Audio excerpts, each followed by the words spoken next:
and we're going to put a marker right here for our awesome archive team, let them know we're getting into the game. We're going to tab over to this screen, and goodness gracious, it has been a minute. I don't want to spend too much time talking about how long we've been gone. Suffice to say, I don't remember anything that's been happening, and hopefully we can rectify that as we go this evening. It's just been one thing after another. Scheduling conflicts, lack of communication, pulling my hair out, trying to figure out what to do. Mostly the scheduling issues, as it often is, especially as we move in to the holiday season. But I didn't even realize how long we'd been gone until we started getting set up for the recording tonight. So if you're watching this on the playlist, no time will have passed for you. And if you've been waiting to find out what the Jungle Beasts are doing, well, I feel that. I do. But unfortunately, any of the threads that I had ready to pull on, you know, whatever cliffhanger I left off on, might lose its bite, as it does when we've been gone for a while. So, you know, bear with me. I do have my notes. I have my prep, but, you know, sometimes I don't think to write something down, and then it's gone, or, you know, life gets in the way. We're going to try to pick up right where we left off, which is in the Feywild. The Jungle Beasts are in the Feywild doing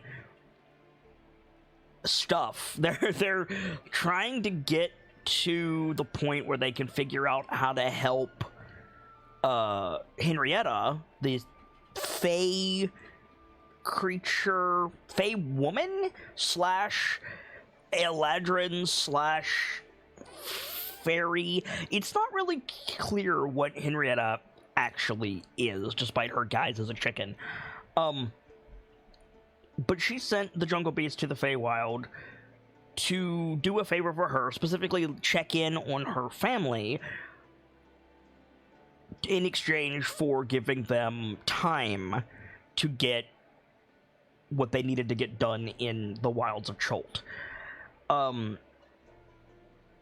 There's hags causing problems in the home domain of Henrietta's auntie. The Hourglass Coven is causing issues, and there's still 3 of them on the board. The Hag of the Past, Bavlorna Blightstraw, the Hag of the Present, Granny Nightshade, I don't remember her first name, Scabbatha Nightshade, and the Hag of the Future, Endalyn Moongrave. Along the way, the party met Philios the Eladrin, and Mathar the Northman turned werewolf? Speaking of which, Delta 008, Mathar's player, will not be joining us tonight due to the aforementioned scheduling issues, but we wish him well wherever he is and hope to see him again very soon. The party is specifically trying to figure out what they want to do in the second area thither, the Great Forest of Thither, the domain of Scabbatha Nightshade.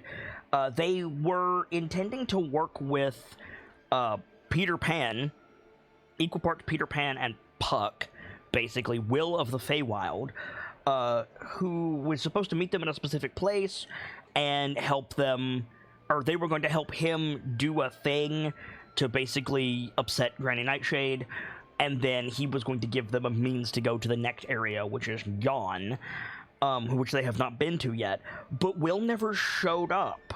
So after a lot of back and forth, the Jungle Beast decided to try to figure out where the fuck he went, and supposedly they found his previous base, a roving tree house on the back of a great tree named Little Oak, where he and many of the other children of Prismeer were being kept, and they were set upon by Star. Is it literally Star, or is it Starlight? I believe it was Starlight. I just want to double check that to make sure. Is it this one? No, it's not this one. It's this one? Nope.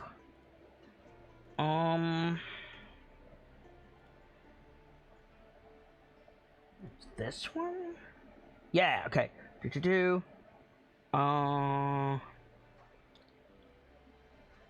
I'm just looking up really quick.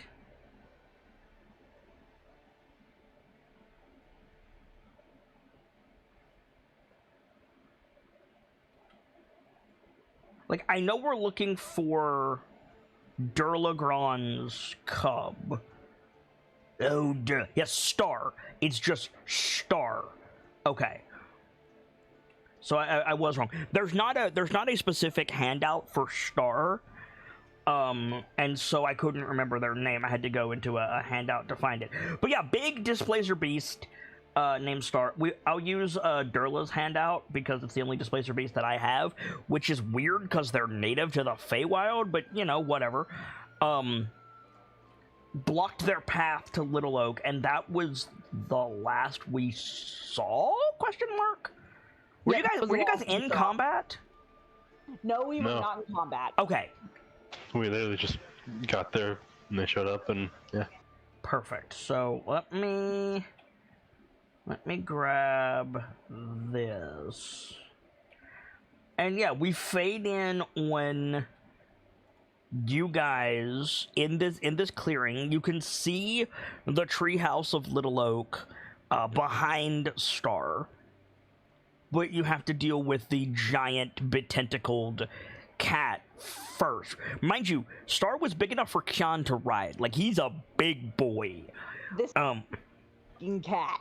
Yeah, and he's got the big Smilodon fangs. Right, he's just like yowling at you, puffed up as much as he can, tentacles flicking, but you guys are out of range. All he's doing is posturing right now. What would you like to do? The doctor immediately just like holds her hands out like, whoa, whoa, whoa, we are not here for problems. John like holds up his hands. Starlight, we've met. I don't think Star can talk. Has Starlight spoken? Or did Starlight just kind of like empathically? It was empathic. I thought so, because Durla can talk, but I don't think Star can. I think it's a trick of the carnival that Durla can talk. Durla spoke Sylvan, and it was like a trick of the carnival. Yes. Okay, that's what I thought. Yeah. So Kyan, make an animal handling check, which is weird because Star is sapient, but it's the best I've got. I do have Sylvan, so that should give me. Do you want me to give? Go ahead. Do you want me to give you Bardic Gamzee, or do you have a pretty good animal handling? I've got it pretty good. All right. Okay. So, Star does know you. Speaking Sylvan is not going to help you. Star understands Common. Oh, okay. Yeah, it's just Durla could speak Sylvan as a trick from the carnival because he worked with kids. Right. Star has no such enchantment, or if he did, it's long since faded. But Star does know you. Does anybody have their weapons out aside from Cyrodiil? Excuse me. No, the doctor keeps the spear on her back, and the stars are like on her, but she like isn't reaching for them. She actively keeps her hands away from her. Phileas' swords are on his back, and his crossbow is at his side, but his hand is probably at least a little bit close to it, just from it being at his side. But well, sure. Plus, also a large cat jumped out at you, like reflex. Sure. Yeah. I feel like Brick has his hand on his rifle, but it's not drawn. Right. Kyan has not pulled out the log. The mostly rune maul. The rune maul. Mostly because it's a log with rope on it. So I think you like Star, you know me, like try that, and I think Star like does that like cougar like swipe at the air. Not one swipe. That thing that I've only ever seen big cats do, where they swipe like 3 times, but they're all mock, but they're real fast. It's not look at how sharp my claws are. It's like look how fast I am. You know what I'm talking about? It's a don't heck with me, I will mess you up. Yeah, exactly. You didn't roll high enough to calm him down, but you did roll high enough to see that he is scared. He's real scared. If you look behind him, because Kian, you're tall and Star is incapable of filling the clearing. So any of you could see this to a point.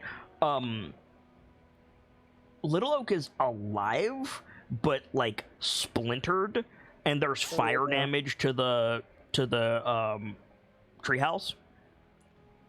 The doctor kind of winces a little. Her fins kind of drop. Durla, That's not not Durla. a good sign. Star is doing everything he can to like stay in front of Little Oak, but also he's just a displacer beast. He's a very, very, very smart, very good kitty, but he's mortal. You know what I mean? Like, I think so. The doctor agreed for Durla back in the carnival to bring Star home, or to at least make sure Star was okay. Yeah. And to do that, I was given Star's music box. Yes. The doctor has kept that somewhere she could grab it if she needed to. Okay. I think the doctor is going to reach for the music box and like show it to her, to them. Make a dexterity saving throw. Actually, hold on. Before you make a dexterity saving throw, I need you to roll initiative. It's not because like we're gonna fight Star. It's I need to see if you are faster to react than Star is. I'm just pulling this out so for the absolutely. I'm doing the same thing. I'm also double checking my key stuff. Yeah. You can't use key to boost your initiative. Fair. I thought I'd double check though. Yeah, no, absolutely. I play a monk, so I could tell you that pretty quickly. All right, let's go then. I am. Holy shit. Okay. Hold on. I didn't. So yeah, you rolled 14 and Star rolled 14. Let me check Star's tiebreaker because I didn't have that set. So your tiebreaker is 0.16. What's your dexterity score? My dexterity score is 16. 16. Okay. So you actually beat Starlight with that. So I am faster than Displacer Beast. That's so cool. But you're only faster by like a heartbeat, right? Because you guys rolled so similarly. So like you like reach for the bell and Star like, you know, cougar roar lunge, mock lunge, right? Swipe, you pull out the bell before like the tentacles make contact. Cyrodiath like jumps forward with the shield just in case. And then you bring out the music box and you hit it and it starts playing. And Star like it takes Star a second to register it. And then slowly like the tentacles come down and the lips uncurl. Still posturing, still like I'm big and scary. I'm staying in front of Little Oak, but like the aggressive like mock charges stop. And after a second, you see the reason that Star has not leapt on one of you and torn your throat out, which is Star's limping on one of his back legs, so he can't jump. Immediately drop, and she looks so sad. She knows this is an animal that could probably kill her. She knows it's a child, though. Not at this size, it's not. I mean, it's a child in the sense of like it's someone's child, but it's not a child. It's an adult displacer beast. Fair. It's bigger than Durla. Really? Yeah, by a significant margin. Well, regardless, the doc feels bad for him. No, absolutely.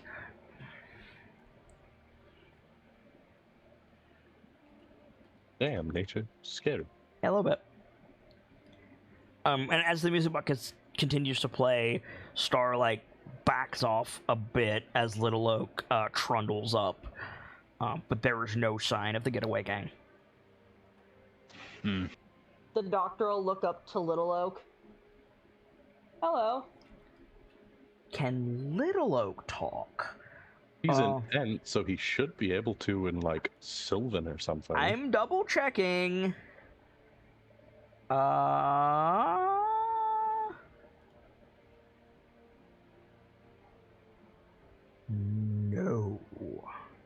That's weird. Little Oak also cannot speak. That's weird as hell. Yeah, a little bit. Regardless, the doctor But will yeah, be like, hello. Little Oak trundles up.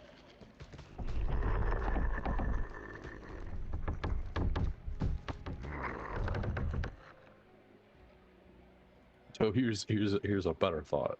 He's and so he's at least intelligent, right? Oh yeah, no, he has an int of probably more than some of you. Oh, languages. No, never mind. He can speak. Cool. I just missed it the first time like a dingus. He can speak. So yeah, so he trundles up to you and please forgive me. I'm not going to try to talk like Treebeard tonight. I actually lost my voice earlier tonight. And so I don't want to strain it too much. But yeah, like he like as he walks up, he says, would he speak in Elvish or Sylvan? Like Philios is right there, but he doesn't know Philios. But he does know Kyan, and he knows Kyan speaks Sylvan. So he'll probably speak Sylvan. And he says, if you have found us, we should move. Right.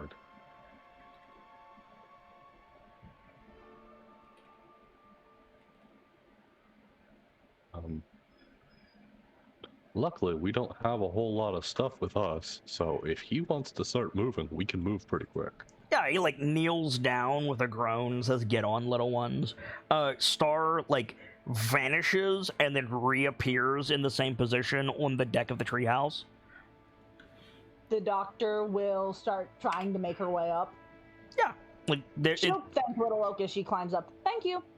And Sylvan. Brett will climb up as will Kettlestein.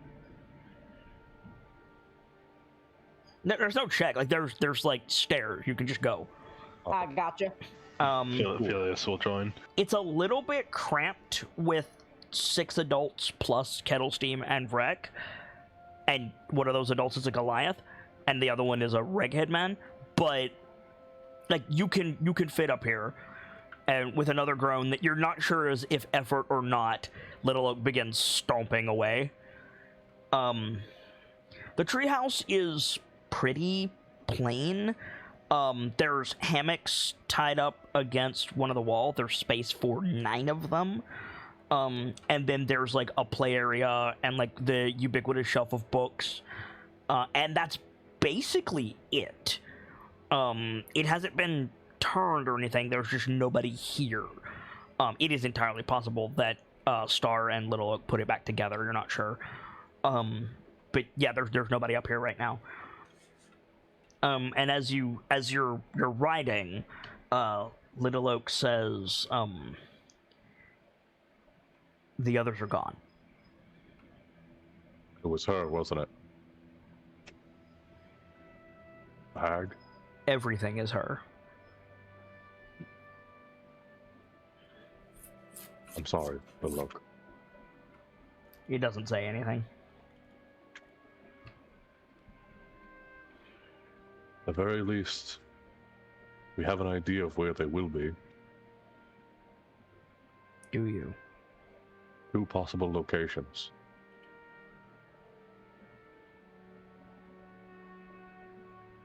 Gotta look at the map to get the names right. Oh, we don't have the map up. Can we have the map up? Yep, I'm getting it right now. I Thank you. accidentally put Little Oak's character sheet above my ability to turn the map on.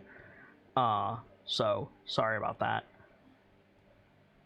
Way I see it, they'll either be at Loomlurch or the Blackstone Spire.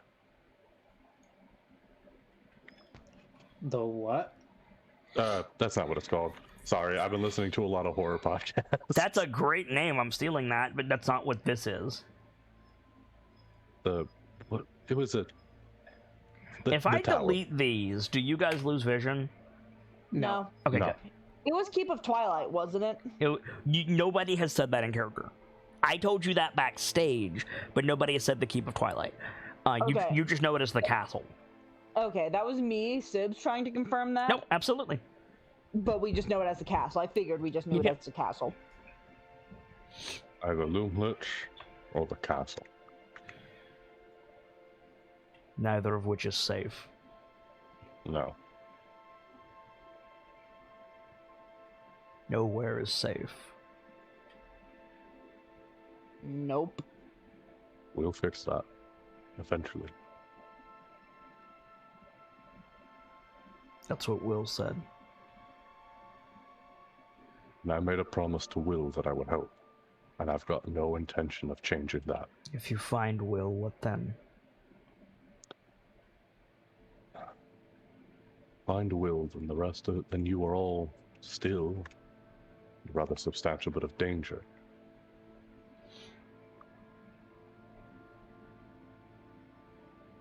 You'd have to hide somewhere. But as you said, nowhere is safe. If you break Will out, even less so. Will can handle himself. The children, on the other hand.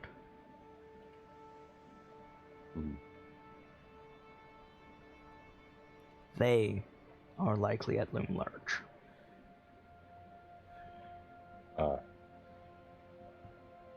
So then we'll continue. We'll keep our deal with Will then,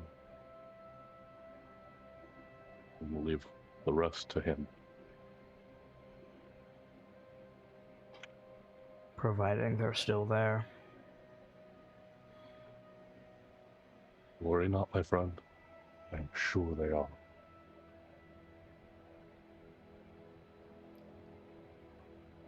Your guide, the one that Will promised you. There's a pause and a groan. I hear everything. He's also not here. Was he one of the ones taken? Of a sort. I don't think they know. But That reminds me, know. Clapperclaw was not in the clearing. Oh boy. Yeah, I kind of noticed that out of character. Uh-huh. You don't think they know he knows the path? I do not. Hmm. He's not what you expect. Very little is here. I'm actually becoming quite accustomed to it. I won't take you to Loomlurch. You'll have to find your own way. The children know the way home. Good. Understandable. I'm actually quite glad to hear that, personally. Mm-hmm. It won't be easy. Nothing worth doing ever is. You'll need to go at night.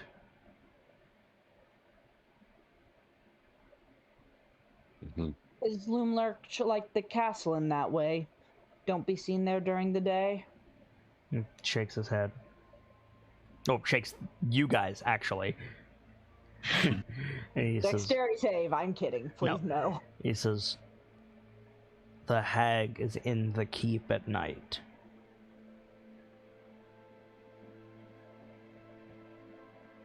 So it'll be our best time to address the problem while she's still sleeping.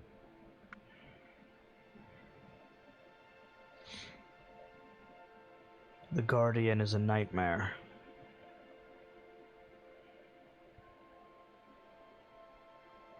The doctor's just gonna ask this. Literal nightmare or hyperbolic, very hard to deal with nightmare? A creature of dreams that feeds on them. What else can you tell us about it? I can't. Then Sibs is gonna ask now, can I roll to see if I know of anything like this, even if it just comes from storybooks and such? Sure. A creature of dreams that feeds on them. Make an Arcana check with disadvantage. Alright. Would Philios have any more likely of a chance to You know can what that make would a be? history check. All right. I'm sitting here trying to see if there's. Would my check also be a disadvantage? Or? No. You live here. All right. Fuck off, Dr. Lorelei, is all I'm gonna say to that. No, I forgot about it. Pass that trace, but Well, I mean, yeah, okay. So you both beat the DC, and to that I say, well, fuck you. So I'll start with Dr. Lorelei. Okay. There's, the monster under the bed, the monster in the closet, the boogeyman, right? Don't eat your you better eat your vegetables, or insert thing the child is nonsensically afraid of will happen, right? Uh-huh. Boogeyman will come and pull you under the bed. Boogeyman will whisk you away into the woods. Yeah. Don't go out into the hallway, or Shel Silverstein will make you go back to bed or whatever, right? Like, shout out to Shel Silverstein. Good dude. Anyway, I think he's a good dude. He's a good author. I'll give you that much. I don't know anything about him as a dude. Whatever. I don't know anything about him as a dude either. But Yandi has some wild illustration skill. Valid. Anyway, and there are entities, usually undead or some manifestation of fiend, that can afflict emotions. Beholders also are creatures of dreams that kind of warp the not quite psyche, but the perception of reality of things around it. And she does have like beholder constructs that she uses. They might be a beholder, but you don't have anything concrete. Like it. Little Oak is describing the boogeyman, and the Feywild seems to be like a place where stuff like that is literal. So it's somewhat difficult to say. Meanwhile, Philios can bite you. Yeah. So you rolled as good as you possibly could, Philios. Mm-hmm. But I'm not sure. Like, what I want to do is give you a name. I can't, in good conscience, do that. Fair enough. But what I can tell you is the Court of Night is up to some shit, my dude. Like, always. Like that's just like, the Court of Night is always, it's always a time. It's seasonal, but then, like, there are things that go bump in the night. Like, if the Court of Day and the associated courts are, like, fairy stories, Fairy, sugar plum fairies and all of that other nonsense. Then the Court of Night is I almost said Halloween Town. That's not what I want to say. Nightmare Before Christmas. Right? Like, the Court of Night is some Tim Burton shit. There's any number of entities in the Court of Night that will take from mortals something. They take something from mortals. If the hells take the currency of souls, then the wilds take intangibles, like some, like anything that makes a mortal life has value to the right Fae. Full stop. Like the laughter of a child, you know, screams of terror, years of life, a favorite color. Like all of this has value, as we saw with Trinket, Bauble, and Charm, right? Like these things have value in some way. So a creature that deals in nightmares as currency fits right in. It's certainly going to be bad news regardless. And if it's in a guardianship role over prisoners and redcaps, which are, you know, impossible to manage, it's probably fairly strong. Like, you've played Bloodborne, right, Ender? I haven't played it, but I have seen plenty of it. Do you know those big dudes with the sacks that take you to Yahar'gul? I'm not 100% certain, but... I know him. Hang on, I'll grab you one. Thank you. It's not far off to say that this is on the level of that. It's probably not an amygdala, but it is something that will, like, change the face of the battle.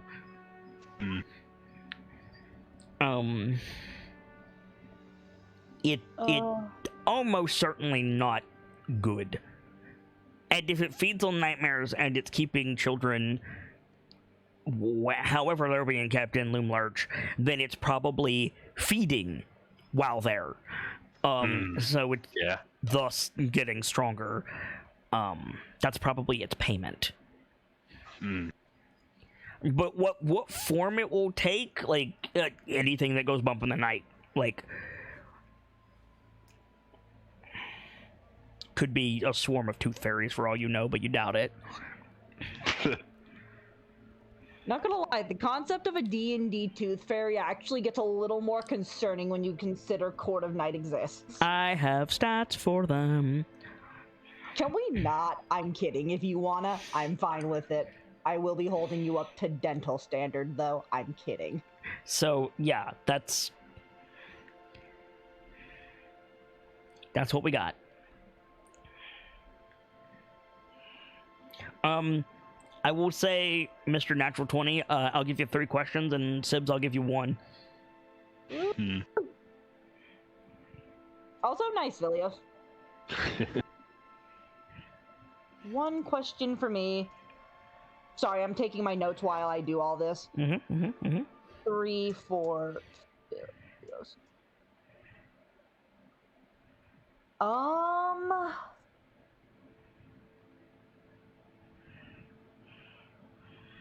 Based on what I was told. It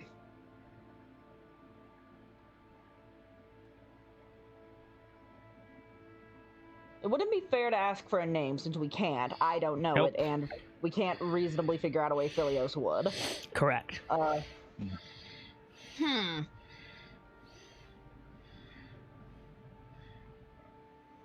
I will say, if you guys recognize what this thing is, don't say the name.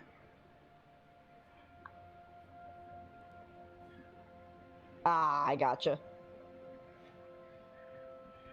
I don't know what it is yet, but I kind of get why you're going for that, and I'll keep it in mind when we go there. Thank you.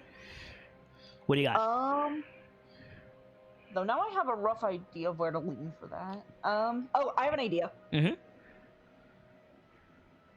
When it comes to creatures that are like this, that feed and warp, that feed on these specific things and warp perception of reality, what is the best way to combat them?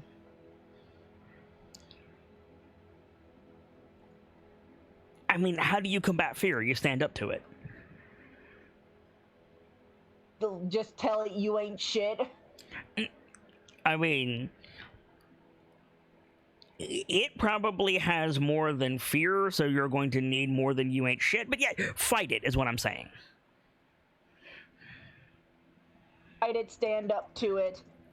you aren't try to prove you aren't scared. Mm-hmm. Okay, there's my question. Phileas?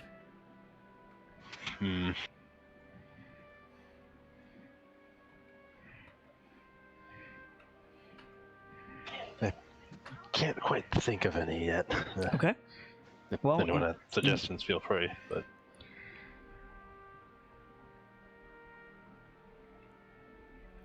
what form of harm could it likely do? Would be one of my top questions.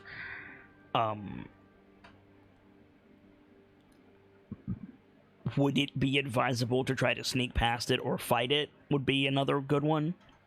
Yeah. Does it likely need a special way to kill it? Would be a good one.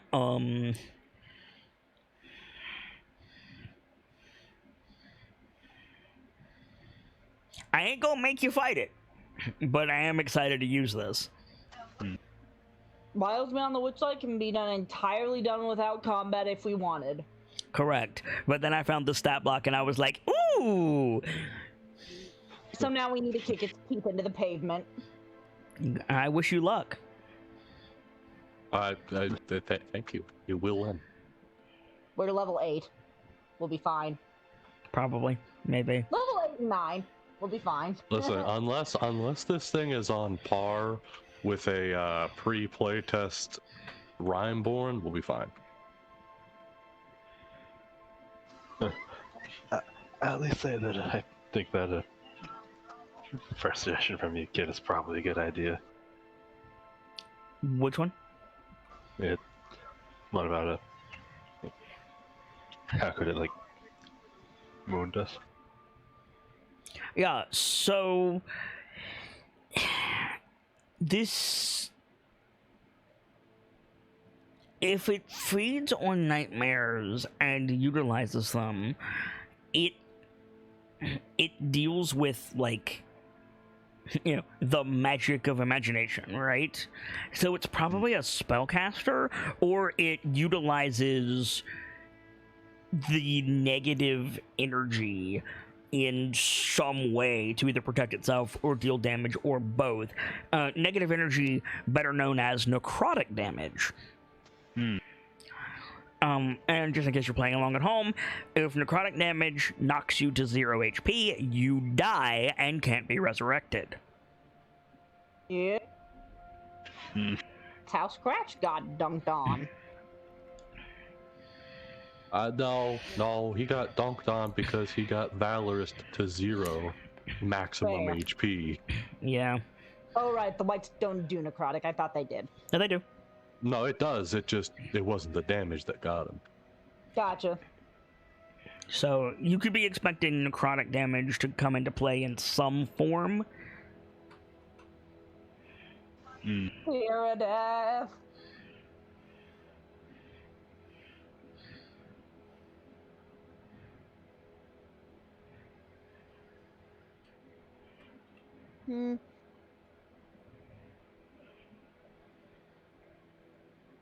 It really depends on Granny Nightshade's connections to how bad this could be. If this thing came from, you know, the Night Queen's court, you guys are in trouble. But if this came from the Night Queen's court, you don't see any other Court of Night influence in the area. Yeah. So why would it only be here? Why would it not be at the castle? That being said, whatever it is, it's gonna be bad. Like, it's gonna be like put Cyrodiil out front, but be prepared for a battle. Yeah.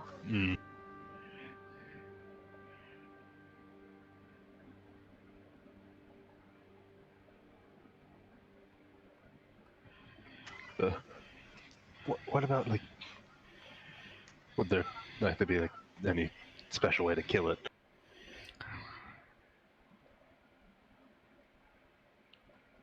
if this thing is made of dreams, and that's a big if, but if this thing is made of dreams, you will not be able to kill it. Now, don't misunderstand me. That doesn't mean you can't win the fight. It just means it'll come back. Eventually. If this thing is a creature born of dreams, then all it has to do is be dreamed again to get back in the fight. It could take years. Or it could take minutes. So basically, sorry. If this thing is made of the fabric of dreams, when you kill it, a timer is going to start. When that timer ends, homeboy's coming back. Whatever that is. So, regardless, when and if and when we take this thing down, we need to move. Yep. It is run and get back to Little Oak. Where Squirt? We're going beyond. There is also the chance, if this thing is made of the fabric of dreams, that the more afraid of it you are, the stronger it gets, or the faster it comes back, or it can track you through your fear. Could possibly track us through fear, could make it come back faster, or make it stronger. Back faster, or make it stronger.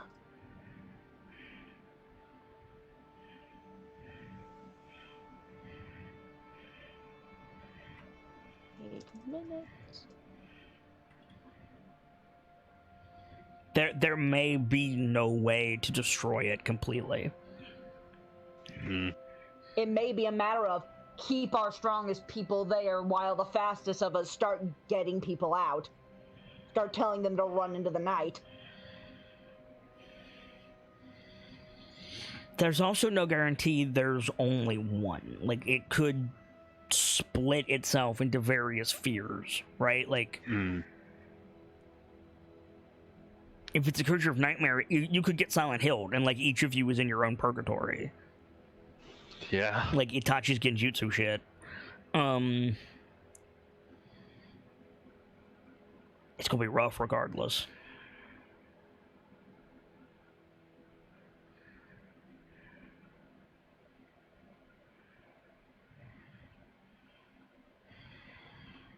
One more question. Yep.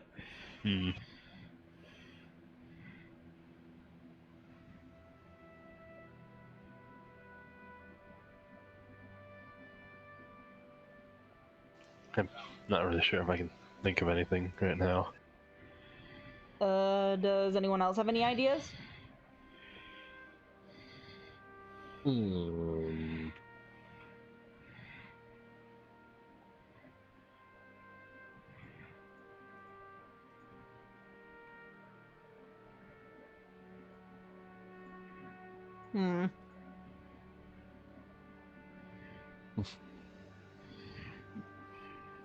This is for later, more for so that I've spoken it aloud so people also remember this. I have an idea for when we're done with questions and such.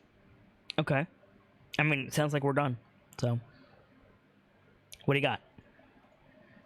So, from the moth cave thing, from a while ago now, I have vials of glitter dust.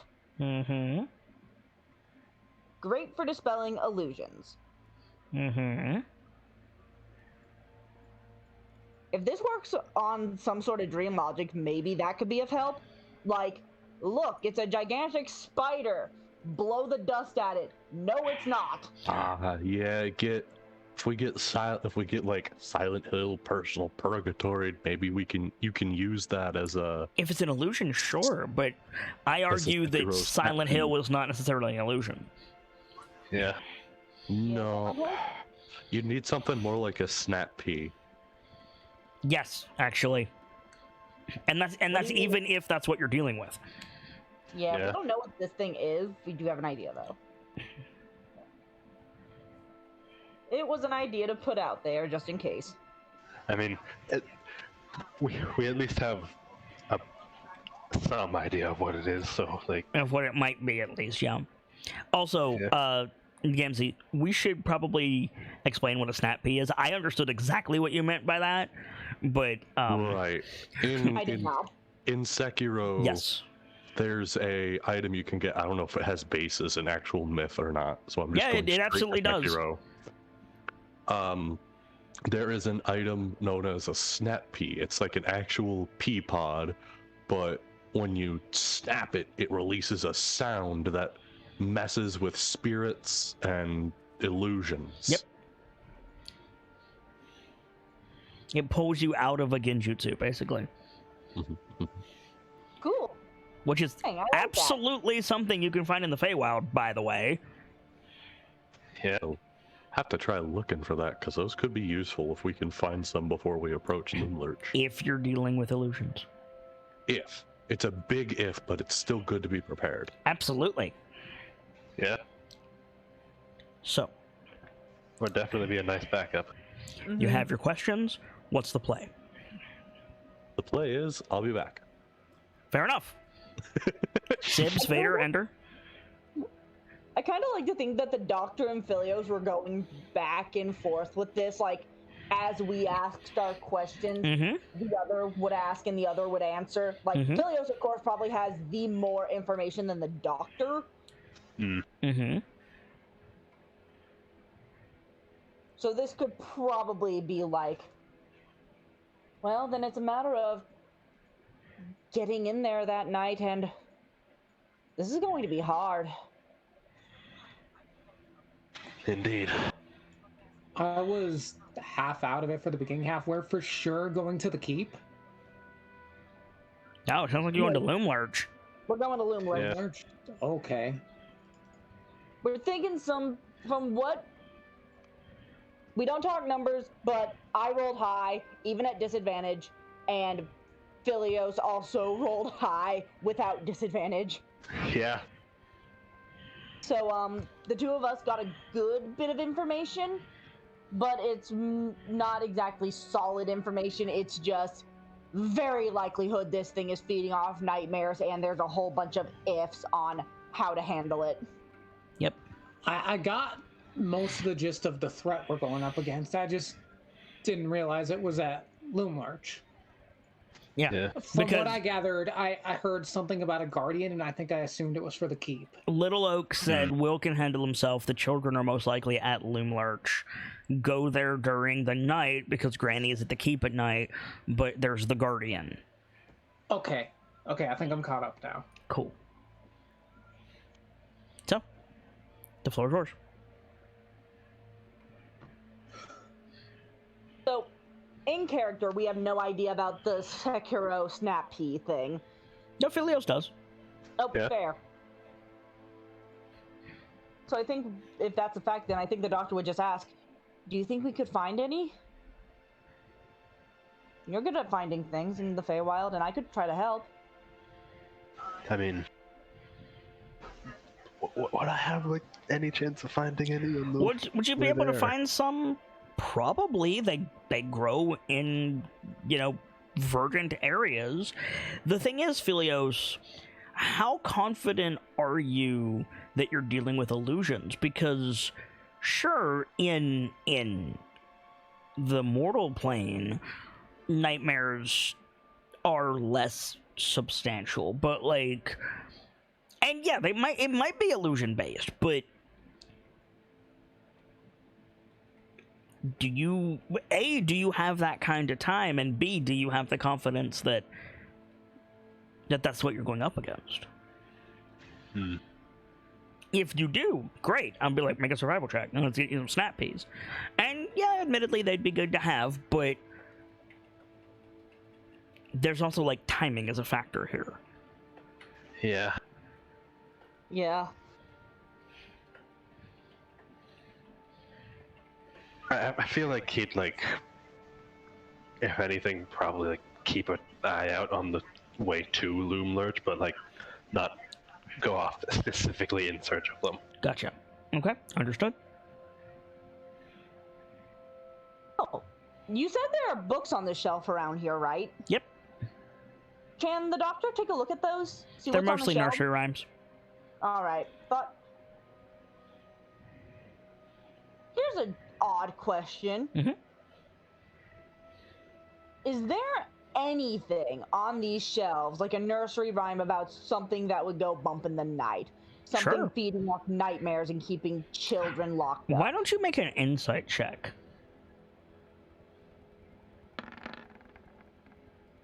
Okay. Damn it. It's funny that you say that, because that's exactly what happens. Dr. Lorelei looks at the shelf. Oh, it's full of nursery rhymes. Hang on a minute. We're fucking Feywild. Yeah, like there's nursery rhymes. Yeah, there's a book about the good queen and the children. There's a book about the old frog that lives in the swamp. There's a book about the the witch in the forest. There's a book about, like, yes, actually, there's a lot of relevant war materials here. Doctor, like, upon noticing this, she's not tossing the books aside, but she's like setting them down, and she makes this noise of yes. And she like gestures over to the bookshelf and starts looking for things about what once would have been Loom Lurch, the Tree City, the this, that, the other, things that sound like it could have been Loom Lurch. So there isn't anything about Loom Lurch specifically, but there is a book titled Sleepy Hollow. The doctor is going to take a look at that one.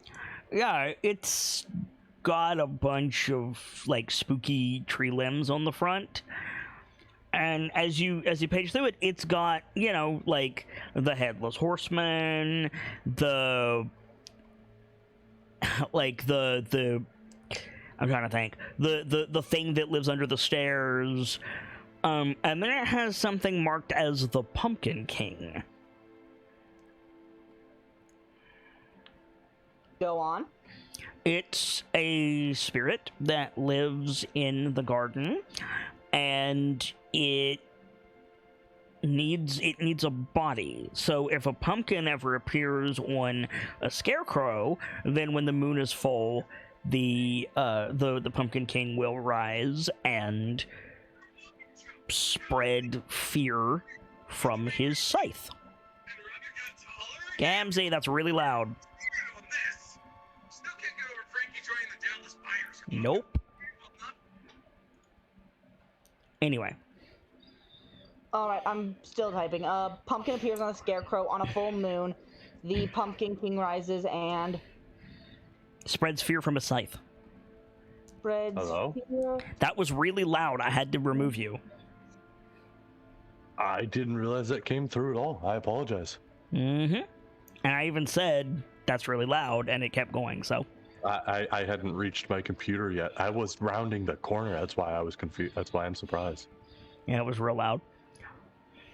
Deep apologies. Alright. What else does it say about this thing? You should never put a pumpkin on a scarecrow. Put a pumpkin on a scarecrow. I'm sorry, what did I miss? Subnote, aim for the pumpkin. Hashtag you wish. The doctor decided to take a look at the bookshelf, and I apparently saw The Matrix, because there was a book about the good queen and the children, a book about the old frog in the swamp, a book about the witch in the woods, and a Sleepy Hollow book. Basically a bunch of books about the Feywild as told by fairy tales. Correct. Listen, I had some of those, and I got told that those books need to be burned because they follow unhealthy and unhelpful stereotypes. You are correct. But it gives us an idea for a lead.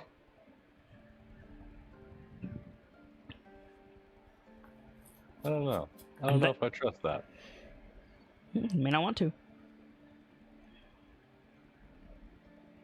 Maybe it's a little rude of me, but I've been having some trust issues with the Feywild. As you should. So, what do you guys want to do? It's a starting point.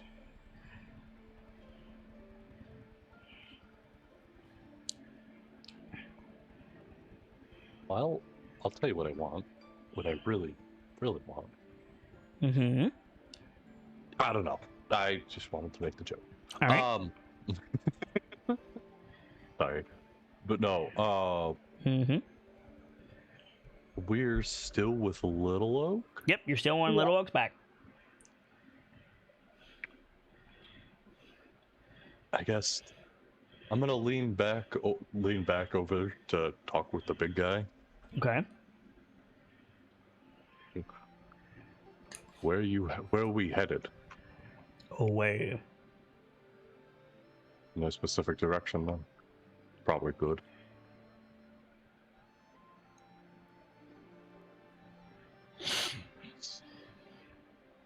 No specific direction.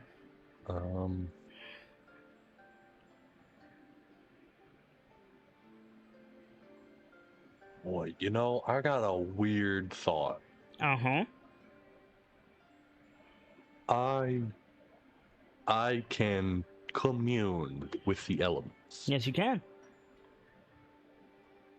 This is a long shot question. I'm assume no, but I'm still gonna ask for my information basis. Mm-hmm.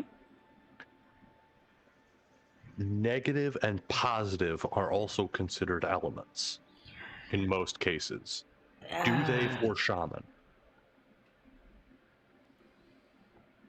Honestly, I'm torn on that. Like, I've been thinking about that too for a while. They're damage types, they're energy types, they have planes associated with them. But the jury is somewhat out if they are primal forces of chaos or not. Oh boy. Ooh. Like, the positive energy plane exists. Celestia exists. But, like, if anything, I would say positive and negative energy are aspects of modernity as opposed to primal aspects. Like, they came later. They're different. Well, okay, I hear you. The reason I was asking is because the positive and negative planes and aspects are directly linked as the plane of life and the plane of death. Exactly. Like, which is why I asked, because that by definition, life came after the primal sources of chaos, and death followed life.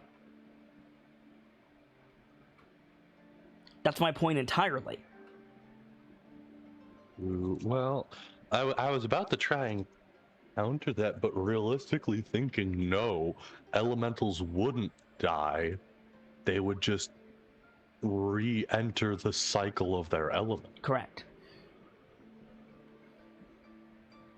That's why Nautilus and Sulfurion, they're at a stalemate. Interesting. Okay.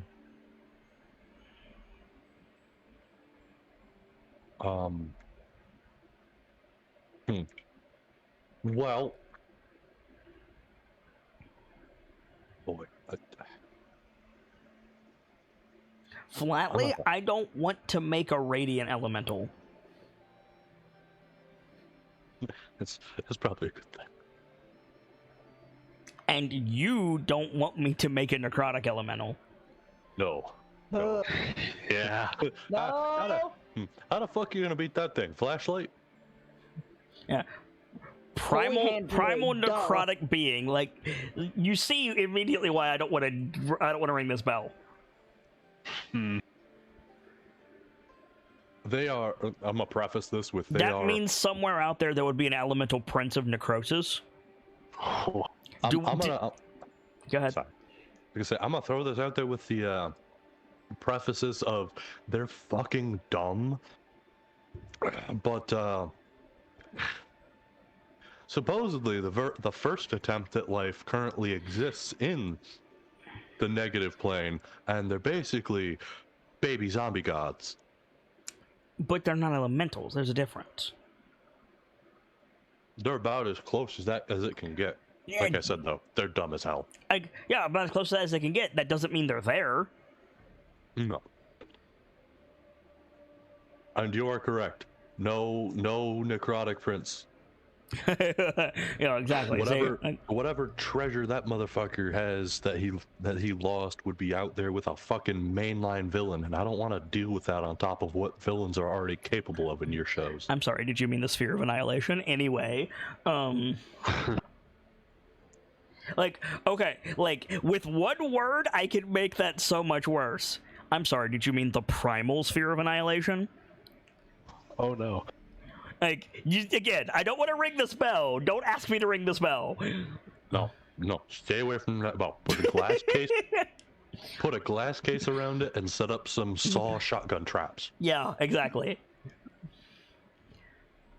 So. That'll just take the ringer piece, use it to throw it at somebody else.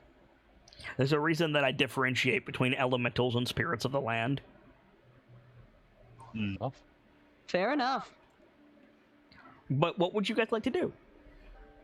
First thing... Sorry, does anybody else have something before I keep going? Feel free to go. Cool. Okay.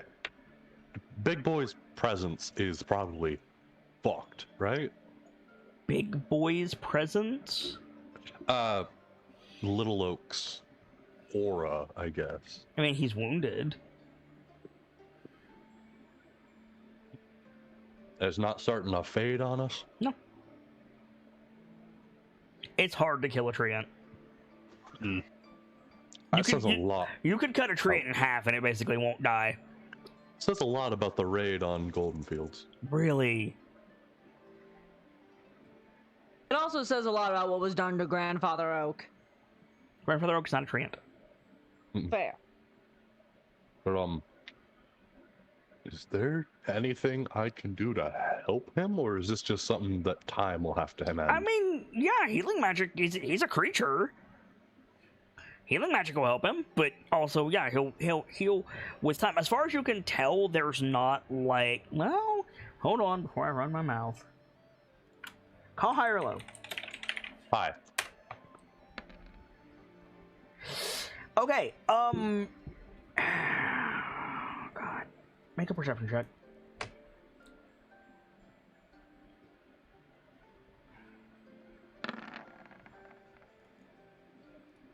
Fucking A, Kian. Not great. Son of a bitch. Not you, my rolls tonight. Healing magic should help him. He's not fading. I mean, I guess if you're using your special eyes, he's not fading, but I don't have any other way to say this, so bear with me. The flow of his chakra is obstructed. Mm-hmm. There's something off, but it isn't something that'll immediately kill him. Yeah. Is this it? Okay, this is gonna sound dumb as fuck. Mm-hmm. Is there a spot like further down on him that I can throw one of my totems so that it will only affect him?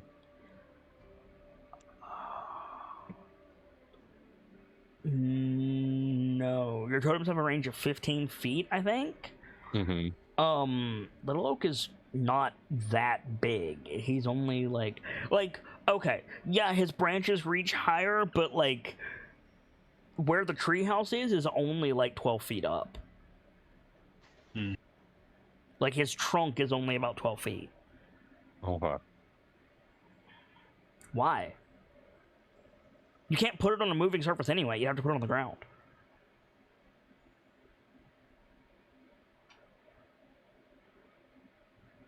Fair enough.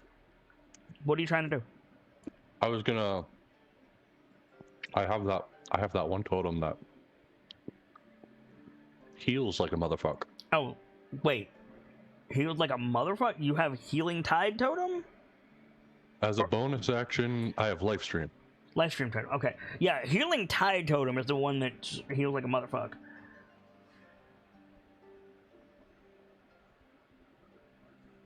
But yeah, you can give Little Oak some healing.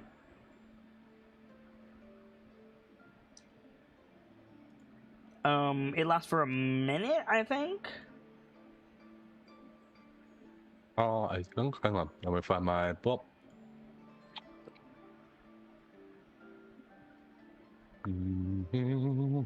What's your elemental die while you're looking? Elemental die is a D8. So it'd be like 10d8. Cool. 46 healing your Little Oak. Nothing happens. Damn. The fucking tree's been blighted.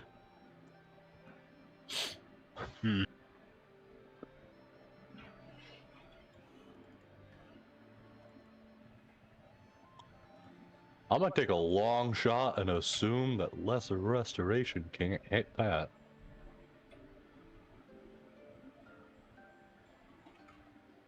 If only you had someone skilled in medicine. Hi. You're right, but I didn't think of that because, well, no offense to Little Oak, this is a tree. Yeah, but I mean, valid, but he's a creature. And he's technically a fae. True. So, watches as the totem does nothing. Yep. Doctor. The doctor looking up from the book she was reading. Would you come here for a moment, please?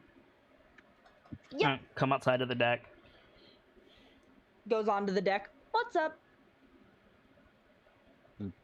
Take a look at his splinters. The breaks there. She'll do so. Little Oak has damage to his trunk and limbs. Yeah, I noticed that earlier. They seem like fairly basic, superficial injuries, but I wouldn't say that, but he's still moving around. they seem like fairly basic, common injuries, I guess I should say. Common, yes, not... No, like, he ain't moving as fast as he was last time you saw him. Like, he's hurt. Fairly common injuries, but problem lies in I have just used one of my totems in an attempt to heal him. And nothing has occurred.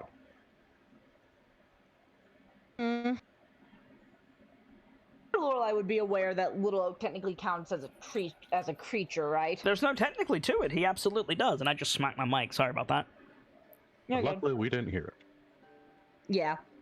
I think the doctor would go, anything else I should know? Or do you want me to just give a hand? Little Oak says, in common, you could ask the tree. I need to give a hand anyways. Would you mind giving us some more information? It's probably the iron splinters. Iron splinters? The what?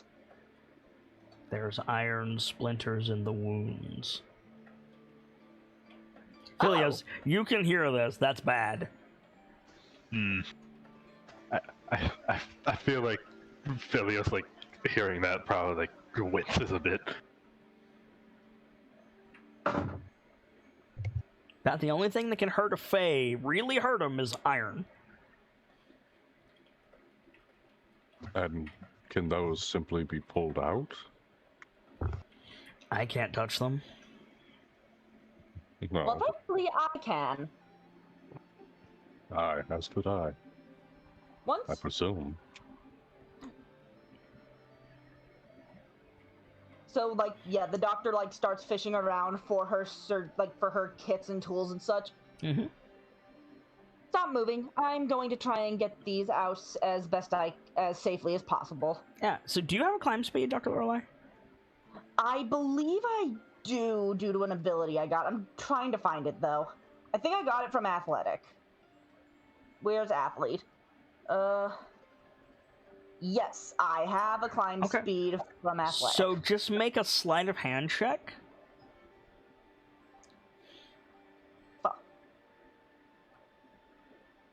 Time to hope this doesn't go terribly. Sleight of hand. Yeah. So after like 20 minutes of climbing around on Little Oak's surface, you come back with a 6-ounce bottle, like 60% full of iron shavings. So 4 ounces of iron shavings. Jesus. Specifically cold iron shavings. Oh. How much did you say it was? Cold iron shavings? 4 ounces. 4 ounces cold iron shavings bottle. Did I get all of them, Little Oak? Little Oak like shakes himself. Some leaves fall down. And he says, "I think so." Let's try that again, shall we? He grabs the totem, throws it back down. Gonna burn another totem? Alright. It's my strongest heal. 41 points of healing to Little Oak, and the jagged scratches begin to close. There we are. The doctor claps a little and puts the cold iron away. I feel like Philios like definitely takes note of the fact that it's cold iron specifically. Yeah, like you're not supposed to have that. That's the equivalent of like using like mustard gas on a protest. Yeah. Like it's a war crime. Yeah, hence why I've been told do not pull out the knives. Wow, the hags are committing war crimes. Who would have seen that coming? Like, yeah, of course. Fine. Of course, duh, they're committing war crimes. But the bigger question is, where the fuck did Scabbeth the Nightshade get cold iron? Yeah. Is it visible that Filio seems like really about it? Probably. Yes, and also Star is keeping well away from it. I think the doctor doesn't know much about cold iron, other than she was told to keep those fucking knives put away, and that apparently it's really bad to Faye. Yeah. Now, I don't... Sorry. I think the doctor will ask Philios, "Hey Philios, what makes cold iron special beyond its effects on the Fae?" Is that not enough? Like, more specifically, is there any way to get a hand on it? Like, where the hell do you get it? Nowhere easily in the Feywild. Not well. For a certain, it occurs naturally in the Feywild. It's iron ore is all it is. It's a very specific refining process that makes it. It's like okay, consider this. Oh, a witcher uses a silver sword. Silver is a soft metal, but through an alchemical treatment, they put a silver coating on a sword, and that is used to harm monsters in the Witcher universe. That's basically what cold iron is. It's like if you were to get stabbed by a cold iron knife, it would suck, the same as getting stabbed with a regular knife. But if you were fighting someone with a cold iron knife, and the fight took a bit, their blade would blunt sooner than yours would. But the reverse is true with Fae. You use regular weapons on a Fae, they're not going to do as much unless they're magic. But cold iron bypasses that. Cold. I'm gonna know. Where did you get that? Stay the hell away from me. Yeah, but like... It occurs in the Feywild. It can be refined in the Feywild. It's just illegal. At least under Zabilda, I imagine. Oh, certainly under Zabilda, but I'm talking about under Oberon. Yeah.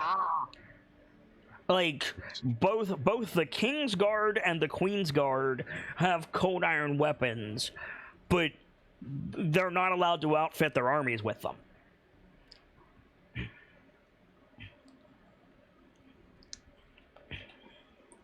So upon that context, the doctor just kind of gestures into where she slid the bottle in her backpack. So should I get rid of that? Or do you think it's fine as long as I don't bring it out? I mean... Might be useful. depending on what happens, it could be useful, but as long as you keep it away from me. Question about the spikes. Were they just like pieces of metal? Or are they they're not spikes, they're shavings. Okay, so this isn't like these were intentionally like shot into Little Oak. These were just No, they absolutely were. Like, I'm trying to ask if I could put them into a blow dart gun and fucking use them. no, it's more like confetti. Ah. World's Worth birthday party, go. It's the fairy godmother, and here comes the confetti. No, that's not confetti!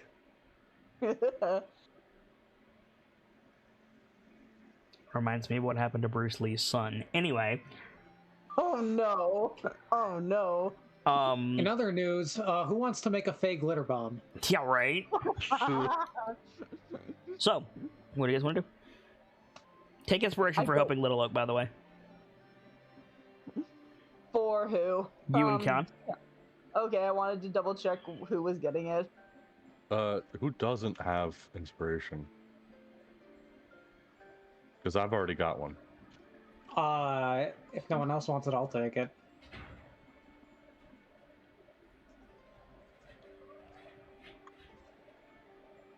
Give it to Brick then. I have mine from this. Alright. All yours, amigo. What do you guys want to do? So I think the doctor claps her hands together. So, we're going to want to be ready for this. How were we feeling?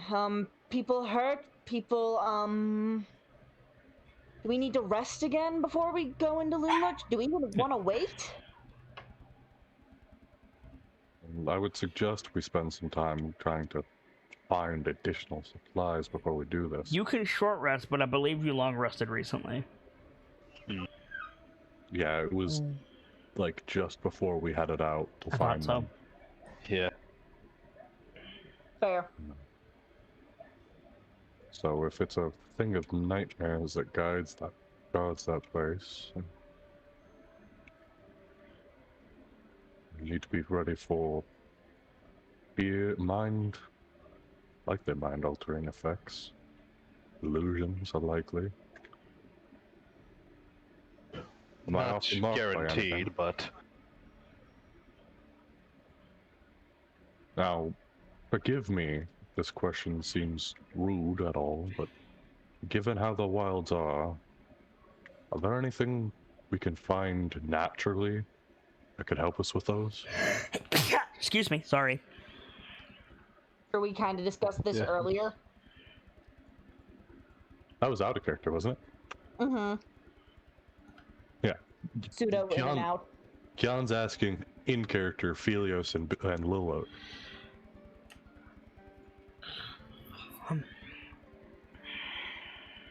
I mean, Philios would mention the snap seeds, whatever they're going to be. If they're calling anything different than DA.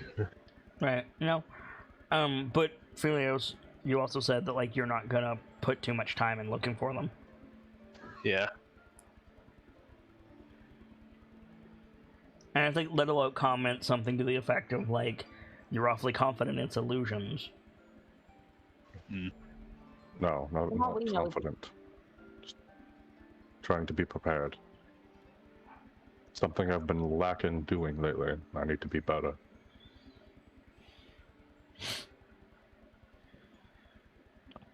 I want to be prepared if it has illusions. If it doesn't, it'll work out better.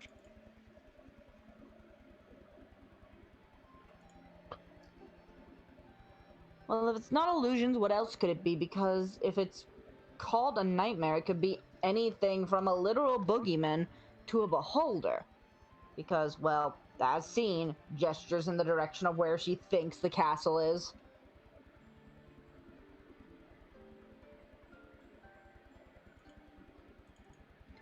So I think, because Little Oak's a tree and he has his power, I think there's a pause and Little Oak, like, bends down and holds one of its limbs above the ground, and it glows briefly. And then he scoops up the ground and, like, holds it up to you, and he's got a bunch of, like, pea pods in his hand. Kind Thank of you. like, oh. She claps a little. If you think it will help. I am certain, if not with this, one of the other many threats we'll have to deal with to clean up this mess. So, deeply, thank you, my friend. Try to yoink those up, so he doesn't have to, hold them for fucking ever. Mm-hmm. So you have 5 of them. Cool. That's one for everybody, I think, right? Nope. Except Sierra Death and Kettle Steam. Kettle Steam and Vrek are staying here. Yeah. Fair. Yeah, so that's enough for everybody that's going to be going on this op. Yeah. Minus Sarah. Except for Sierra Death, yeah. Yeah. Which Sierra Death may want one because she's going to be the one dealing the most effective damage for us. How do you figure that? The little sword it's either the little one or the big one. One of the two forms is cold iron, I think. Okay.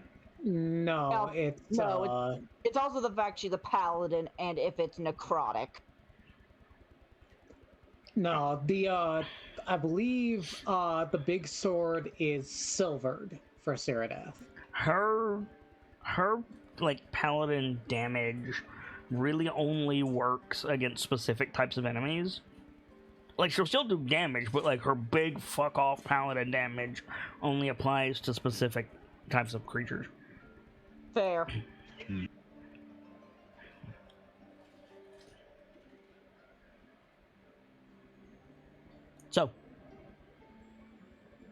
So we've got that. So we disembark, allow them to continue on, and then begin making our way to Loomlurch so we can prepare for night. as you say that, the sky clicks over to darkness. Son of a... Oh, Steve. Alright. Still, should we disembark and begin making our way there? Yes. Philios? Brick? Yeah, Yeah. sounds good. Alright. Do you have any idea how to get to Loomlurch? Little Oak. Well, first we'll probably have to find out where we are exactly, but... How do you want to do that?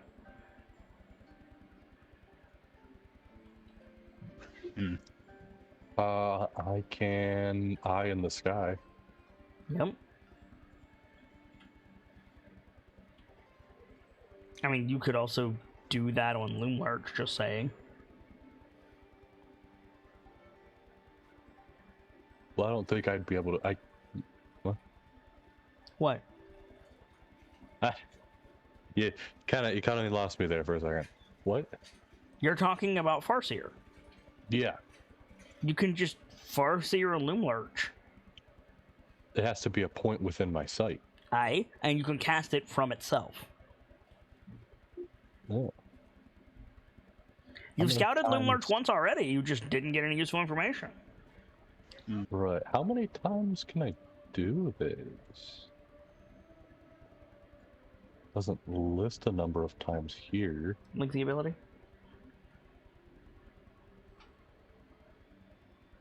Ah, you didn't. Okay, cool. Am I missing information? Did I not complete it all? Yes, hold on, I have to go find it. Here we go. This is why you copy your abilities verbatim. Once per short rest. Recharge on a short rest. Oh, it's right there. Never mind. It is on your thing. In his defense, I overlooked it too. You get it once per short rest. Oh, okay. But you can short rest on Little Oaks and like you can use it. Yeah. I can't back to back it because I only have one use of it right now. Yes, you can, as long as you're holding concentration on it. Oh, You can, yeah. Okay, that's the part I didn't realize. So, if we're gonna short rest on Little Oak, I'd like to heal for that. By all means. That I said like 15 minutes ago that you guys could take a short rest on Little Oak. You just can't take a long rest, and nobody did anything. So I figured you guys were good. Can't recover ki on a short rest, so Yes, you can. Yeah. Yes, you Wait, you can. can? That's when you get it. fucking shit. I thought it was something that was only long rest. Cool, good to know. I'm getting that back. The only thing I've used is spell points, so You can I'm getting nothing. you can wager hit die to get spell points back. Right, you You change just that. use your spellcasting ability mod instead of your con. that is good to know. Mm-hmm. Yeah, this Right. was discussed when we first introduced spell points to DAs. Yep. By the way, we're using spell points now.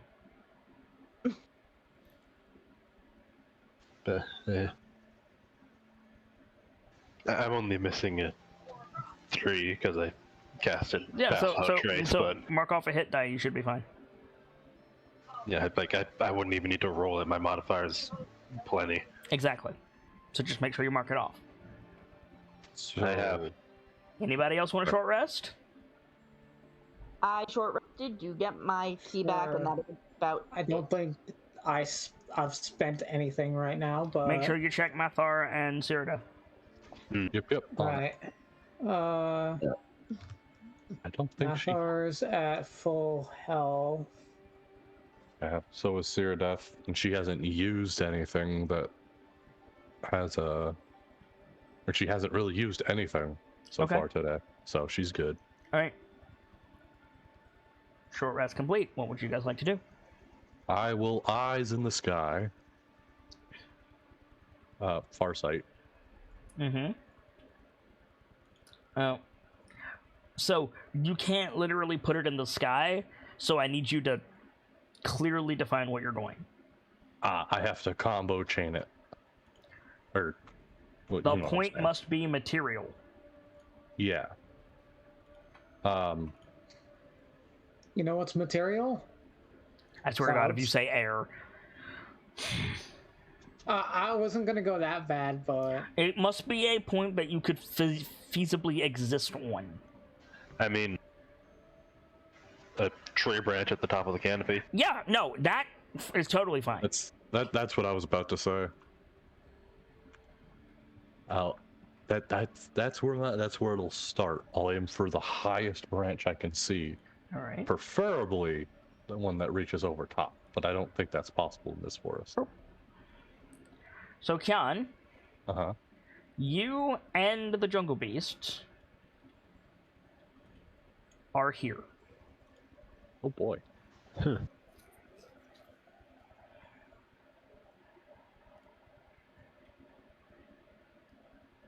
You see some mountains to your north and west.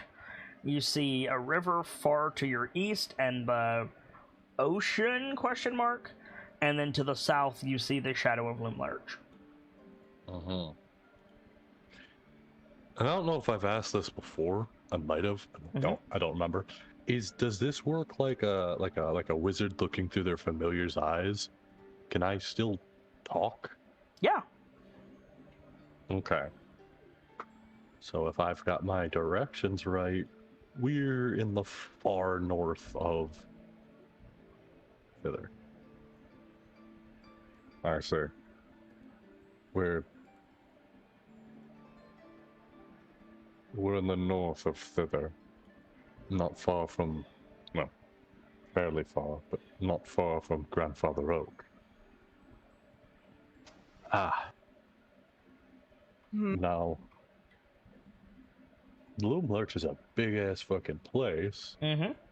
I could probably see it from here, right? Yep. Well, I will try to go down somewhere onto it. Alright, call high or low. High. Google Maps this bitch. Alright. So yeah, your vision shunts forward along the forest, and you find yourself on top of a building is kind of not quite right. It's a lean-to with a big window on the side of it and like a counter space. You're on top of this like pile of sticks and rocks with what might possibly be a counter in front of it. And there's like 24 of these on either side of a muddy gravel path. And there's thunderous snoring coming from below. Oh, you can't hear anything. Never mind. Mm-hmm. Oh, so this basically looks like a merchant stall?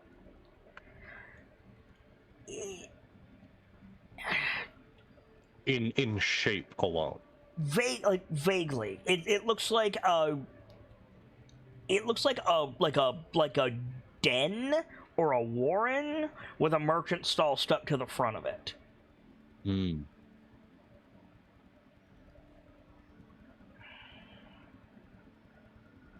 But yeah, kinda. Okay. And from here, I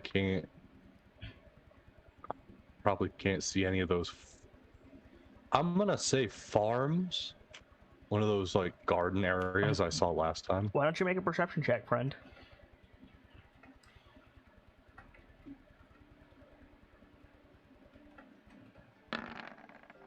Jan. No. Is that standing? Inspiration. All right. Okay. You see those bluish not trollken. These things. The night gobos. Yeah. You see a couple of those coming up the way on their big flappy feet. You see the big tree of loom lurch behind you. It's huge, by the way. It's probably like it's a fallen tree on its side, but it's probably like 8 stories tall. But this side of the tree seems to be mostly night gobos, these quote-unquote market stalls, some more like dens without the market stalls, and crows freaking everywhere. That being said, I might roll a 1. I did not. That's all you notice. Okay. A lot of... I'm going to generalize Knight of Court goblins, maybe? Not sure what they are. These buildings look like market stalls. Going to zoop down onto, like, the path. Yep. You change your perspective down onto the path as the night goblins walk through your point of vision. Looking into, like, the stalls. There is a goblin doing the Disney cartoon or Looney Tunes sleeping thing. It's like it's got like a little like handkerchief over its face, and it snores and it pulls it into its mouth, and then it exhales and it floats up into the air. Like a regular goblin, not Yeah, like a goblin. Normal goblins also present. Looks like a built like a merchant stall attached to a warren. Interesting.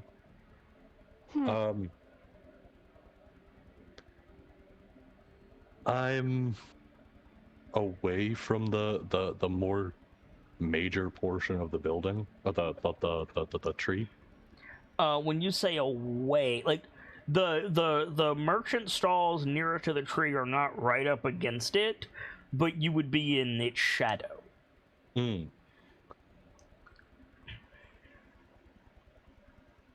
So is the whole log a building? Yes. And then there are trees growing out of it that also have buildings in and on them. Do any of them have like a window? Like of the main log? Several windows and several lights.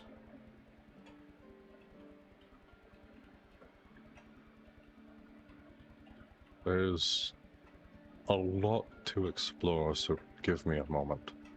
You only have 5 minutes. I know. I'm gonna throw my vision towards one of the windows on like the main log. All right. Make a perception check. I will do that thing.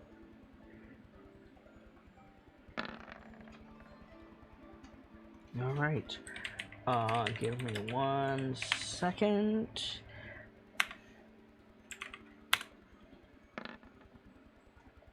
Okay. So, there's a bunch of crows on the sill of this window. There's mushrooms in a window box. Outside, you like put your perspective on that window box, and you go to look inside, and you feel your control of the perception leave you. It's not good. And everything starts to move really slowly, and it kind of fuzzes at the edges. And like this happens before you can look inside. The window is glass with the wire in the grid pattern inside it. It's got cheery-ish wooden shutters on it, but you can't turn your perspective into the building. And as you're just questioning this, your vision centers on one of the crows, and you realize that its eyes are glowing this like greenish color. It's not green, but it's not green, if that makes any sense at all. Kind of. And you just hear a voice go, "I see you," and then you're back with the others, like waking up from a nightmare, like gasping, sweating. Yeah. Sloppy. What? It's the exact sensation of waking up from a nap. Oh, give me a moment.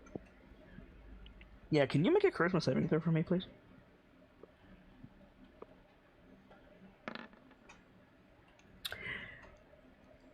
Okay, so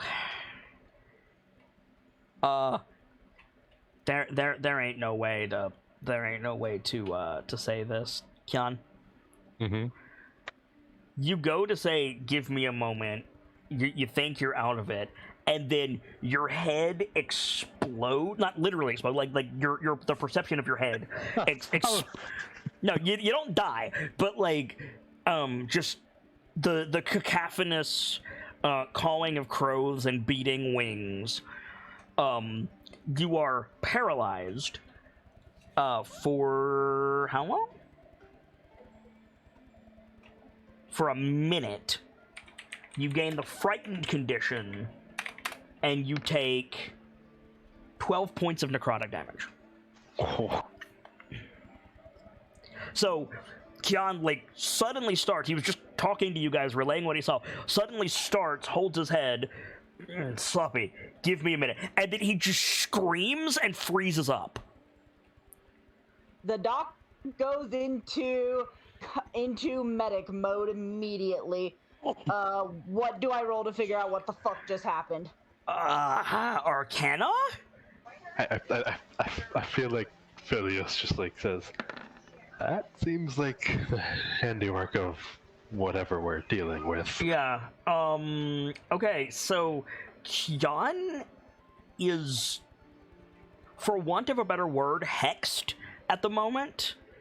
John, make another charisma save. You can make one of these at the start of each of your turns. You said that just as I'm putting my Hershey Kisses together. How dare you? I mean, if you want to stay paralyzed, that's on you, friend. Oh, no. Okay, yeah, no reaction from John as you're checking him over. He's got some kind of magical effect on him right now. He is somewhere. You're not sure where, but his eyes are not focused. But the way his heart's racing and the way that he's sweating, wherever it is isn't good. Lester Resto can't help here, so mundane medicine. Whoa. Why can't Lester Resto help here? Hold on. You said that awfully quick.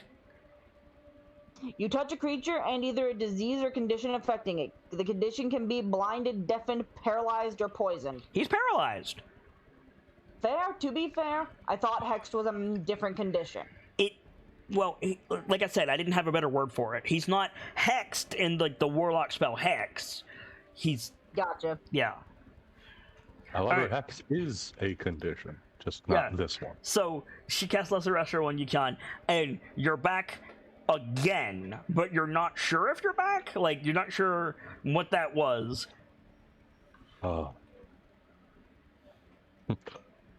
Alright, forgive me. Like, puts his hand on the doctor's face. Mm-hmm.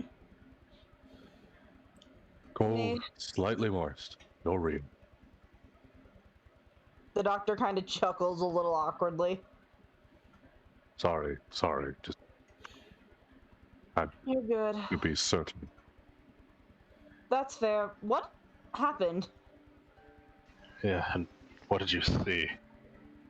I attempted to peer through one of the many windows of the primary log of Loomlurch, and I think this entity, either it is capable of disguising as a raven, or it has access to looking through the ravens of Loomlurch. Just to be clear, these were not clockwork birds. These were real ravens. These were real ravens, not mechanical entities. Going to guess there were a lot of ravens and we aren't just incredibly unlucky? There were ravens all over the building, yes. Ravens for miles, of course. Good.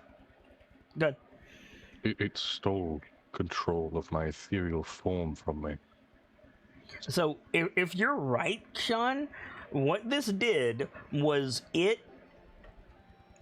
whatever this thing is, if it was not that bird, then it was using the bird like a familiar, saw you, casted from itself to the familiar, to your spectral form, and then to you. That is a 4-lane switch, my guy. I am, for the sake of simplicity, going to presume it was disguised as the Raven. If not, we are going to be up against a foe with magical might not yet seen.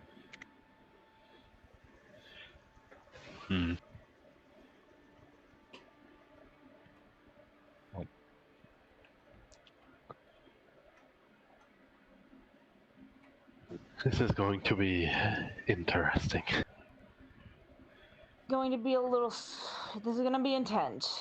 This is going to be intense.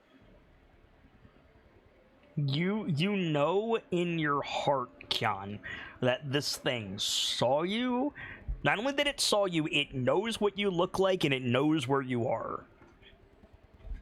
We need to begin moving quickly. Okay.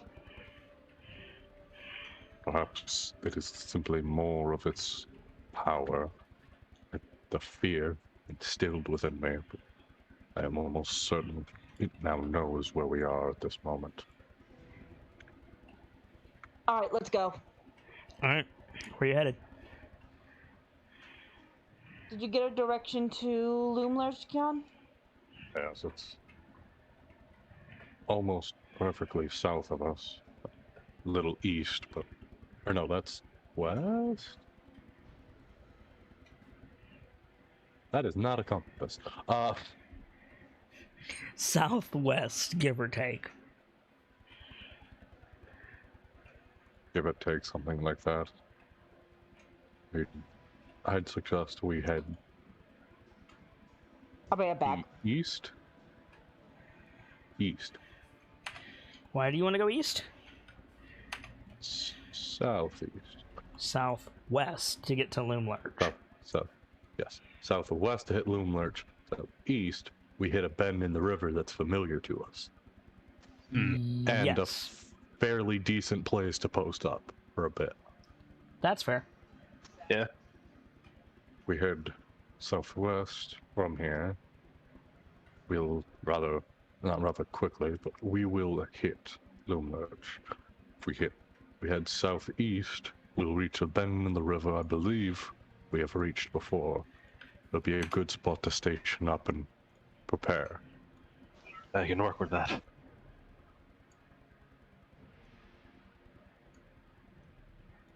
Let's get moving, shall we? So, what's your marching order, gang? Filio's probably at the head, leading the way. I can agree with that. Shout out to Dice Grimorum for helping me make battle maps quickly, by the way.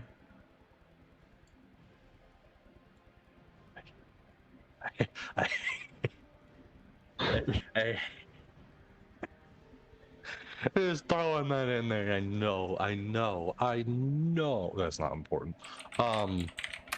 What's the problem?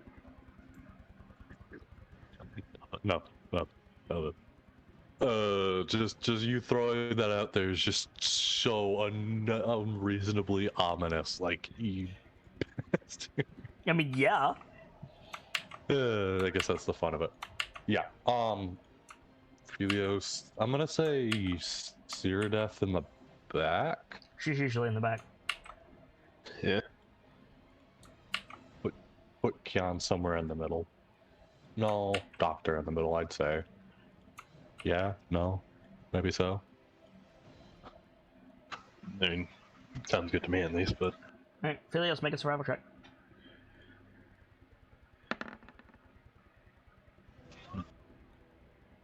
Not my best check, but hey. Hey, it's high enough.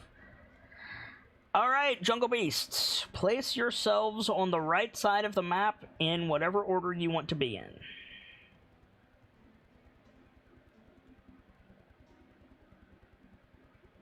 The map should be dark for most of you. Also, I don't think these are the right tokens. This map is entirely 100% visible. Is it? Okay. It's visible within my cone. Yeah, same here with me. But I can see the whole bitch. How about now? I cannot see shit except for my range. Cool. So yeah, place yourselves on the map on the right-hand side wherever you want to be, and we'll get this started. So Philios, you lead them through the woods, through the night. Are you heading for the river, or are you heading for Loomlurch directly? probably towards the river to like get a more familiar area. All right.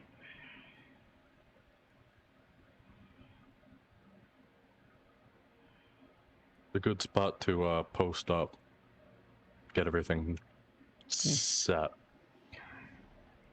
Almost as if Philios were leading you to it, you come to a clearing in the forest with long grass, a few stones, a few trees intermingled, but several wicker effigies between you and the other side of the clearing. I'm back when I miss.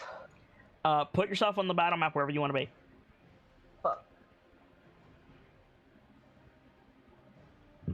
Excuse me. Oh, that's why I have such nice vision cones, because I've got vision from 3 different characters, because I've also got perms for Philios' sheet. Yep.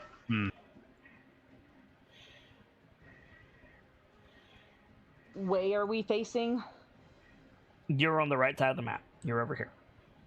Okay.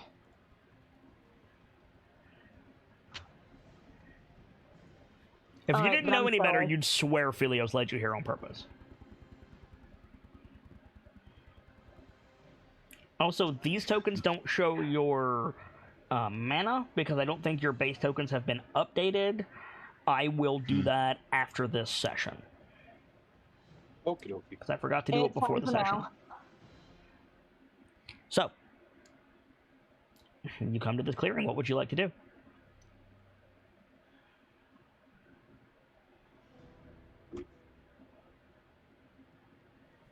This is the best token I have for this, by the way. They don't look like this.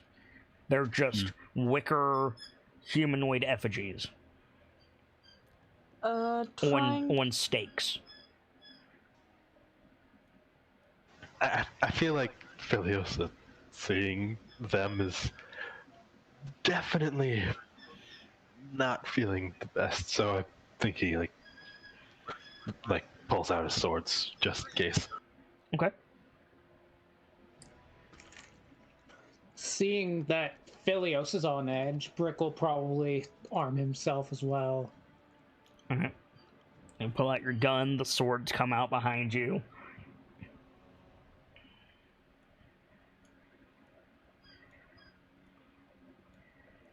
Okay. The doctor's hands go to one of the throwing stars.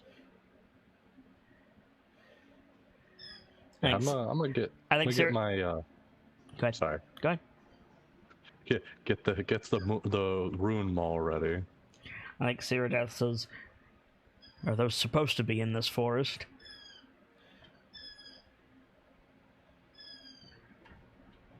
I haven't seen anything like them around here before, so. What are they? Probably bad news. Cyrodiil moves to the front. You're saying you don't know. I haven't seen anything like them before, so. They look like scarecrows.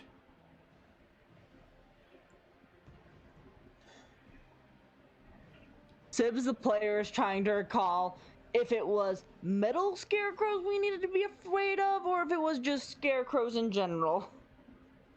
I can answer that for you if you like. Can you please? Sure. When Is the answer roll initiative? You're not far off. When Cyrodiil says the word scarecrows, Kian, make a charisma save. Yeah, I fucking hate you. Oh no. I don't. I promise.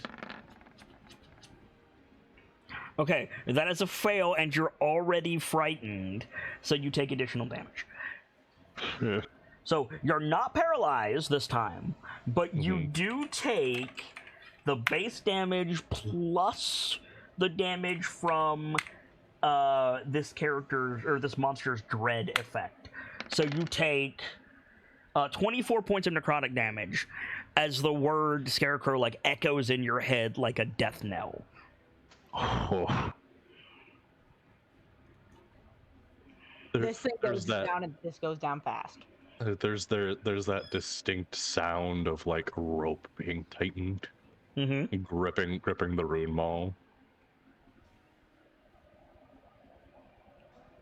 The doctor will kind of look over to Kian.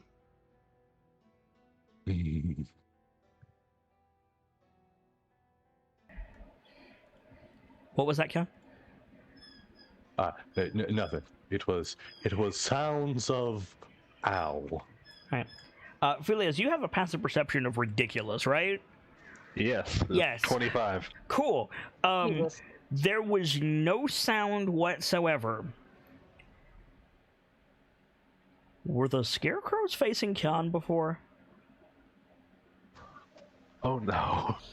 Die.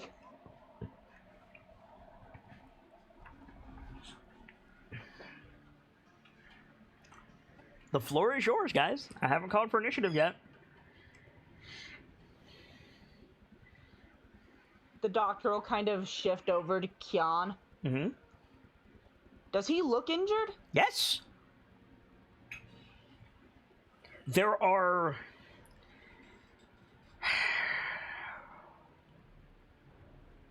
Yeah, fuck it. We're in Sleepy Hollow. I'm just gonna go full gothic horror. There are scratch marks all over his neck and back. Oof. Give Yeah. me 1 second to double check something. Mhm. Where like- is it? I like to think Kyan is rocking that, like, how do I describe it properly? That look that characters have where it's very clear they're not okay with what's happening. They are experiencing terror. But at that same time they're rocking their best resolve. Mm-hmm. I was hoping the Moonlight Monocle would do something. No, it does not. It just gives me dark vision. Well, it's dark here, so that's something. So it helps. Yeah. Hold on. Your token is currently casting light, so... The spear. Yeah, so it's not gonna help you that much, but... Yeah, I know, but it's still something to have. Yep.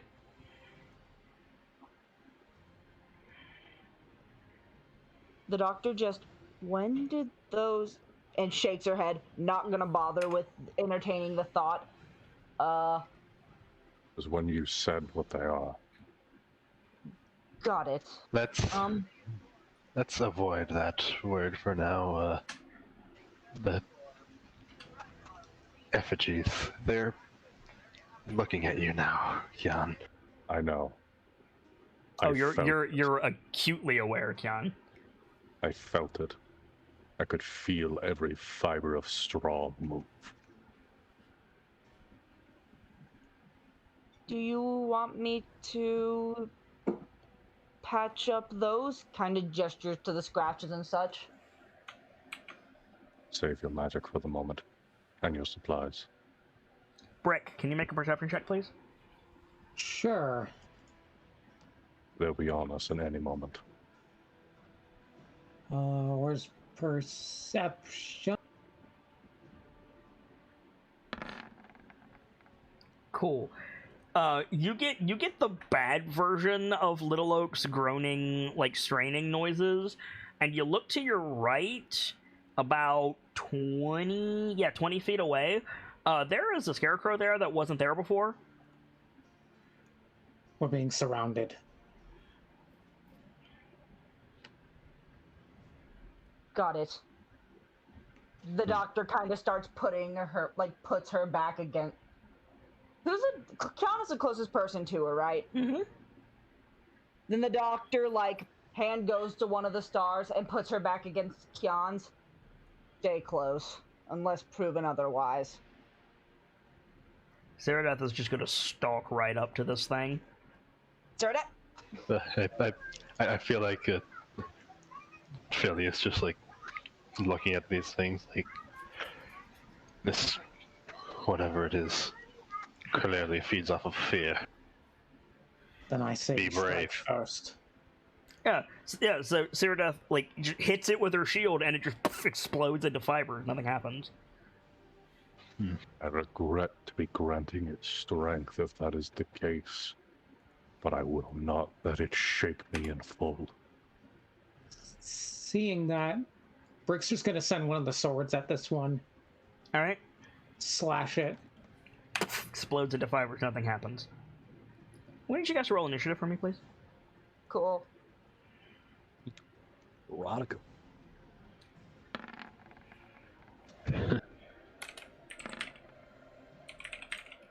Damn it. spell the word for somebody who is obsessed with money? Miser? Yeah. I-E-S-E-R? No, M-I-S-E-R? it's just M-I-S-E-R, yeah. Cool. Thank you.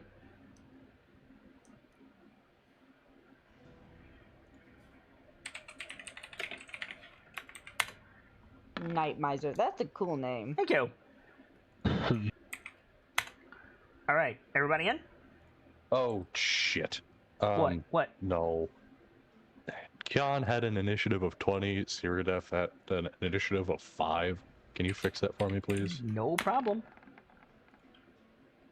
I can't if you keep rolling as Kion.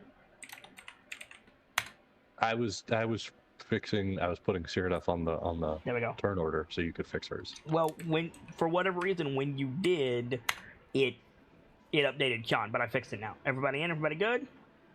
Yes. All right. Yeah. Ricks and Mathars are good. I didn't get that problem, so... Cool. All right. So, yeah. Now we're in initiative. What do each of the jungle beasts do?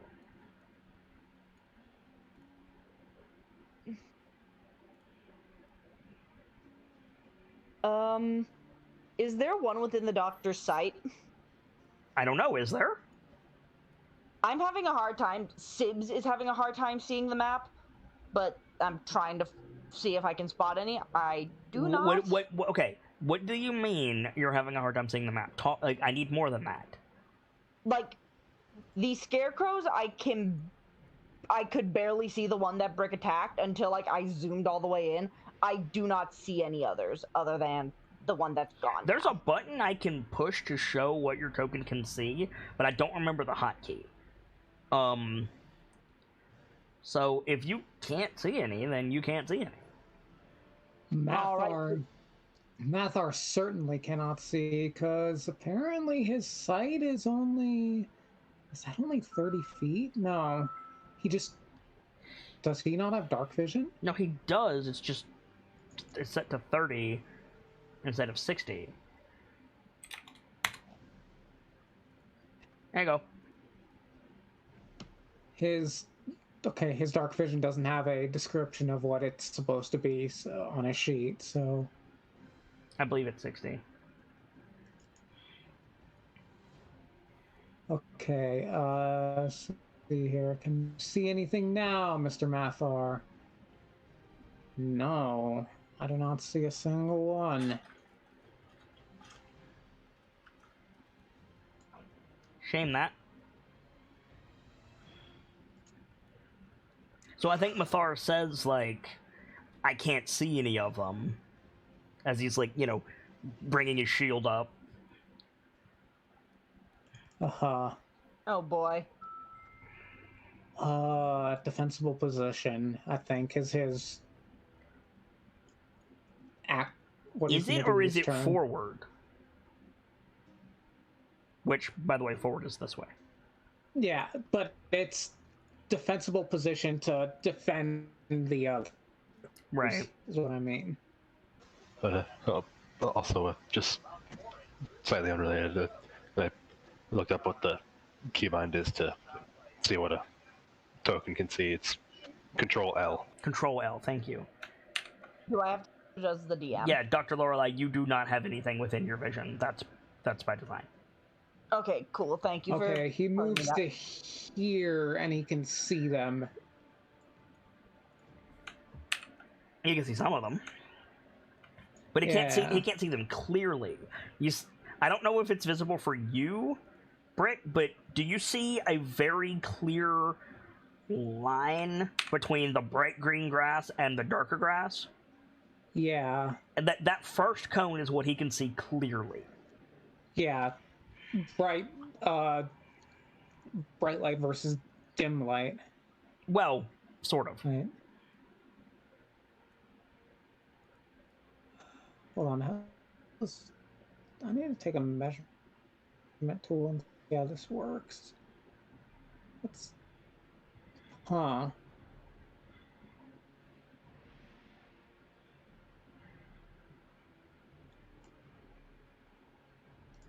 Weird. No, Okay, so there's. I said it that way on purpose. All of my dark vision works like that. All of my light sources work like that. Okay. The further away you are from something, the harder it is to see. What's movement speed math are? 30, okay. Still got movement. Mm.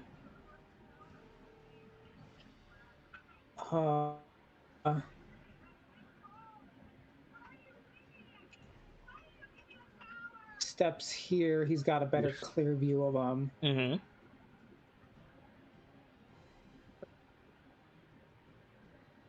I'm sorry, I've tried really hard not to laugh at the fucking Carl Weezer.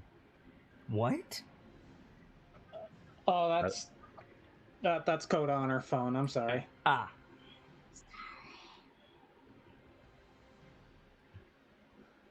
From Jimmy Neutron? Yeah. Okay.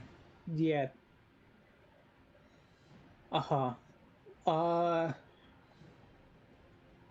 From there,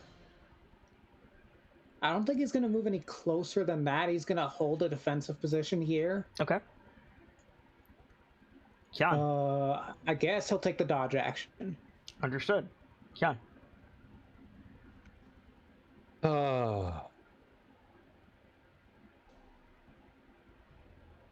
Boy.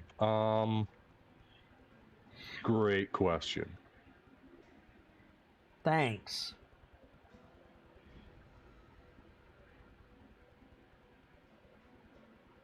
So, can you remind me what frightened does? Sure. You cannot willfully approach the creature that frightened you. You have disadvantage to attack the creature that frightened you, and depending on the severity, you must use your action to dash away from it. The thing is, you don't have visual on it, so none of that really applies, except the disadvantage thing. Okay. In that case...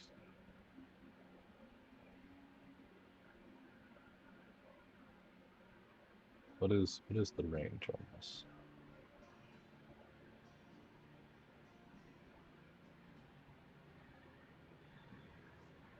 Oh, that's elemental shit. That's not what I wanted. Burst. What is the range on burst? 10 feet.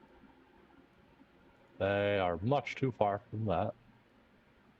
And yes, I know. I can get closer. I'm looking at my options. I should have been doing this already, but I had to see how things were going to pan out. It stopped showing everyone's bar but Mathar's for some reason. And then I tabbed over to Dr. Lorelai's and it revealed everyone's bars. Okay, sure, whatever.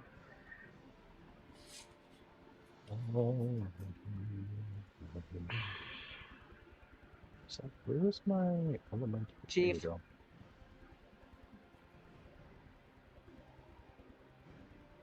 I'm gonna... Mm-hmm. I don't know how well this will help me, Uh-huh. but it sounds like a smart idea. Okay. Eat a charge of elemental sense to extend my awareness to 60 feet, which means I can detect presences much more easily, elemental presences within 60 feet. No, it That only applies to elementals. Can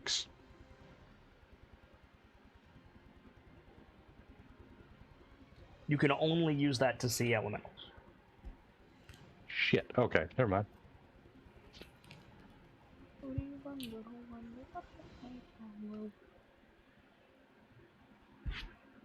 Sorry, friend. C'est la vie. The grass fairy Pokemon? Celebi. Celebi. Is that not what you said? Oh, I said c'est la vie. Oh. That's life. Or such is life. And so it goes, actually. I thought it was such is life. Okay. Knows what I know. We know. I mean, I thought you said Celebi. Shows how much I know. Like... Can't really do anything from this range. You know what? Yeah, I can. I'm gonna aim for the scarecrow right dead ahead of me Yup. with an acid bolt. Alright. It explodes into fiber.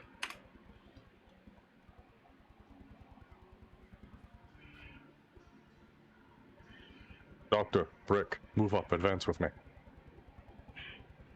Is that your turn? Yep. Philios.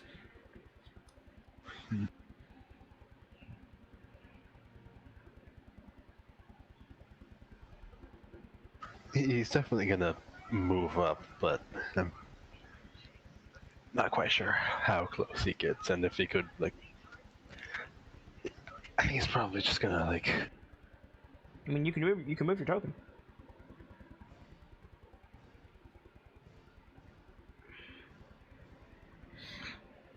probably move up to about here. All but right.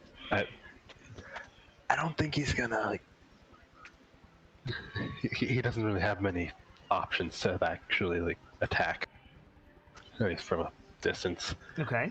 And he doesn't quite want to, like, pull out his crossbow. So you just want to wait and see what happens? Pretty much, like, All right. ready action to attack anything that gets too close. Dr. Lorelei. The doctor is first going to move up with Kyan as Axe 2, Mm-hmm. though keep just a step or so behind, so, like, for defensive purposes. That one's not really within range as here, so I might yeah, I'm just going to take that step up. Okay. Give me 1 second. I haven't used the stars in a while, so I do not recall their range anymore. 2060.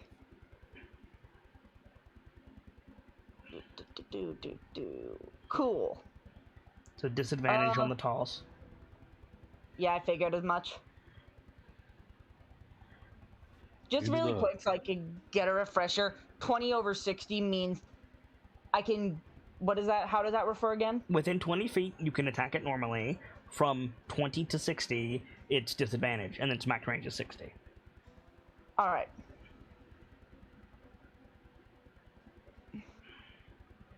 They're throwing weapons.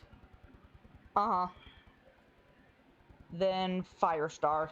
Let's try this. That's smart, because that should light the Hits. fibers on fire. It does hit? It does hit. Cool.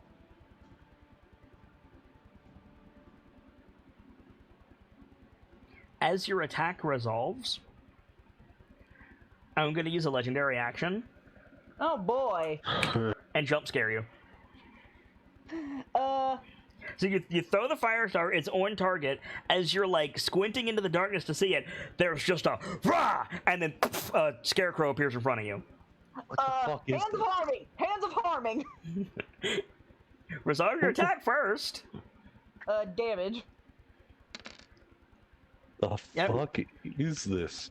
Some discount fucking scarecrow Fetty Fazbear? Can I hands of harming, or Yeah. is that not how this works? Okay, Well, link the ability. I don't know. I don't have it memorized. like, Inflict wounds when you hit a creature with an unarmed strike. So you have to make an unarmed strike. damn it. You still got your bonus action. Just punch. Don't you have a second attack still, Yeah, too? you should. Yep. Oh, Wait, yeah, I no. do. Oh, yeah, Nope. you got your bonus action attack. You don't have extra attack yet, because multi-class. Yup. Yeah. What? I'm so confused now. Do you have the ability extra attack? I don't think you do. I do not. Okay, then you can attack with your offhand, but that will burn your bonus action.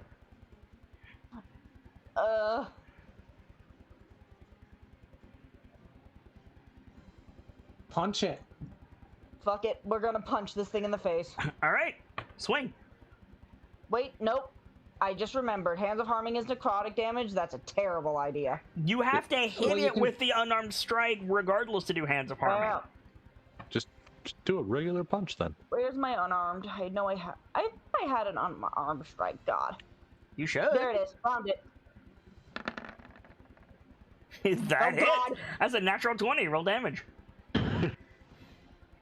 All right. Roll one of your martial arts die. Fuck one of the martial arts die. I'm sorry. I'm Just so click prepared the for button this. unarmed strike. That's all you have to do. Fair. Okay, you don't have to use Hands of Harming if you don't want to, but Hands of Harming only applies when you make a melee attack.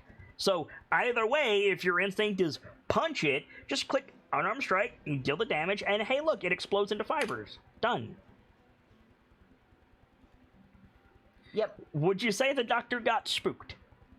The doc. Somewhat spooked. Like, yeah, it was a bit of a jolt, but the fact that her response was punched it in the face, she's a little proud of herself for that. Yeah, but she got, you'd say? Yeah, a bit. Cool, make a charisma save. Okay.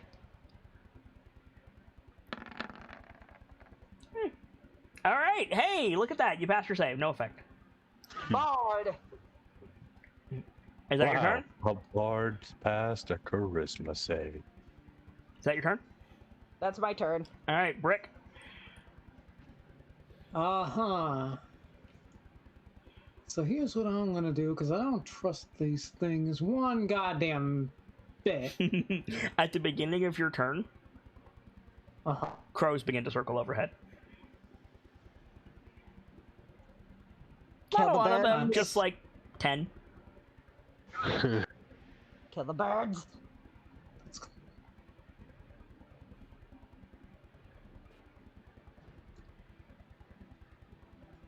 Okay. Can you remind me why birds are bad? If it's crows, then that's bad because that's Got what information on this. What?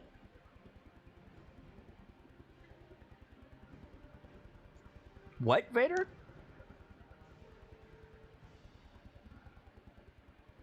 Hold on, I can't hear anything all of a sudden. Hello? Hello? I can hear you two. I can't hear Vader. Can you guys hear Vader? No. Nothing. Hello? Gamzee, Heard him for a sec, but he went robot. Gamzee, can you hear me? I can hear you fuck at least. is going on? Why All right, can't Sibs, can you hear me? Yeah, I can hear Hello? you. Okay, cool. Gamzee So, got samurai. Gamzee got samurai, Why and can't something you is hear me? happening to Vader. Great. But just checking.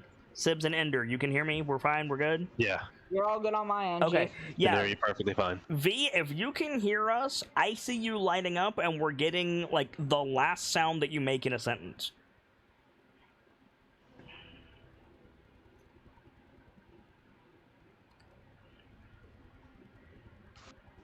And also, Gamzee got samurai, so that was fun. Welcome back. There we go. Gamzee, can you hear us now? Yes. All right.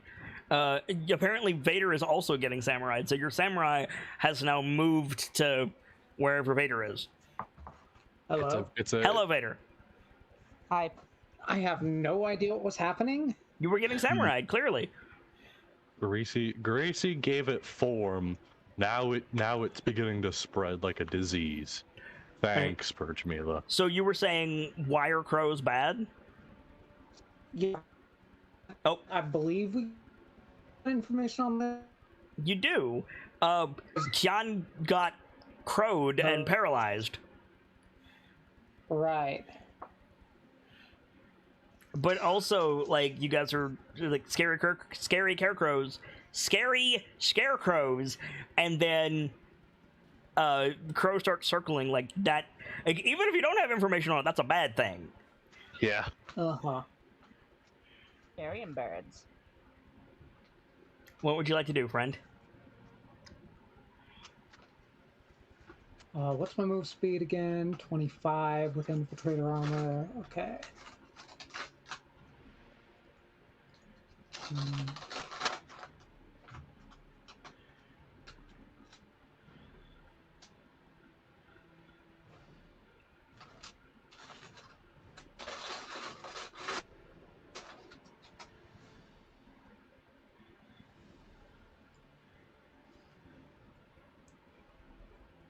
Are you moving your swords with you?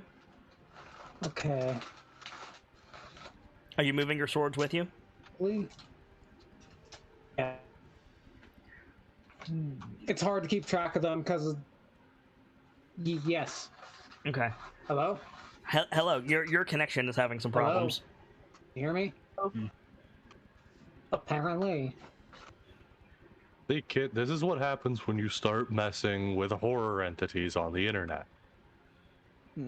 Bitch, I am the horror entity on the internet. Can confirm.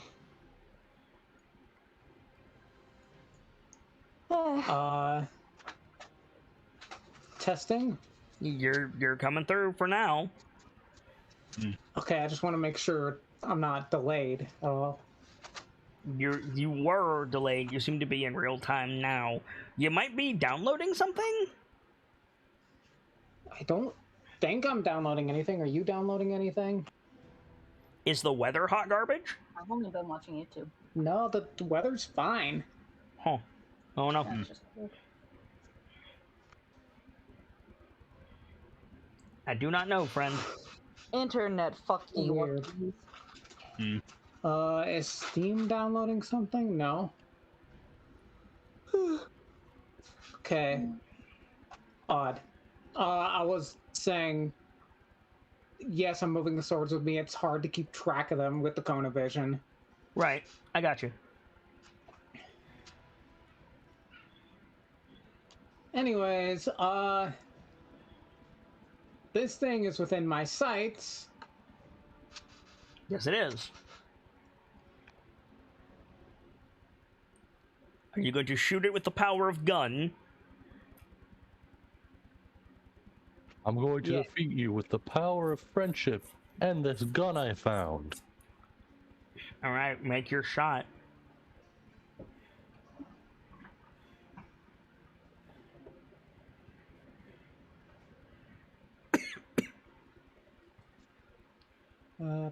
Where is it? I haven't touched the sheet in a while.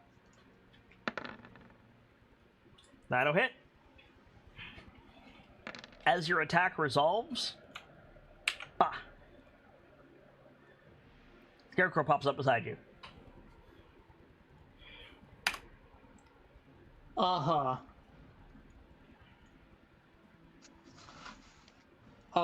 Second attack, I'm just gonna bash it. I'm just gonna rifle whip it. All right, yeah. Go ahead. Yeah, that would just be, I guess just a strength-based improvised attack. Pretty much. You hit? Alright, that would be 5 damage. It explodes into fibers. Blasted things. That's my turn. All right. Ceradeath.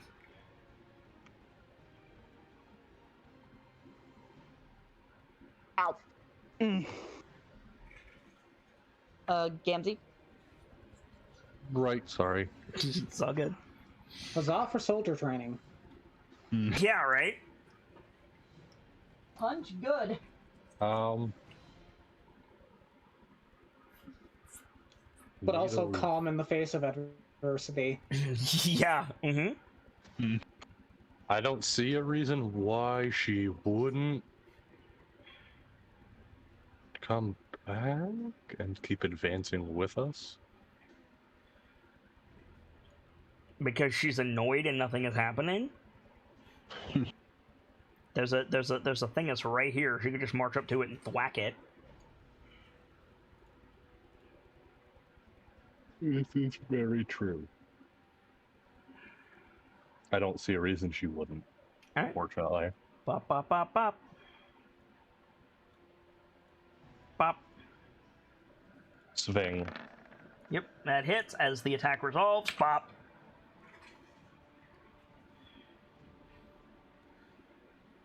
Mathar, Kyan, and Dr. Lorelei, you hear the bad version of straining wood from directly behind Kyan. but this one is exploded. Huh? Look directly behind Kyan. Jeez. I know. Oh no. I have a question. Yeah.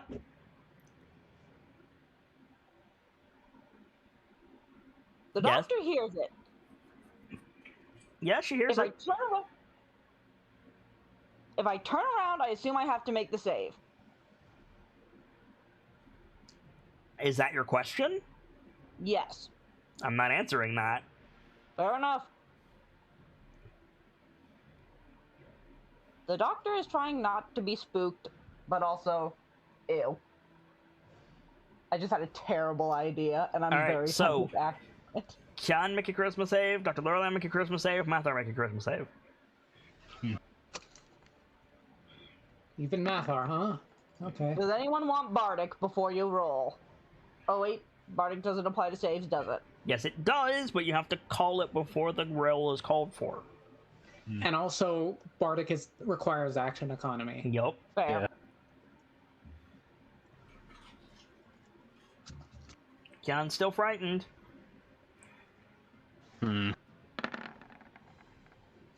Mathar is...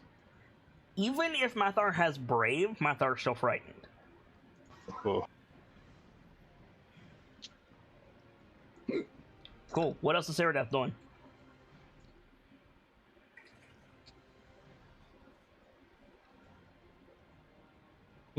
There's another one in her line of sight, and she has extra attack.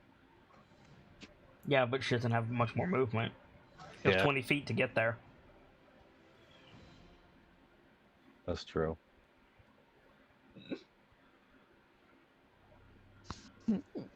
Um.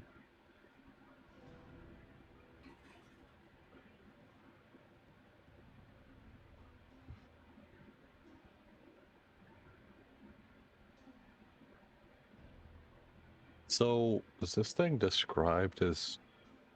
I guess it wasn't. I was going to ask, was it described as a fae specifically? But What? the fear monster. Nope. You haven't seen it.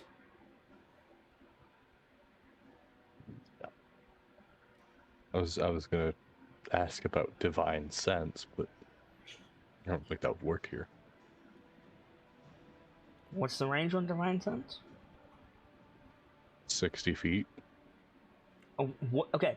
Like, you can say, I was going to ask about this, but I don't know what you're asking me. What do you want to know? Could this detect the actual thing? In theory? But it says as an Why? action and you're already attacked. True. Keep it in mind for next I'm not time. going to tell you one way or the other if that'll work.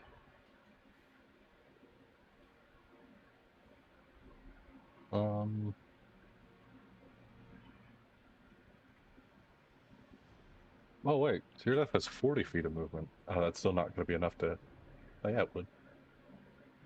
Yeah, it would. Alright, swing. That hits. And it, yeah, blap. Okay, that's another one off the board.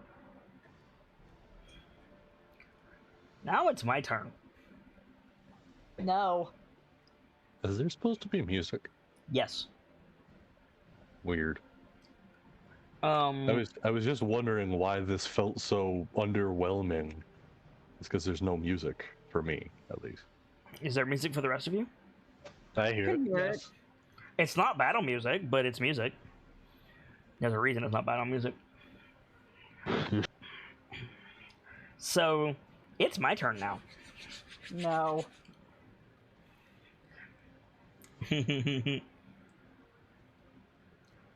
So, for my bonus action, I get to place another effigy. Ba-dump. So, Brick, an effigy pops out in front of you. These don't trigger attacks of opportunity, do they? They haven't so far. I mean, I had my action ready to attack anything within range. Yeah, you can, Philios.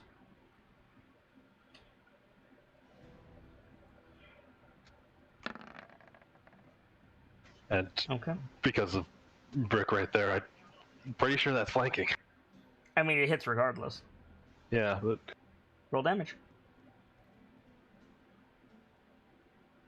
also means I get sneak attack, if that matters. It might. Probably won't with the damage, but you know. It just explodes into fiber. Hmm. All right. Now for my main action. According to this this monster block I found, I get to make 3 attacks, Okay. and I can do them from my effigy. Oh no. So, step 1.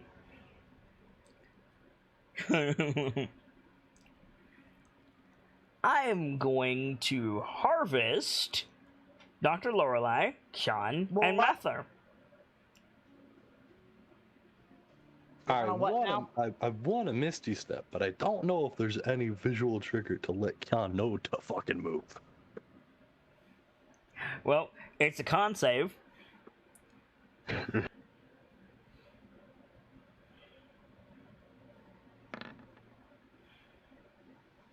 Alright, Kian passes. Huzzah. Dr. Lorelei Oh, I fails. gotta roll for Mathar. Yep.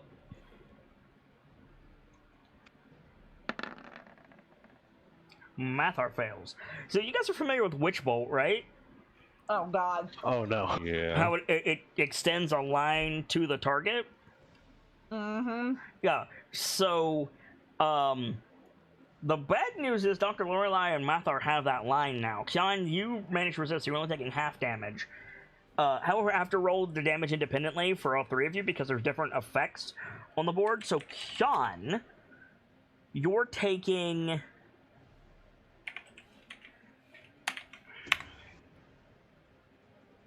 Oh my god. You're taking half of this. It's augmented because you're frightened. So half of 29 is 14. 14 points of necrotic damage. Oh boy. Dr. Lorelei, you are not currently frightened, but you're taking full damage.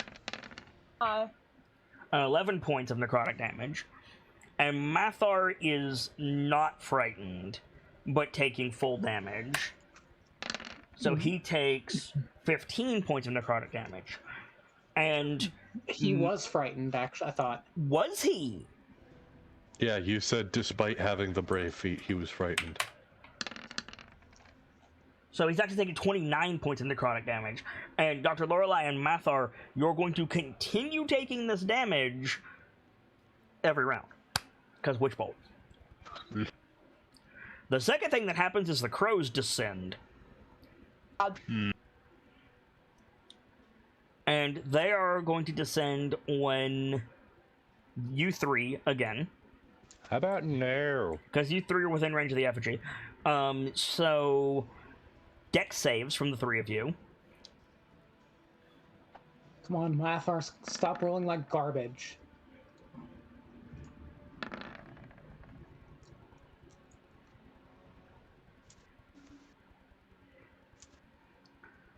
Ooh, that's not good. Kian? I'm looking at an ability trying to figure out if it's a reaction or not because it doesn't say. Elemental Shield? Link the ability. This one I did get verbatim. Protect yourself with vulnerable shield. You place 1 shield under another creature so long as it's applicable. As long as the applicable totem is active. I don't have any totems active yet, so never mind. Is that a dex save? It's a dex save.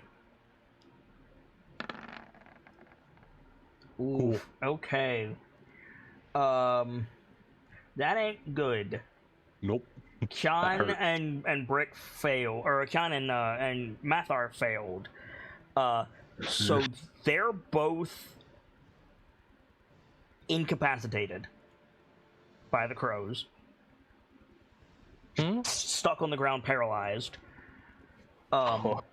And they take... Now, hold on. Is it incapacitated or paralyzed? Because there are different rules for those. Incapacitated.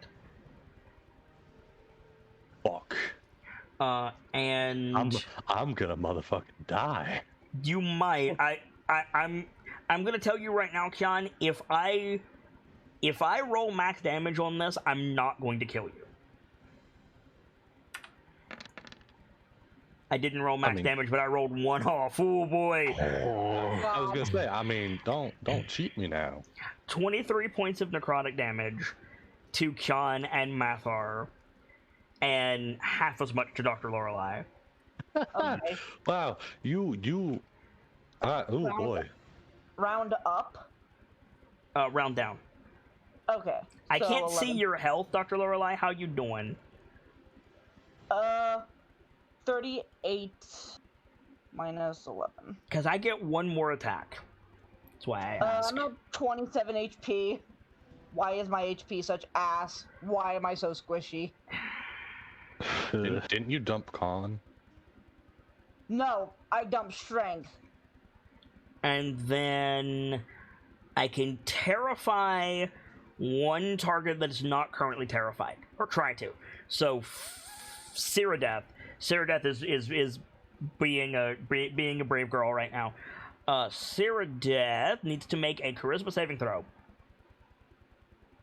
Wait, I can't cast it on Ceradeath. She's not close enough to an effigy. Philios then. I'm pretty Alright, I think Ceradeath might actually have fear immunity from paladin levels. The Nightmiser doesn't necessarily know that. It's an attack. I can terrify as an attack, but Ceradeath isn't close enough to an effigy. So Fair. Philios. But worth noting, I have advantage on this. Good. Charisma save. My bar All isn't right. keeping up with data. You pass, apologize. so you take.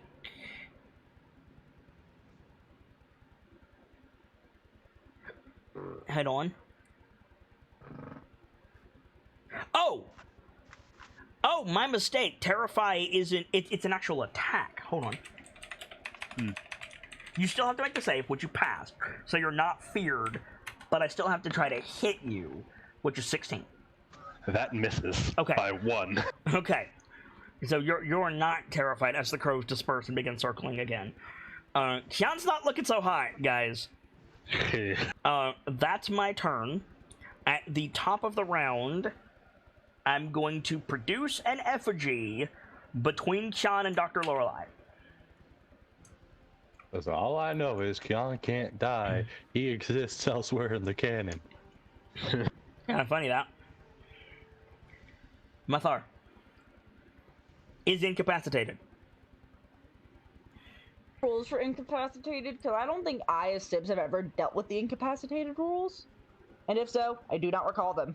It clears up at the end of his turn, so for both of them. So we just jump straight to Philios. Incapacitated means you cannot. Go ahead.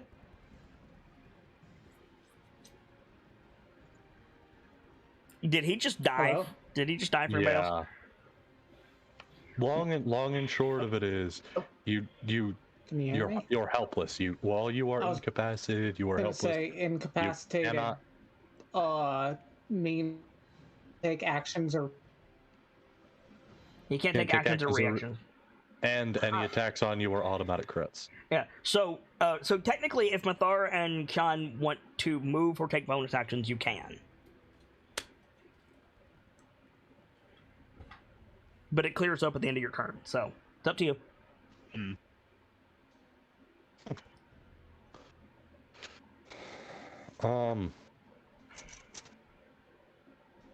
I'll tell you a fucking bonus action.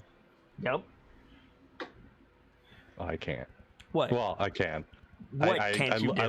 I looked at the turn order and got confused for a second. I skipped over you, but you can take a bonus action or a reaction if you want, or a bonus action or move. You can't take reactions. You can take a bonus action or move if you want to. hello, am I alive? Yeah. So what we heard on our invader was, "Hello, am I alive?" Burp burp. That was my phone vibrating right next to my Okay. on my desk. Fair enough. Totem a stone skin. That's not going to help you with necrotic damage. Gain bar. Oh, I misread it. I thought it was base bar. I was trying to Air totem. We got through it. stated. We got through the incapacitated thing, Vader. Oh. Okay. I've had to look at this ruling so many times in my own game. I have it by memory now. Yeah. Fair. I feel like I know who's at fault for that, Enki. Boom. Actually, no. Really? I can't activate It's the it. bard with Rolathim's Psychic Lance, which is incapacitated, which is different from stunned. I see.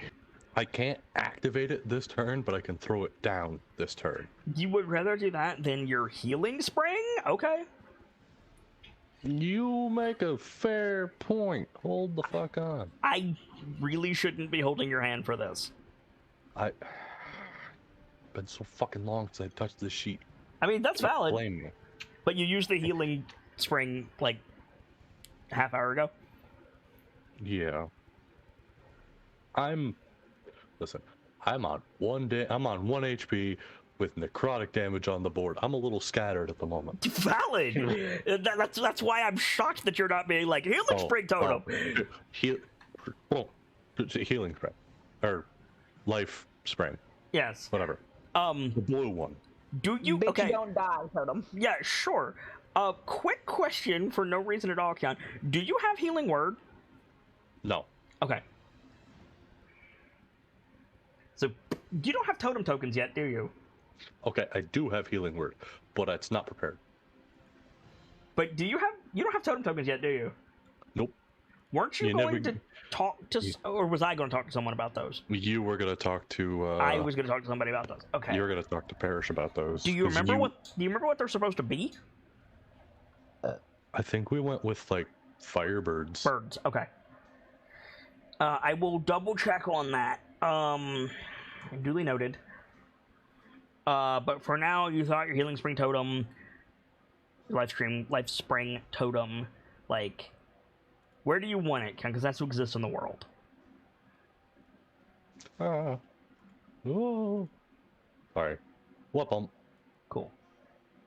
Wop. I vaguely remember you using totems for these. You were borrowing the ones from, I might have been borrowing, Guiding Winds. Yeah. I ain't going to dig those out right now, though. So yeah, so as a bonus action on your subsequent turns, you can throw out a heal. God, to a random person. Shit. Do you want to move? I don't know. What? Okay. Good. All right. Is Mathar going to take a bonus action?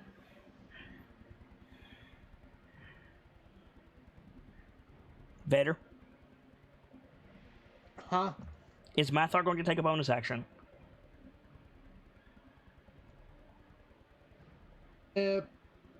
Yeah, probably.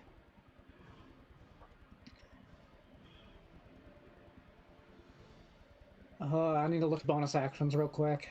Okay. If I can't find any better, which I'm not sure I can, I think he's going to rage. That's a good thing to do.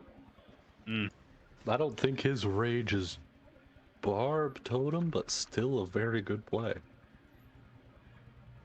It also makes sense because he just got dunked on. Yeah. Yeah. Get this. I think it is bear totem because he's he's a juggernaut. Okay. Yeah. I was gonna because he's immune to other shit, so like the bear totem makes sense. But okay, really, he's a juggernaut barb. Yeah. Interesting choice. Yeah. All right, Philios. That sounded judgy as fuck. I'm sorry.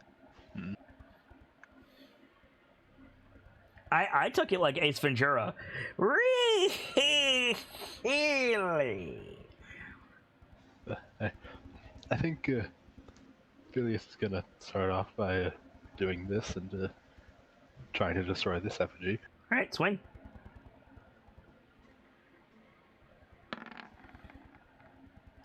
As the attack resolves, pop. But that hits. No, stay away from me. Would you say you're getting frightened, Kian? I'm getting concerned. Roll your damage, Phileas. That hits. Would you say you're getting frightened, Kian? I'm getting real fucking concerned. Would you say you're getting terrified? I don't want to feed into your games. Shame. Little. Because I know either way I don't get a choice on feeding into this. Would that be a yes or a no? Technically, yes. Cool. Make a Christmas save. Because I'm on 1 HP and this is necrotic. God, you've probably got adrenaline coursing right now. I don't want to lose another character to a nat 1. Do you want my inspiration, Kian? Yeah. All right. Tired of While that's happening, Yep. Phileas is gonna attack this effigy right here. Go ahead and swing. So, Kian is terrified. I tried so hard. I'm gonna stop right there. Yeah, thank you. That hits, Phileas. And you don't destroy What this did one. It's because I disconnect. You don't appear to have disconnected, but you are not here. Though, here is one question that might change this. Mm-hmm. Do these things count as Fey? No. All right. They're also Fair immune enough. to psychic damage. That's why I didn't destroy it. Yeah. All right. I was mostly asking for my Favorite enemy? Yep, understandable. They do not count as Fey. All right. And I assume they don't count as beasts either, but Dr. Lorelei. actually, Oh, go ahead. offhand attack. Oh, yeah. Okay, you're almost certainly going to destroy it then. You missed. You actually missed. Holy shit. Okay, that just happened. Dr. Lorelei. see the skull avatar. Is Kian dead? No, Kian's not dead. If, I'm just if terrified. Kian was dead, this would happen. Fair. I wanted to make sure. If Kian was dead, there would not be any confusion on the matter. I saw the skull and I got nervous. Okay. Listen, if he was dead, I'd already be going through my backlog. Okay. Like on one hand, I'll be real sad that Khan's dead, but on the other hand, go ahead, motherfucker, give me the availability to empty more of my backlog. Hello. Hello. Hi. Hopefully that fixed him. You said that with the birch tree line inflection. I've been practicing. I was not expecting that.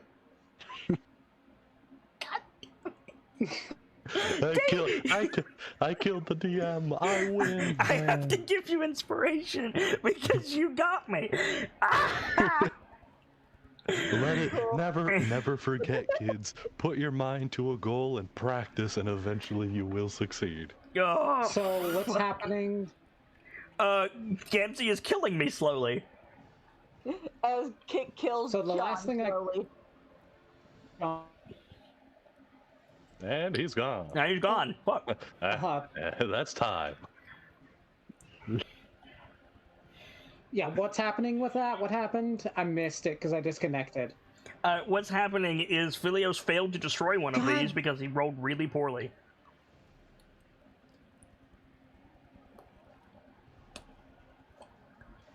Yeah, it seems like he's very delayed again. Mm-hmm. I think or wait. What the heck is going on with my internet? I wish I knew, I have friend. no idea. Go unplug your router and plug it back in. It's not my router.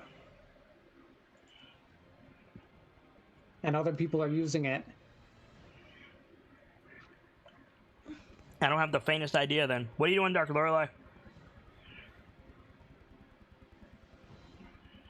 Kian and I am casting a 6th level Cure Wounds. All right. No, wait, 4th level. I can only go up to 4th level, but it's 6 points. I'm sorry, I got that confused. You're good. Bonk. Kian, That is so bad. Yes. Hi. Hello. you gain 21 hit points. Oh, doctor, I love you. 1, 2, 3, 4, 5, 6. All right. Okay.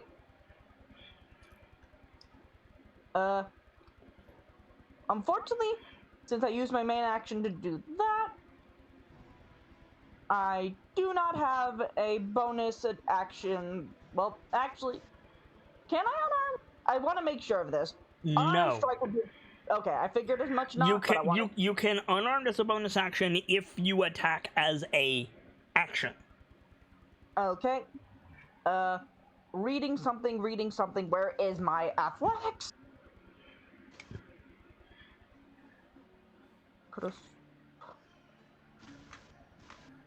I was kind of hoping to. I feel like I read this somewhere. Something. Dodge is a bonus action. No. You have to activate Step of Wind for that sort of thing. Yeah. Way of the Dancing Step is what I have, so I'm trying to find out what that was, and I don't remember it anymore. If you make a melee attack, I think. Ah, gotcha. Okay, then the doctor can't do anything else, just... I believe you can Healing Hands as a bonus action. I think. I have to make a melee attack. You have to make a melee attack to heal? I don't think so. Oh, it's from just the base key thing, patient defense. You can spend a key point as a bonus action to take dodge. As an action, you can touch a creature. Okay, never mind.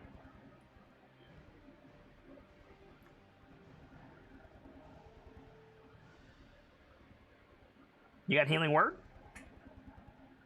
I do. Good Healing Word.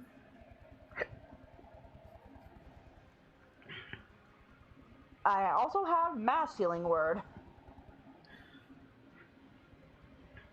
That's up Would to that you. mean one? No, Mass Healing Word will do less than Healing Word. Okay. And there's not quite that many targets around to heal with that. True.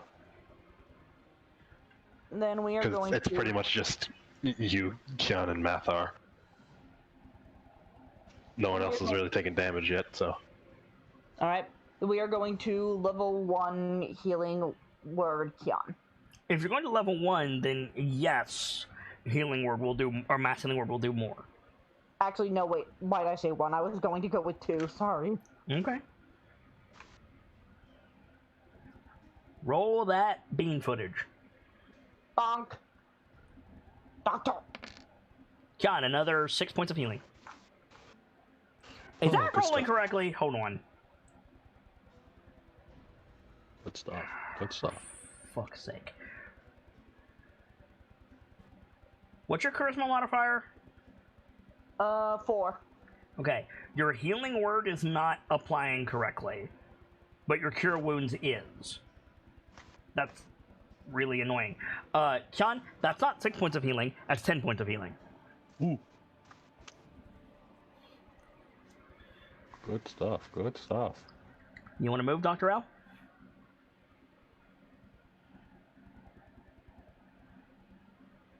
Yep. Alright. Cool. At the beginning of your movement, Oh, God. God, please, no more. this scarecrow that That's gonna Filios... be an attack of opportunity, isn't it? Technically, no. But I'm using a legendary action to do it, so yes.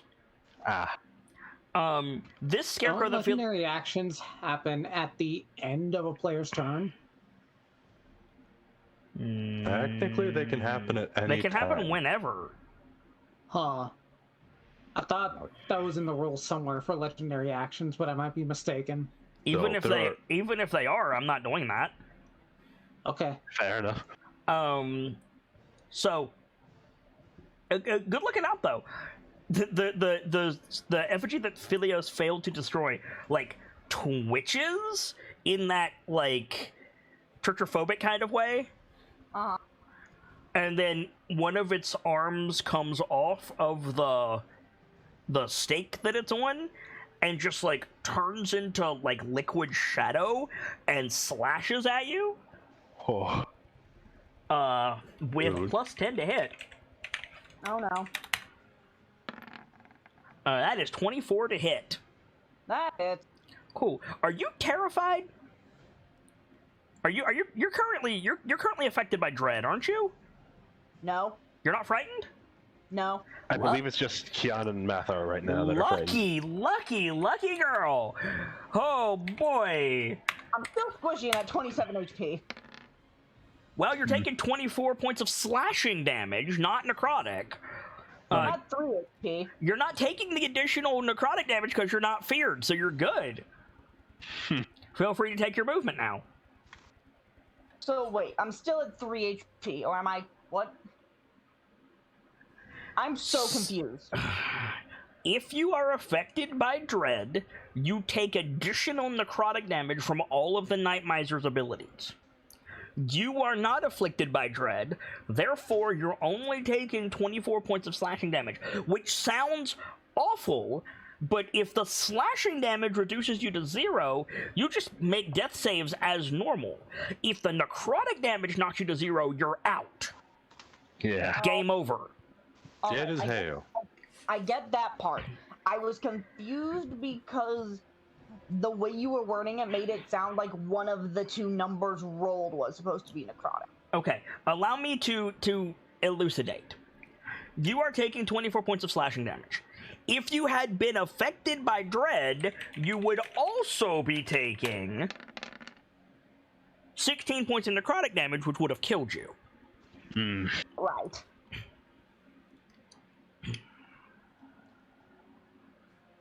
But instead, you're just taking the 24.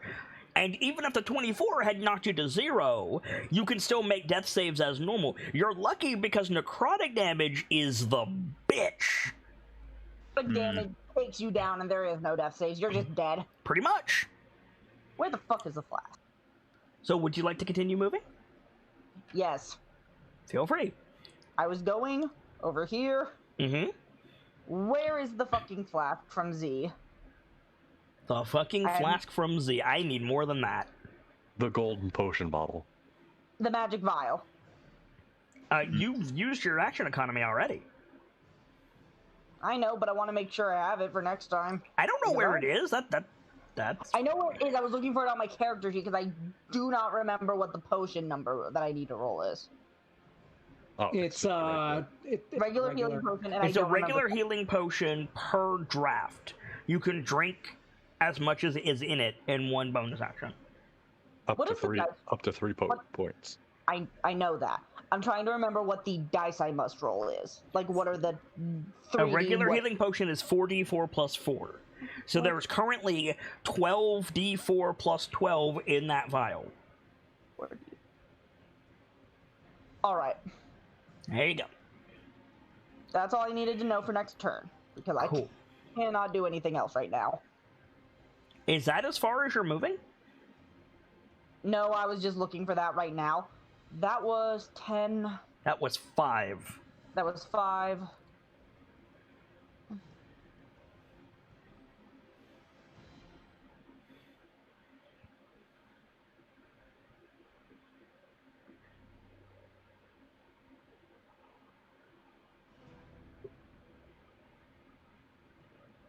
And I think that's as far as I'm gonna get. What? That's as far as I'm gonna get right now. I need you to be clear. That's as far as you want to go, or you think you're out of movement, which is wrong? That's as far as I'm going to go. Okay. Let's hope your internet holds out, Brick. It's your turn. Testing. You're good for now. Okay. I'm getting a little tired of their games. I'm really scared there. I thought we were about So to what I'm lose gonna them again. do is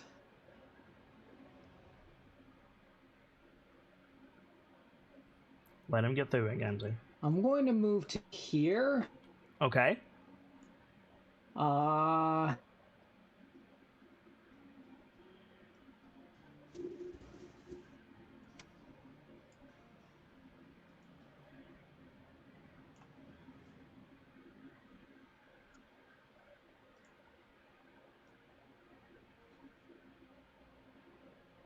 I am going to fire on this one. Okay.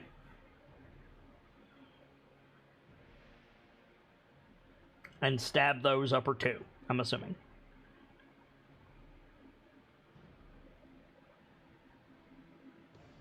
Oh god, I can't roll.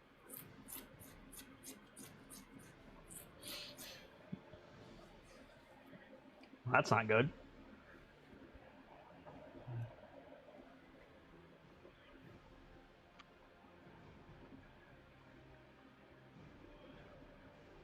That hits. That certainly hits.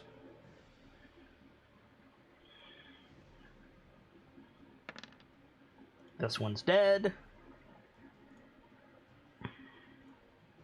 Oh, I'm on the wrong thing. But my internet was dying for a second. Nope, I'm good for the moment. Then you're going to stab that boy.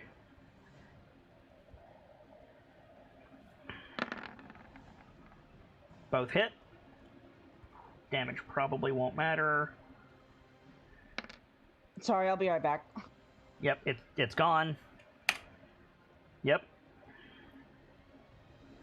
Swinging on that third one. That's by Kyan. Oof. Double nat ones.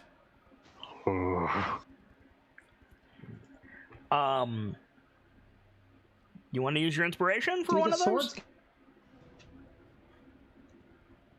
Do the swords count as flanking? One of them does. Actually, yes. This one is flanking because of Kyan. Yeah. So that one would hit. Alright, it's gone. Boop, done. Okay. And it turn's not over yet. Righto.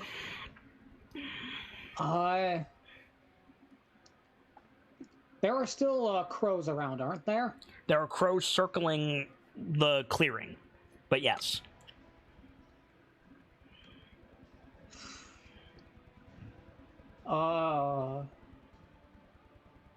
Okay. I was gonna say, I still got an extra attack to fire at the crows. If you want to, that's fine. I'm going to... At the crows.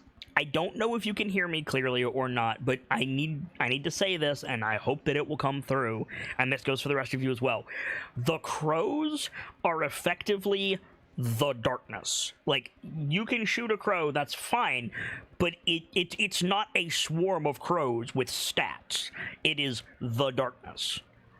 So if you want to fire a magic missile with the darkness, I will let you, but the most you will do is kill a crow. Uh-huh. I would like to fire at the darkness. Okay.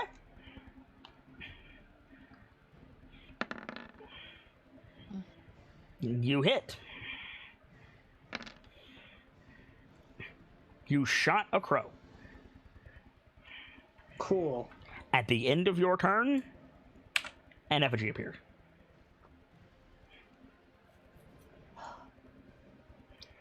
Okay. Oh no. That all you wanted to do? End of my turn.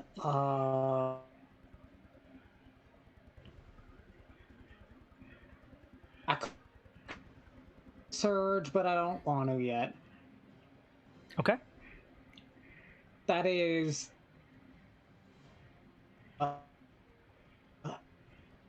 all my action. The swords. I've still got a bonus action. Can I do anything with that? I don't have like think a spell so. I use. That's an action.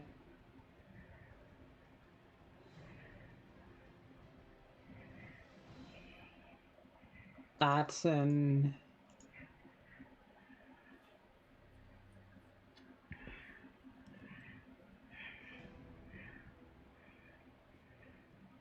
End of turn. Okay. Before you take your turn for Cyrodiil, Gamzee, and no, I'm not going to hit you with something, I just want to say thank you to the audience for bearing with us. We don't really know what's going on with Vader tonight. He was fine during sound test, and he was fine for the first part of this episode, I think. But whatever's going on, hopefully we'll get it cleared up by next week. Just thank you for hanging tight with us. Gamzee/Cyrodiil. Right.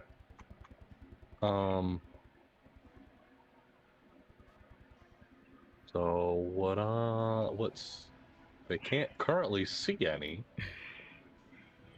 Like over here. Mm-hmm. Maximum speed. They can't see that one either, can they? Over my brick.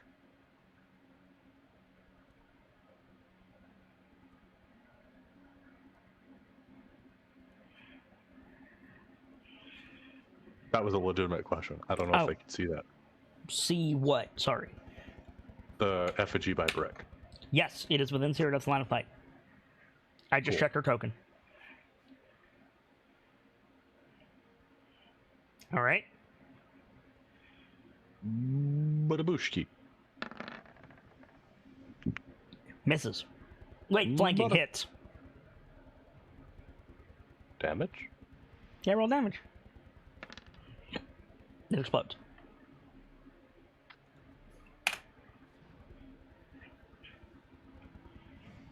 And then, there is straw fibers everywhere in this clearing now.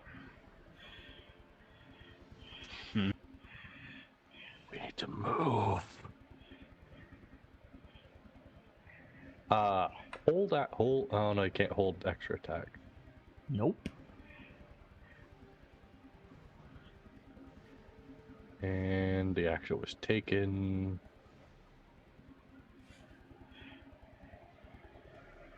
I apologize. I'm still familiarizing with Cyrodiil's sheet. Yeah, you're fine.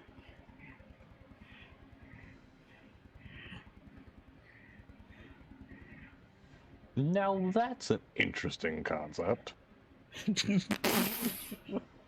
Whenever you hear Guy Gibbsy say those words, you know you're in for a time. Whether or not that time will be good, it's unclear, but you're in for one. That's the end of the turn. All right. There's not a high likelihood what I'm going to do will work, but if it does, yeah. So, like... I could have healed the doctor. I'm buffoon. Sorry. Okay, so I need to talk through this, because if I don't, it's going to live in my head for the rest of my life. Uh-huh. I get a bonus action to make an effigy. Uh-huh. The power play is to just do that and then kill Dr. Lorelei. I don't want to do that. Fair. I have an idea. Thank you. I will hear all ideas in a moment. I've got more. Okay. The fictional play is to do that because Brick pissed off the Nightmiser. But Vader is having internet troubles. The second most fictional play is to do this and drop Kyan because the Nightmiser has it out for Kyan. You bitch. I do understand that though. Me personally, I don't think the power play makes sense. Like, the thing that I want to do is drop it here and shit on Ceradeath and Brick. But that is the safest play. That's the play that affects you guys the least, because they're at full health. And like this thing is wicked smart and malicious as hell, and so like statistically I should try to kill someone, but the power play doesn't make sense even if it is that smart, especially because if it feeds on fear and fear makes it stronger. Dr. Lorelei is not feared. No, but that's more opportunities to instill a more honest, pure, and genuine fear. A more genuine fear would be killing the doctor and putting that weight on the rest of you. Yeah. Like if you're gonna make that argument, then you're making the argument to kill the doctor.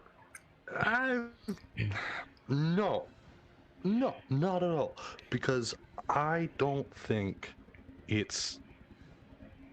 If you guys, is not always the best way to make genuine and pure fear. Counterpoint: you can't replenish. If the Nightmiser kills one of the beasts here, the rest of you are going to fill it. Well, I'm not going to tell you what his ultimate goal is, but like that will stop you and force you to fall back.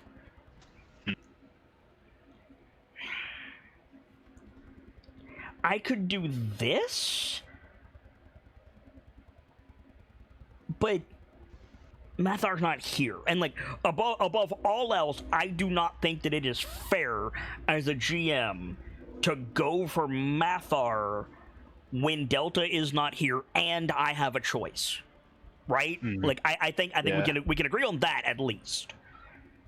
Yeah, honestly, I don't think Delta will agree, but yeah, I don't think he will either. But that's my stance on it.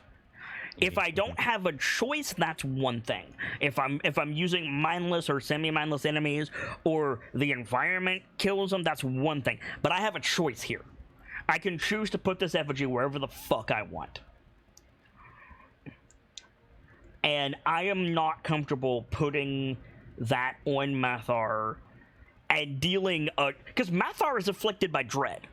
Technically, I could put this here and I could just crush Mathar because he's afflicted by dread. I don't want to do that. I don't think that's fair. That's not the type of GM I want to be. Fair. But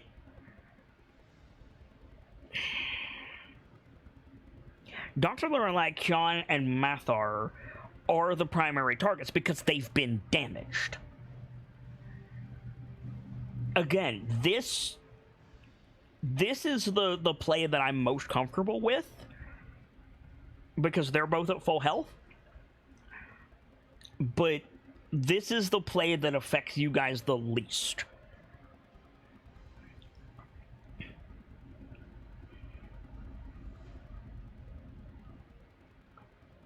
Mm-hmm.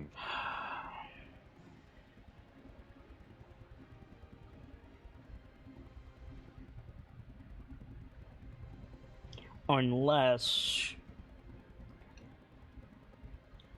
I do this and I hit Ceradeath with the biggest single target stuff I have. Because Ceradeath has been ballsy this fight. Yeah. Like if I just unload single target bullshit, I'll be real with you, I could kill Ceradeath. Because I get 3 attacks. The first one of those will be Terrify. And if she's afflicted with Terrify... Now, she's a paladin, she might weather it. But if she's afflicted with Terrify, then I get extra necrotic damage on everything else. Like that could be real bad. Yeah.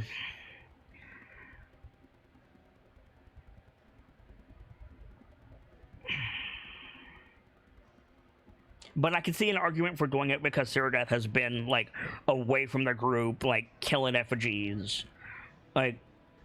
But also, Brick shot the crow, like, I think splitting between these two might be the best bet because they've both had a reason to piss the Nightmiser off, and they're also both full health. So, like, I think the Miser would be like, okay, no, these fuckers gotta go. Yes, I hear you, but the one that he really wants is Kyan. Like, I don't even know why. Is it just because he saw me first? Like, yes, what the fuck? yes, that's exactly right. And this man ain't smart. This man ain't smart. This man a hoe. I mean, kinda, yeah. I rolled to seduce the Nightmiser. Okay, I think the fairest way to do. You are the bard. The fairest way to do this is Sean call high or low. Oh, hi. I heard 3 different voices there. Say it again, please. I said I demand you come at me, bro. Hi. Okay. Okay. So it's Brick and Ceradeath. Shit. Okay. Oh, yo.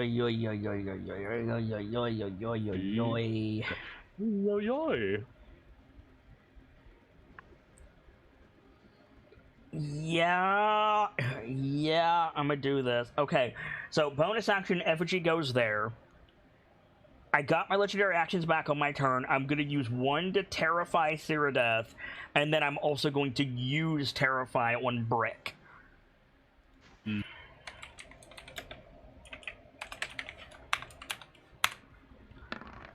25 to hit Ceradeath. I don't know.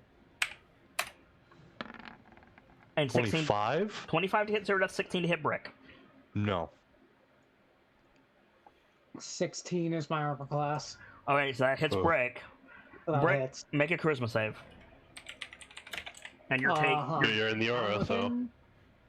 Yeah, I'm within Ceradeath's aura, so that's good. Yeah, you're taking 12 points of necrotic damage regardless. Charisma is not.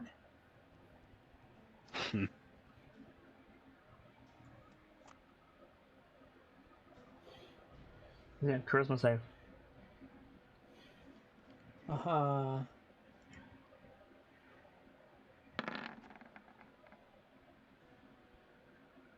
Okay. You pass. You're not terrified. Which is good for you. It's not good because that's just gonna make him mad. Like, you both resisted. So, step 2 is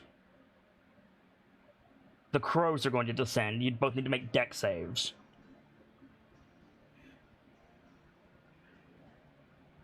Ceradeath gets to add her shield to these. And she does. That's a fail, Brick. I don't want to spend my inspiration to reroll. Yes, you do. I'm going to tell you flat out, if you fail to save, you're incapacitated. And I got one more move after this. It was what, a dexterity save? Yeah, dex save. So this will be plus reroll. 9. Well, plus 6 on top of that. Plus 6 on top of that. Yes, from the shield. That's still not good. You still failed, Brick. So that's... Ceradeath takes half of this. So 5 points of necrotic damage. Brick, you're taking 10 points of necrotic damage, and you're incapacitated.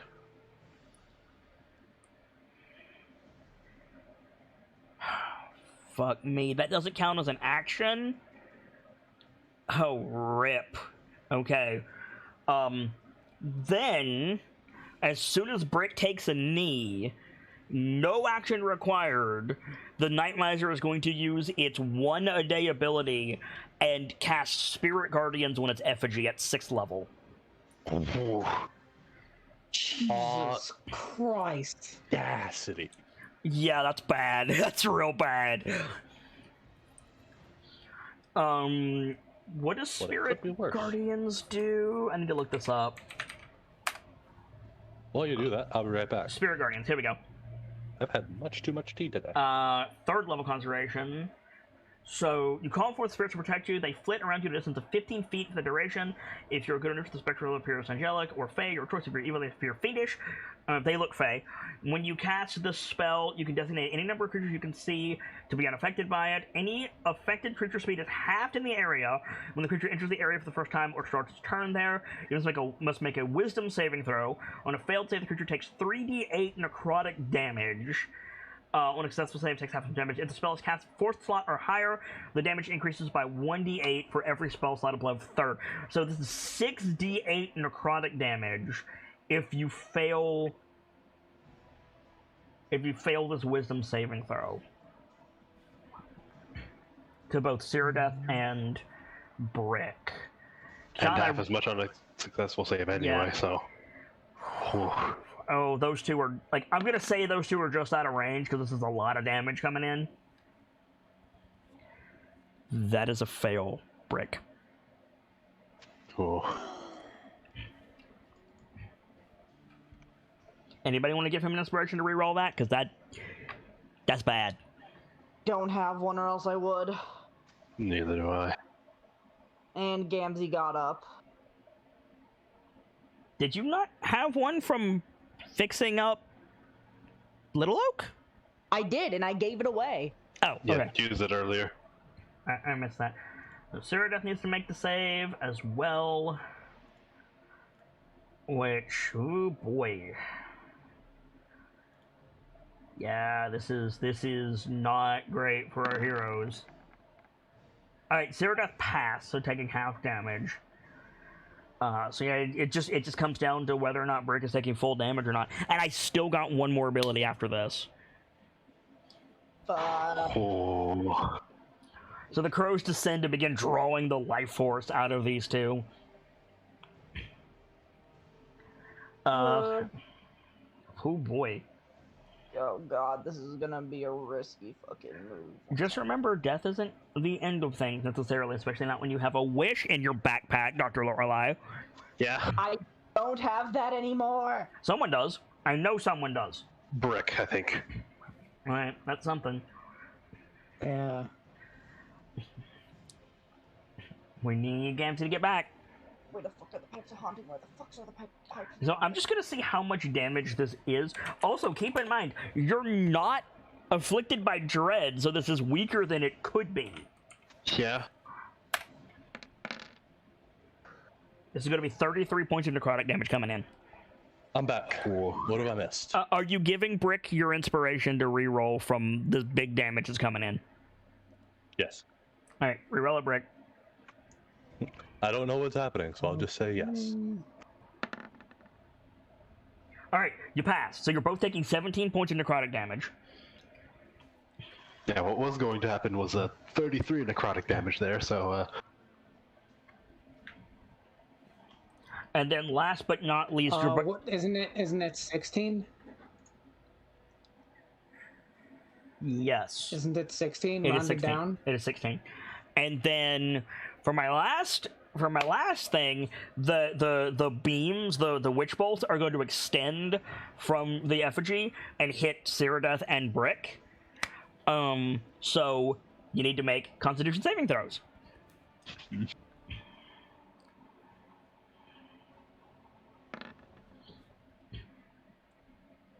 All right. Con save for Siri, please, Gamzee. Oh, right. Saws, bro. One more time on what that save is. Con. Con. Alright, you both passed. So you're only taking You've been adding the +3, right, Peter? 7 points of necrotic Yes. damage. It specifically says to roll less dice if they pass. So 7 points of necrotic damage to you both. That could have been a lot worse. Just saying. Yeah. At the beginning Is of, my token updating on your guys' side? I see you at 17. Okay, because I see if I click on my token, it shows the right HP, but if it's the bar still says I'm full, which is weird. It's on at my 17 end. on my side. The bar Okay. is down on my side, but So then it's again, I just a can't glitch see the on my end. number. So Listen, I disconnected from that. If Cyrdath were my character, I'd have some good lines for this, honestly.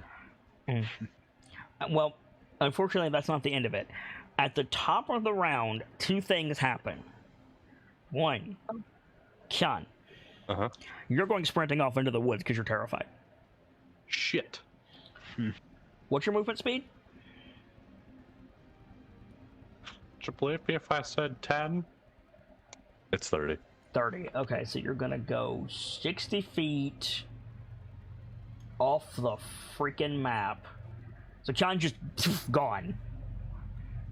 Like, losing heart, morale check, gone.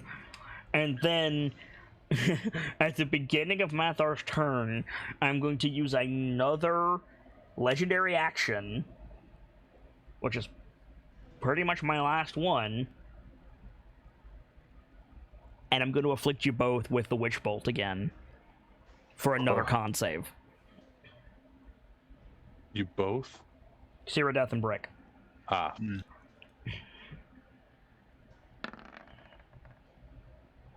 Alright, Cyrdath passes. Brick? I'm sorry. Con save. You're getting Witch Bolted again. Okay. I spent a legendary action on it. That's a fail. So Ciri takes 9 points of necrotic damage. Brick, statistically, this is not good for you. I'm rolling 46. I see what your health is at. Statistically, this is bad. We'll see. We'll see. The good news is you have that wish in a jar. yeah. What are we at? 11 necrotic. Ooh. Those 2 1s saved you. Yeah, they did. All right, top of the round, Mathar.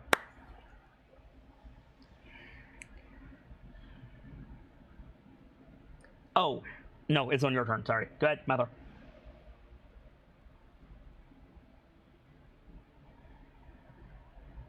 Which is Brick. Oh, sorry. No worries. I know, it's stressful. Mathar is feared, isn't he? He is he is feared, yes.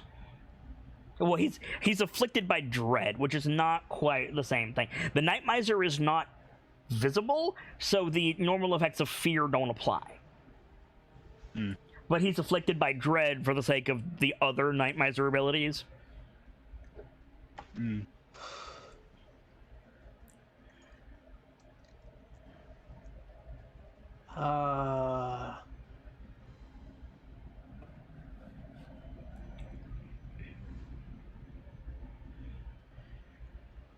Oh, this thing's doing spirit guardians. You can't walk into that. Yeah, that's a fair point.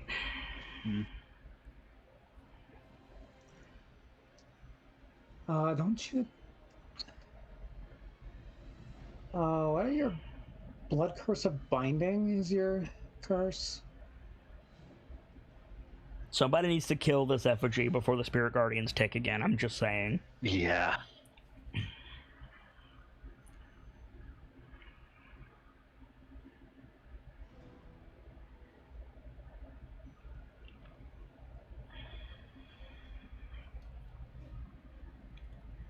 Do you have anything? You've got a heavy crossbow.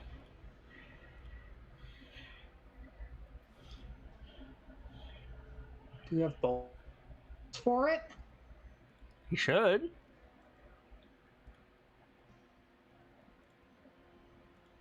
No. Nope.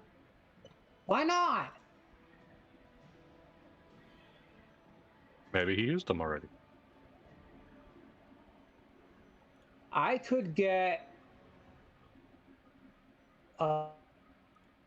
creative though.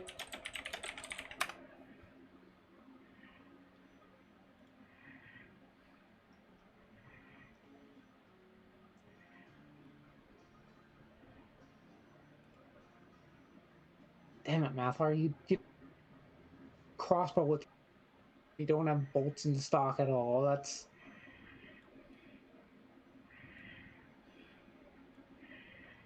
what he does is a hunting trap. I'm listening. Can I toss the hunting trap? It won't do anything? But yeah, you can throw it, sure. Shoot.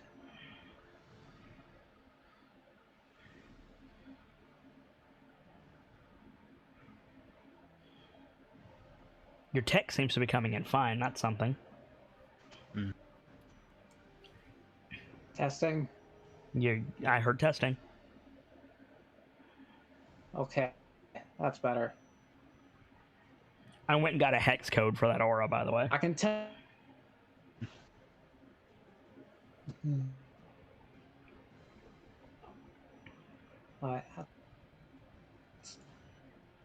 My sheet. Hold on.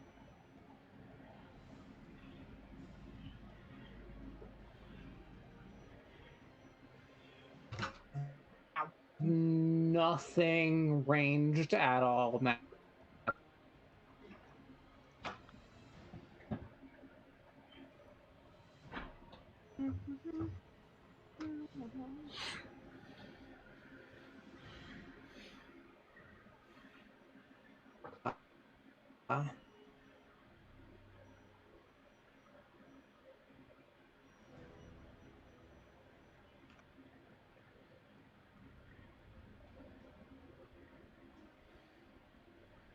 I'm just saying Philios is going to go before the Spirit Guardians proc and he can just shoot it.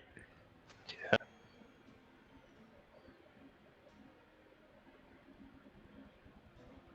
I believe I also go before Spirit Guardians proc, and if somehow Philios doesn't get it, I'm going to Lightning Bolt this thing. Fair. Lightning Bolt Can't might be a really little bit do anything overkill. at the moment. I don't care, this thing dies!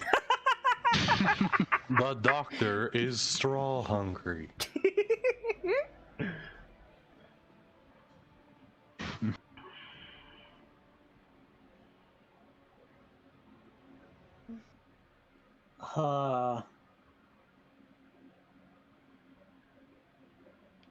No, that's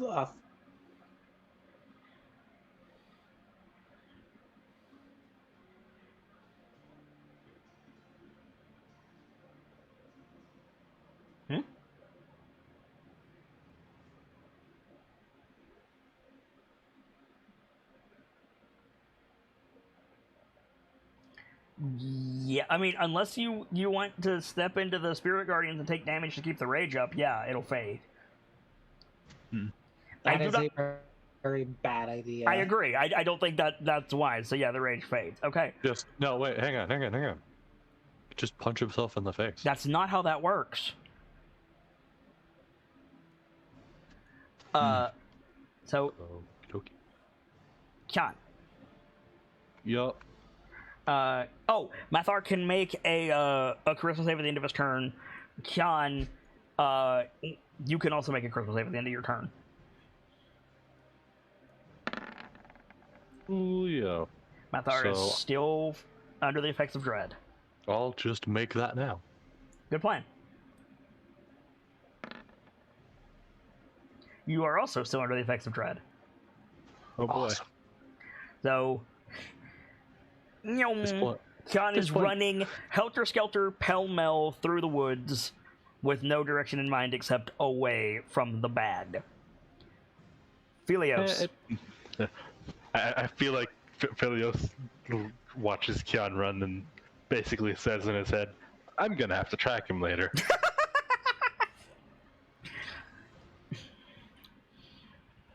Just, Not if I kill him. I mean, fair, but Yep. He's downed. I'm gonna move over here and and try and crossbow bolt this thing. Do it. Please, dear God.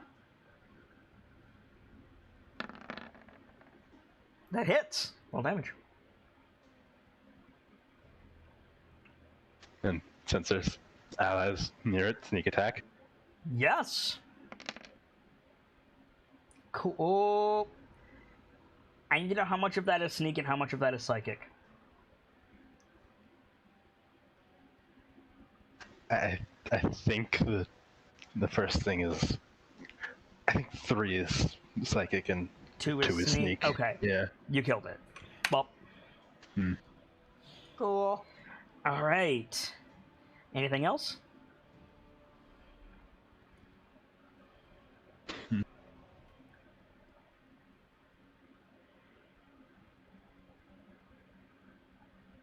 I'm not really sure if there's too much else I can do, but Okay.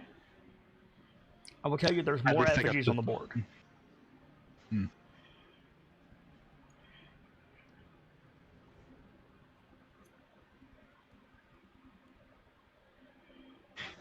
I'm honestly not quite sure where they are, but Okay. I'm just letting you know they're there. fair. But I'm not Yeah, sure. Let me.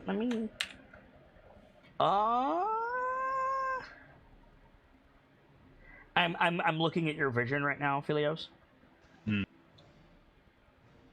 See, I know where to look, so I can kind of see one, but like you are within your rights to say I don't see any.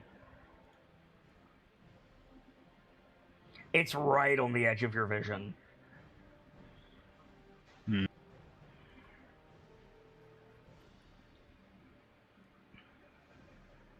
You wanna do anything else, or you wanna pass your turn?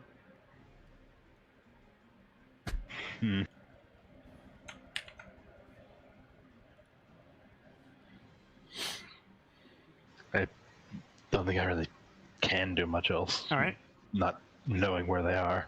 So Dr. Lorelei. Okay, so first things first. Bwop. What does BWAP mean? I'm moving over that way. Okay. My computer is about to die. I don't know why my charger isn't working. But I will stay as long as I can. Mm-hmm. Checking my spell points. Shit.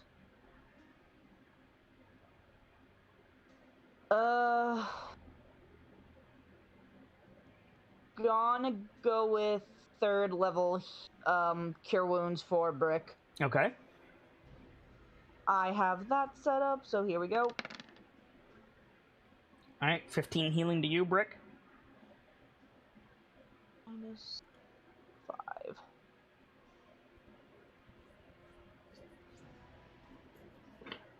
Oh, that's nice. And the doctor is going to down one of the takes of the flask. You can take up to all 3 in one go if you want. Fair. Everything's fine. I just dropped a fidget. Good job. It takes EXP to fill, so I'm gonna take 2 of them to be safe. So it's 8d4 plus 8. 8d4 plus 8d4 plus 8. Fuck. Roll. D plus 8. No, God. 28 healing to you, Dr. Lorelei. Cool, I'm less on the brink of death now. Mm-hmm. Aye, nice. Less than brink of death, buddies.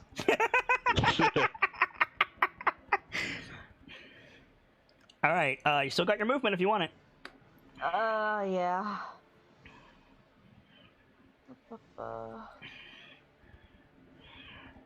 Zibs is trying to track down the fuckers.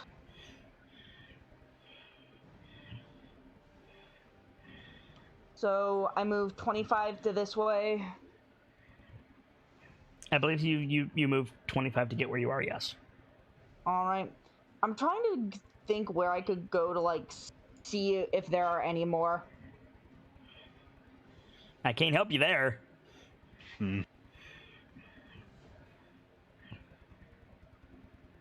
5,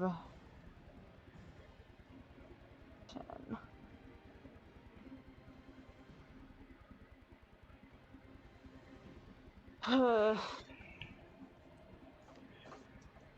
I do not see any from where I am, and I do not think straying too far from the group is a good idea, so tentatively for now, that is all I will do. All right. Brick, you are incapacitated this turn, but you're not taking a shit. That's right. Yeah, but you're not taking a shit ton of necrotic damage. You can take a bonus action if you want it. Yeah, second wind. Okay. So that's D10 plus fighter level. Yep. And that'll be your turn. Cyrodiil. Which sucks because I can see these bastards. You tell the doctor where they are next turn. So, remember that interesting concept I thought up? No. I mentioned it earlier. I said that's an interesting Regardless. This is twice now. The birds have incapacitated someone. Correct. That's enough to justify this line of thought. Oh, I should mention the spirit guardians were crows. Sounds about right. Yeah, right? Andrew, have you figured out who this is yet? I mean, I'm not 100% sure. I've figured it out. Okay. I'm almost certain I have. It's a fun stat block. Like, I'm sure you guys are miserable, but I'm enjoying, like, just in terms of like how this creature is put together, I'm enjoying it. It's very cool. I want this stat block later.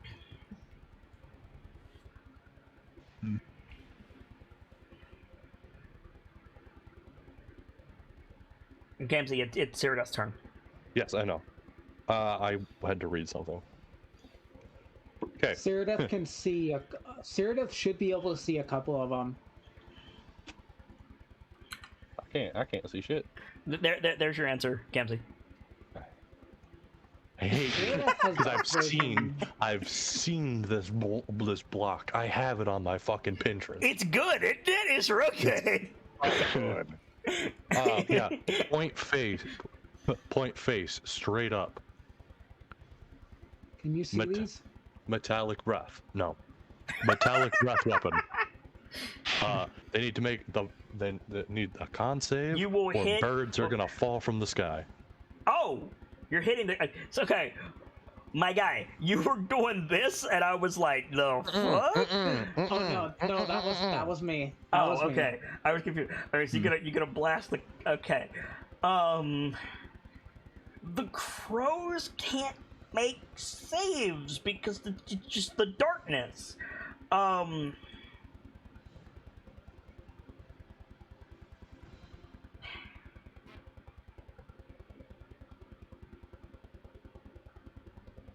Hi, Keon. Anyway. I don't know how to resolve this because the crows don't have an initiative. They're not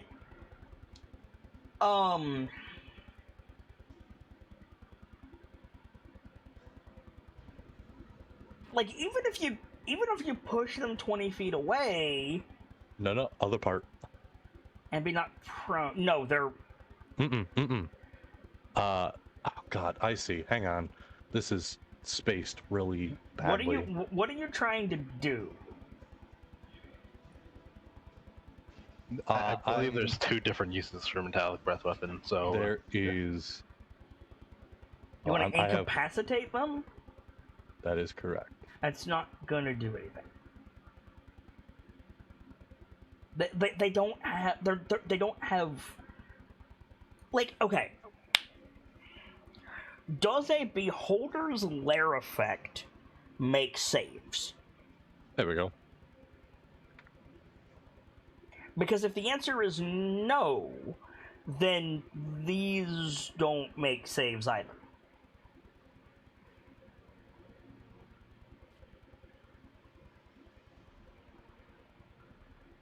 I don't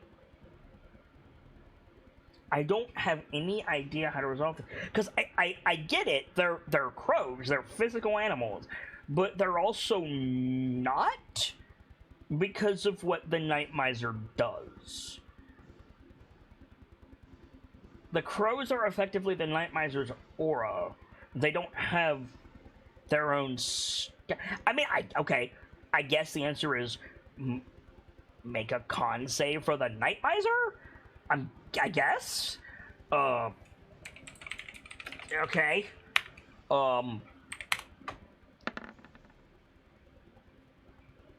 He failed.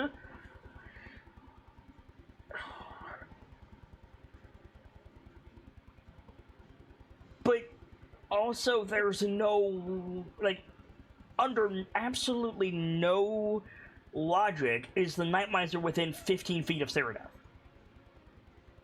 So, like,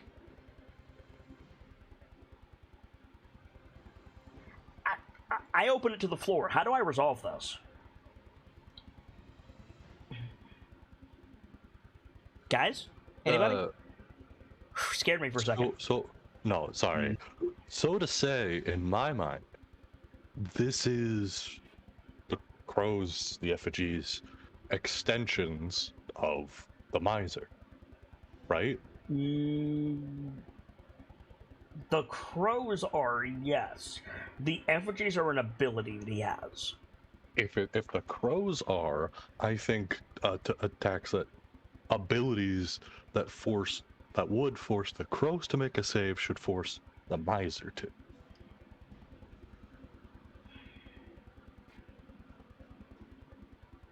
Since they are separate entities, but also if you affected all of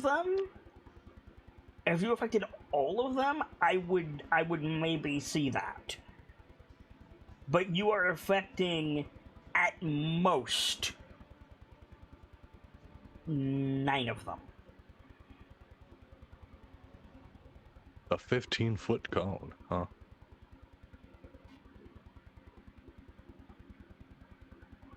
I mean, realistically, they're not 15 feet above your head. They're further than that. But, like... Yeah. I mean, I had another thing lined up that I could do in case this... But also, because of what we're dealing with, the sentence, if you could affect the crows, you could affect the miser, I don't agree with that. If you affect Ceradeath's aura, if you somehow damage Ceradeath's aura of fortitude, or whatever it's called, I believe the basic one for Paladin is just protection, but... Does Ceradeath get damaged? No. The answer is no. If you shoot a familiar, does the wizard take damage? No.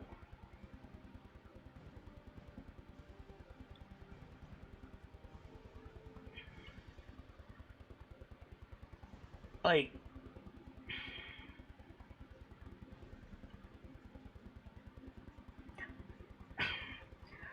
this, like, the thing that makes the most sense to me is the crows are a magical effect. You shouldn't be able to target them, but they are crows. Like, that's where I'm stuck. Like, they are crows. Have we not discussed running it like a familiar? They're not familiars, though. They're not familiars, though. They're not giving the Nightmiser sensory information. The Nightmiser is not casting spells through the crows. The crows are the spell. Damn. And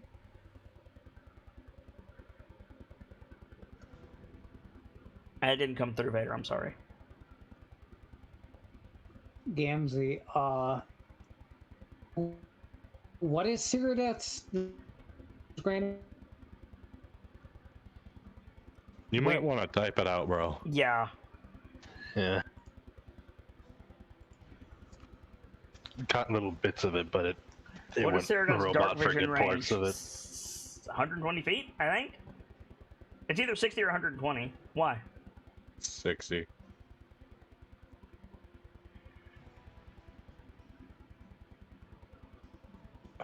He's still on about the effigies. I mean, it's a point. Like, It is. It's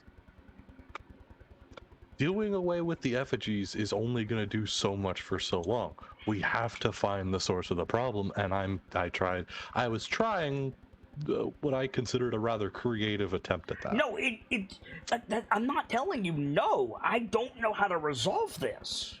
Like you hit me with I asked the jungle for help again. Not to that degree, but like I don't know what to do here. Like, you got me. Like,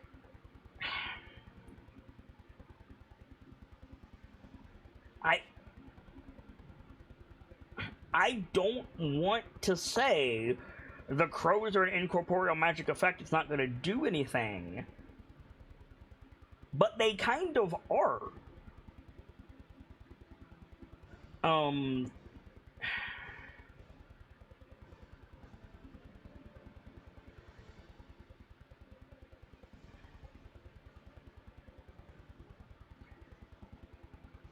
You are exactly 100% right with, we need to find the source of this. May I ask you something? Uh-huh. I'm not saying this is the answer, I'm just asking. Have you written off destroy the last effigy and this goes away? The fact that it can just keep throwing them up, I have a hard time considering that as a possibility.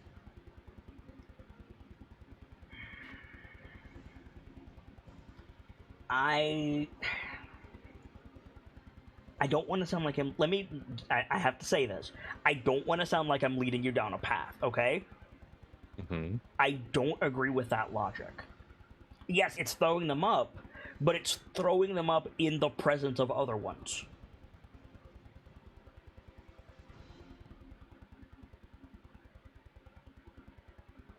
It's not throwing them up wherever, right? Like, you don't know what happens if you destroy the last one. So I'm not entirely sure. Again, this might completely be a false positive, but I'm confused why you're writing it off. By the logic that you stated, I don't understand.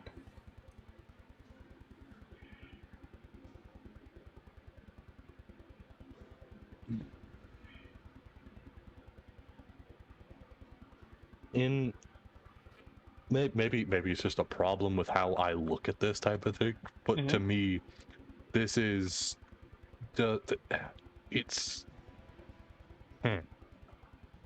You might be right, but there is a precedent for what I said. It's an ability you yourself have. The totems, yeah. I was going to say Farsight, actually. Oh. Farsight extends in the presence of Farsight. You can't just be like, I look at Waterdeep. Right? You have to be able to get there instant transmission style.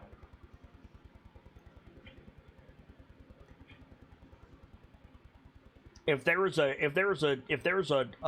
energy dome around Waterdeep that doesn't allow vision to pass through, you can't put your Farsight in Waterdeep. Right? Right. Like,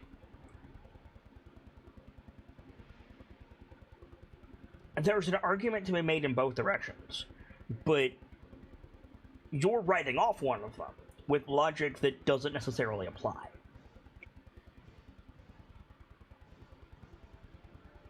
Either way, what I am going to say is the crows are not within 15 feet of Ceradoth. Unless they descended, which they didn't. No, nobody, correct me if I'm wrong, Jungle Beast, nobody is currently covered in crows. Nope. Mm-hmm. As for affecting the crows causes feedback on the Nightmiser. Wait, wasn't Brick affected by the crows on his last turn? And then they were dispelled when the effigy exploded. It's fair, but... He was on his last turn, that's correct. But then the effigy was killed. I mean, the effigy was killed before his last turn, but... No, he was already incapacitated. The crows incapacitate, like, they applied the incapacitated effect. Those crows are not persistent. That's an attack. But good looking out. Alright. Fair enough, I didn't understand how it was working. Absolutely. So the crows descend, they peck at you, and they afflict you with necrotic damage, you get incapacitated, and then they fly back up. The persistent crows are the spirit guardians. Mm-hmm. As far as afflicting the crows afflicts the Nightmiser, I really, really do not want to say the following sentence. It's not gonna work like that.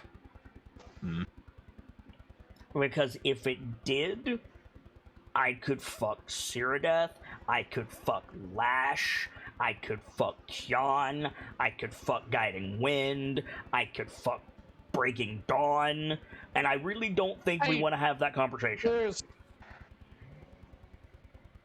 There's a point to be made that technically you already did with Lash. What? What? I was saying that there's a point to be made that technically you already did with Lash, with the fire crystal thing when she punched it. Fire crystal thing when she punched it. What? The second gauntlet boss. She What hit does that it, have? and there was backlash through the chain. That's not her aura, though. The chains are physical. See, the part I got lost in was aura, because like normally there is no way to target an aura. Then why are you targeting the crows? Because I didn't realize it was an aura. What you said was the crows are an extension of the Nightmiser's will and ability, which is true. Right. But Ceradoth's aura is an extension of her will and abilities. Rick shot one down, which gave me the thought that they were targetable entities. Yes. You can't target an aura. And it pointedly didn't. Yes, okay. And that's my mistake, flatly, because they are physical crows. They are physically there, but they're not in the initiative order. They're not a swarm of crows. They don't attack on their own. They exist as an attack of the Nightmiser that doesn't do peck and talon damage. It does necrotic damage. Now, see, that was my fuck up. I don't know how to classify the crows. I should have put that piece together, I guess. Again, I'm struggling here. Like, I don't know how to classify the crows, but either way, I don't think sending a feedback loop through the crows is going to affect the Nightmiser. I think that is opening a door for things that you don't want to have happen. Well, good. Okay. Then that will not be a thing that happens. Cool. Then yeah, I'm gonna say that's not gonna fly. Do I get a do-over? Yeah, of course. Okay, cool. Like even if it applied, they're not within 15 feet of Ceradoth, so it's moot. Anyway, I wanted to resolve it And I'm still not happy with how I resolved it, but it's the best I have.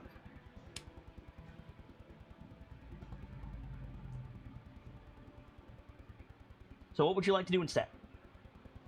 Criminally. Trying to figure out why I can only see 25 feet with dark vision with Cyrodiil. Whoa! Hold on, that ain't right.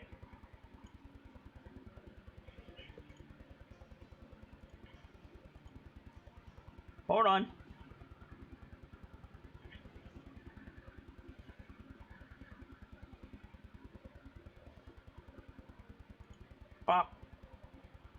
That was less. The hook? Hold on. What's happening? Pop. There we go.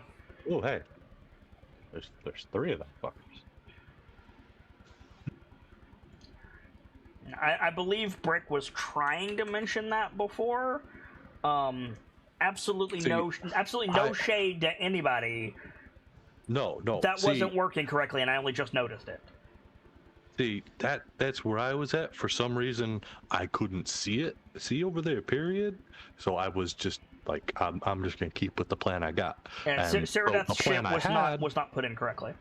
Yeah, the plan I had didn't work, so address the issue. Issue resolved. Okay. Yeah, fuck that man. Alright. Swing.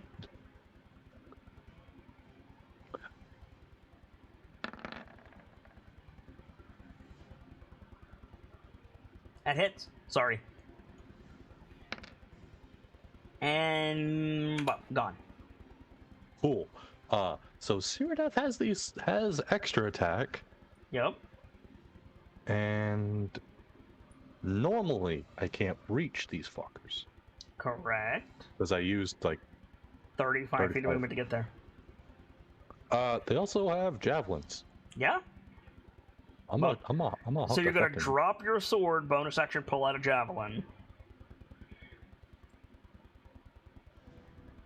I could just throw the sword, but yeah. Wait a minute.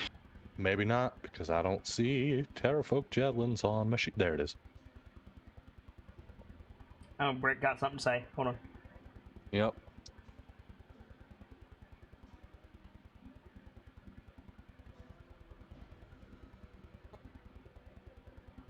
Does your breath weapon count as an attack for purposes of extra attack?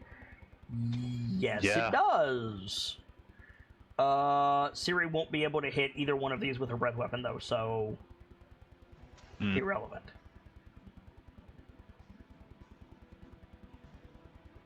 Good looking out, though. Still got 5 feet of movement. That. Oh, you're saying instead of dropping her sword, just ice breath this thing?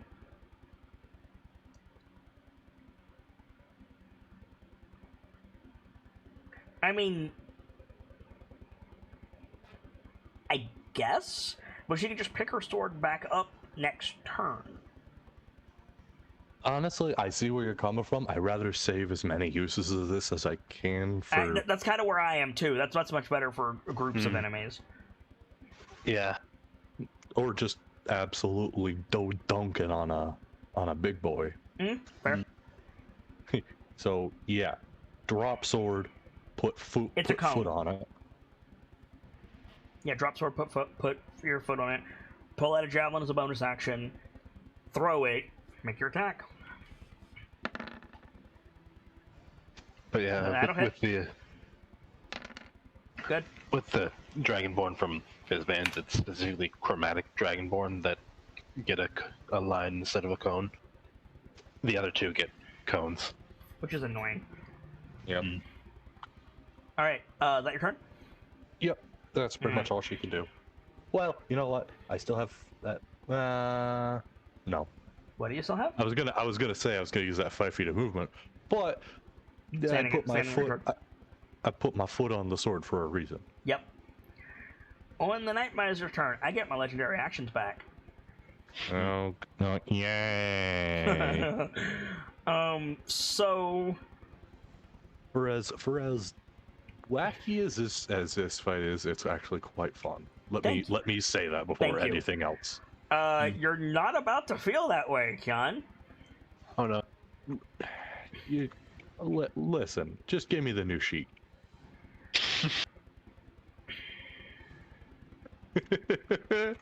Alright. I'm never gonna stop making that joke. No, you're not. But you are gonna call high or low.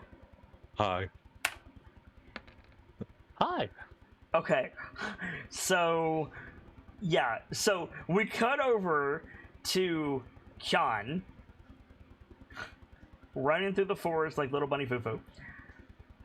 And what happens is I'm gonna burn a whole lot of legendary actions for this. So you guys down here in the clearing, nothing is gonna happen to you. Kyan, as you're running through the forest, boom, an effigy pops up in front of you. So naturally, you skid to a stop and change directions, right? Uh-huh. This happens 4 times.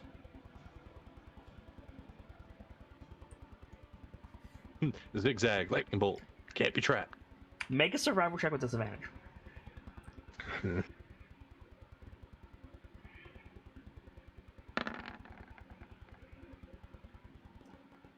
Okay. What did I say? Zigzag, lightning bolt, can't be trapped. So you managed to stay more or less where you are. Or more or less aware of where you are. Make a charisma saving throw.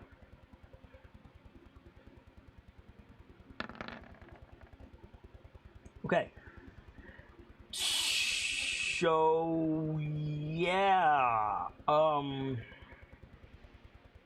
That's your 3rd failed fear save. So you are unconscious.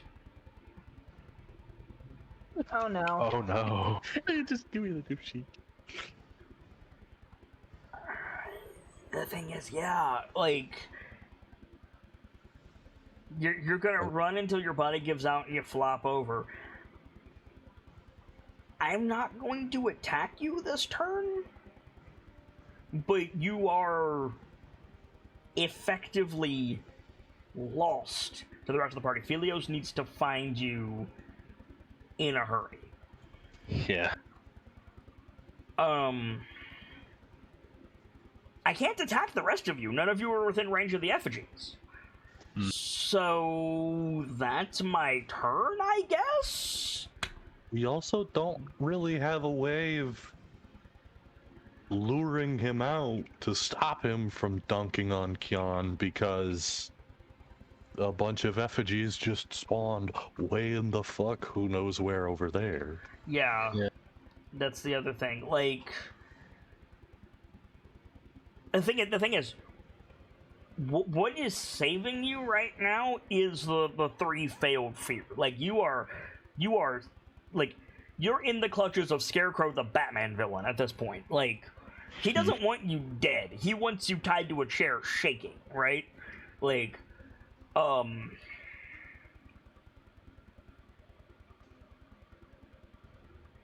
talk about that in a minute. Mathar.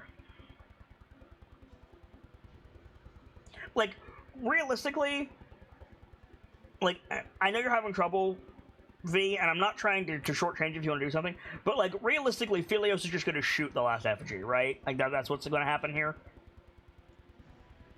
Like, we're gonna skip Kyan's turn, and then Philios is going to shoot the effigy, and that's going to be it. Yeah?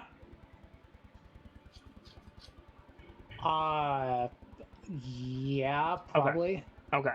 So, just for the sake of it, Philios, make your shot. Like, if you miss, then we'll resolve stuff. But just like, shoot the thing, kill it, because I want to resolve what's happening to Kyan. Fair. Yeah, you hit it. Roll damage.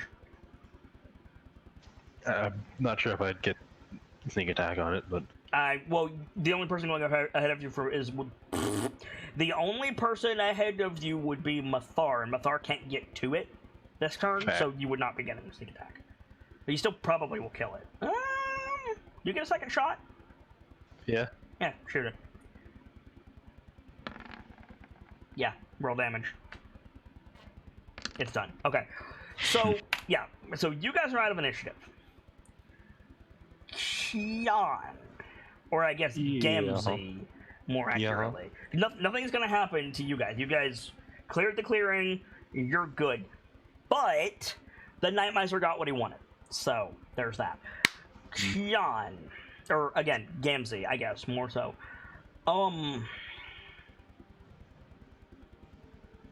We have some options, and nowhere on this board is Kian dying.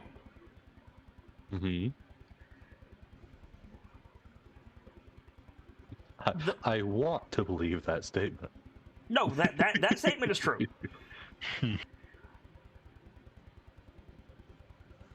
The first option that I would like to present to you is Kian turns into a child. But I don't know how you feel about that. Like, literally? Yes. Like, you know how a ghost can fuck with your age? Yeah. Imagine that, but you go back to, like, 5. Am I okay? Am I allowed to hear all the options before I decide? Yeah, sure. Cool. Another option is you mentally revert to a child? That one's gonna be a flat no. I thought so. Another one is, like... you are taken as a prisoner and brought before the hags. So basically, like, I'd put you in, like, the Keep of Twilight or something. I'd get an escape attempt, and then if I fail, I'm done. Yeah, pretty much. I apologize. I'm laughing so much at all of this. It's a rough situation, but I mean, the dice kind of got you. Boy, I wonder why that sounds familiar. Or something Sorry, something else finds you before the Nightmiser does, and that's not a good thing. See, where we are, there's a lot of options on what that something is. None of them are good. About 2 of them. 2 out of the 10 are good. Well, there are several that are neutral, but pretty much all of them involve taking Kian off the board. So, kind of up to you. Okay. Just so I'm understanding 100%. Mm-hmm. Are all of in any of these situations, do I need a new sheet?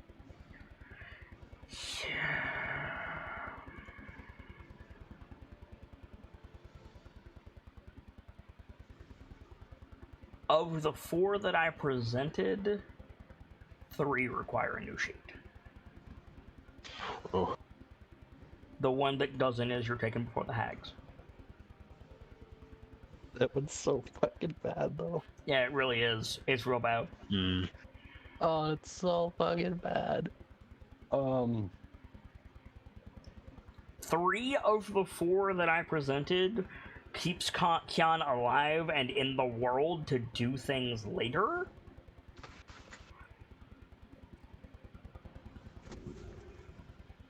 Pretty solid. Fuck this up, you're done. Well, it's a tough choice. It really is. We've taken one off the board immediately because, let's be honest, none of us want to mess with that. Completely valid. I agree, but I had to present it.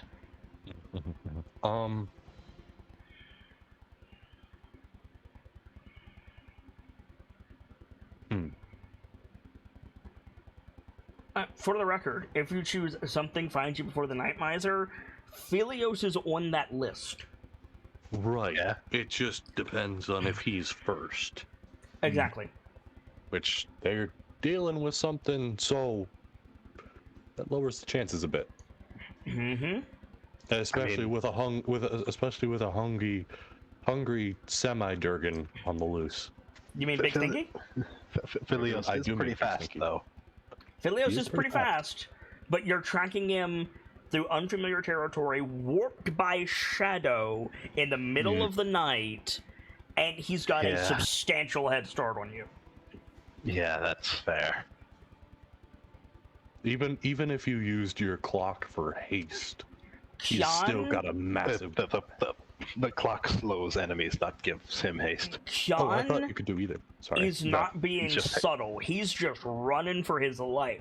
It's not going to be difficult to track him. It's a matter of speed. If Philios had just one more level in Rogue and could cunning action dash. Yeah, right? You're still on the list, Philios. If he chooses that option, I will roll. You're on the list. You're on the encounter table. But I will say this, Kyan. Uh-huh. Regardless of what path you decide, if you're continuing to play Kyan, he's taking a permanent hit to his charisma, and he gains a fear of scarecrows and crows.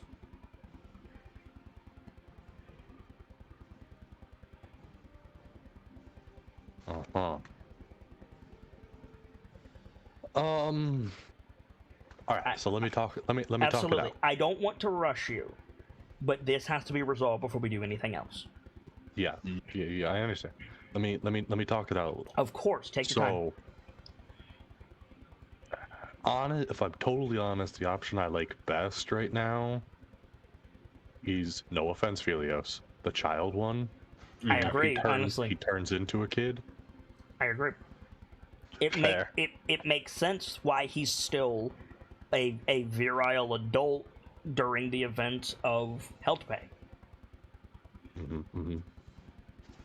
And there's Vrek, who's becoming his own person. Who, if for whatever reason Kyan mentally is not still Kyan when he turns into a child, well, you know what I mean. I understand. Vrek is already. Vrek knows who Kyan was. He understands what he needs to reteach Kyan. Yeah. You're absolutely right. And he has an understanding of how to care for himself and others now. I thought you would like the idea, which is why I presented it first. Yeah, go out, see if something else will find me instead of the fiddle. Sorry. It reminds me of something. The fiddler on the roof, yeah. It reminds me of something, so I almost called it that thing. It's not. For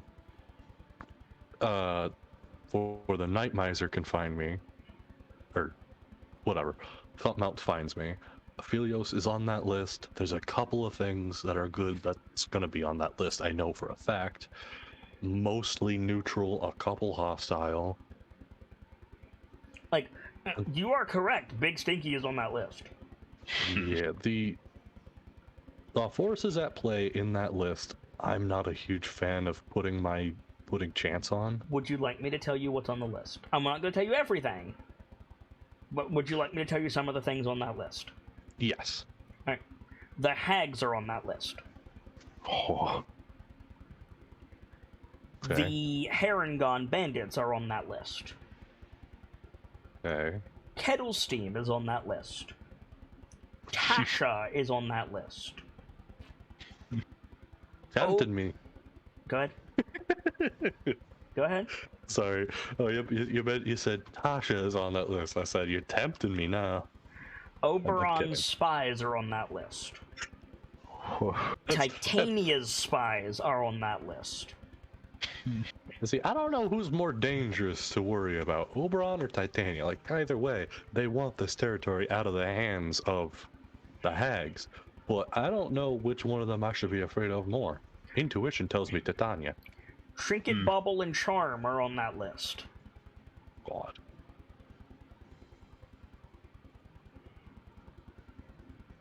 And others.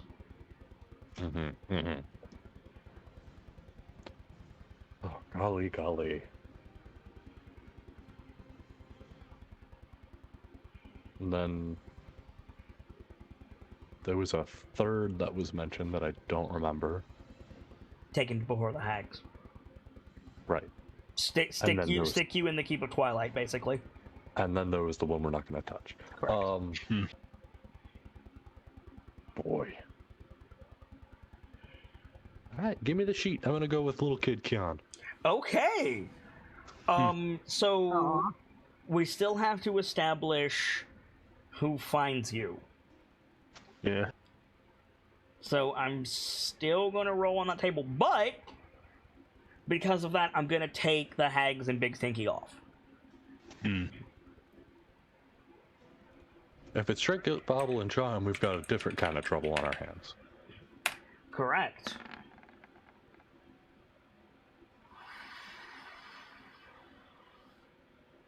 Interesting. Okay. Oh no. Drum roll. It's Bane. What the fuck? I'm not going to tell you who it is. But Kian is off the board through the mysteries of the Feywild and the power of the Nightmiser. Kian reverts to a scared little child. Nobody knows this yet. We just see Kian, like, get wrapped in crows and green mist, and then a little Goliath runs out. I'll give you a new sheet. Yippee. I wish. Is still gonna probably like try and track him, but yeah. Oh no! We will establish that momentarily. We're gonna cover to you in just a second. But yeah, there you go, Kian. It's at the top of the list. Whatever you want to do with that, you can. I would like to know, but I want to resolve the rest of this first. So, Yeah. Jungle Beasts. The last effigy explodes. Things were really quiet for the last couple of combat turns, and the crows dissipated, kind of flying off in every direction at once. You guys take a moment. Cyrida picks up her sword, sheaths it, and then probably Dr. Lorelei. Wait, where's Kian? Philios is already moving. Yeah.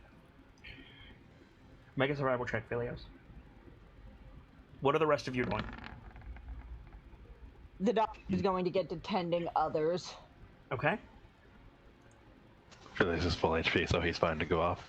You're gonna go off by yourself, Philios. Well, I mean, if anyone wants to follow him, then yeah.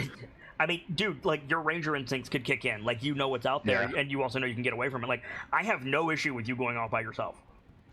Fair enough. I would recommend you make a stealth check, though. All right. Okay, noted. like a shadow, but like a good shadow. Philios is lost to the trees. Dr. Lorelei, if you want to patch people up, that's fine with me. Where are my healer's kits things? I haven't rolled this sheet in so long. It has been a while. Does anybody want to do anything while the doctor is patching you up, or do we want to stay with Philios? I'm fine staying with Philios. All right. So, Philios, you're weaving through the trees. John's trail is easy to follow because, one, he's a Goliath, and two, he's panicking. Yeah. Deep ruts in the earth, broken branches, bushes upended as Kion's like flailing his arms to get the crows off of him. And then, all at once, about, I don't know, 500-600 yards away, the footsteps stop. The stride is cut into like a fifth of what it was. The footsteps are much, much smaller, and the broken tree branches like just stop outright. You find the rune maul just dropped in the ground nearby, and this can only mean one of two things. And like, you don't have to roll. Like, you're an Eladrin, you know this. Like, this means that either the nightmare got him and got what it wanted from him, or he got shrunk, which you don't see any shrink shrooms nearby. Yeah. You continue following the trail, and you find a Goliath child, a gray-skinned, no-marked child, hiding in the hollow of a chopped down tree. It's like it's a stump, but the stump is like only the border of the stump, right? He's like hiding in that, and standing between you and it, startled because you ran up on them, is a white-haired, purple-skinned, it looks like an elf, with like a braided sword in one hand. By all accounts, it looks like a drow. You know better. It's not a drow. Like braided sword in one hand, facing the stump. You come up, they whip around, and like point the sword at you. You know this to be one of Lady Titania's scouts. He has wings that are not currently visible. This is a true fairy. I see. What would you like to do?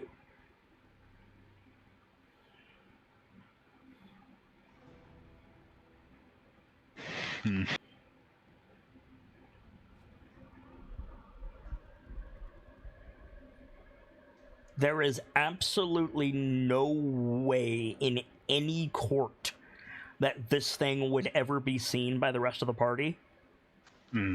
It's just because you're an Eladrin. Yeah, fair.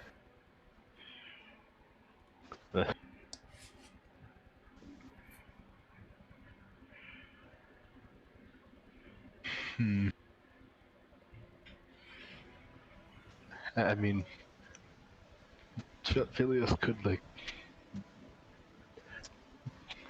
try and like mention that he's not an enemy.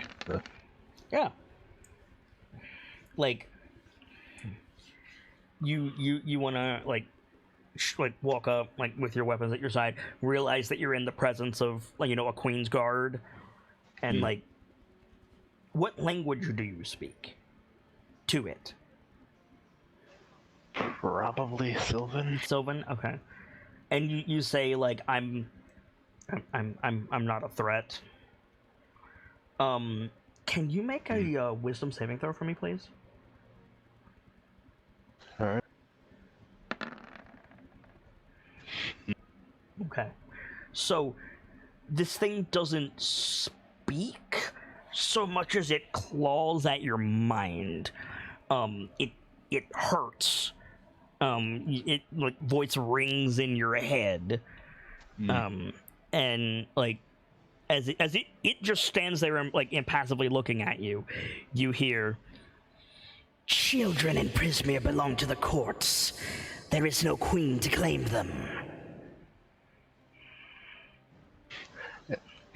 Apologies, but if I am correct, that child there was moments ago a fully grown Goliath. And now it is mine.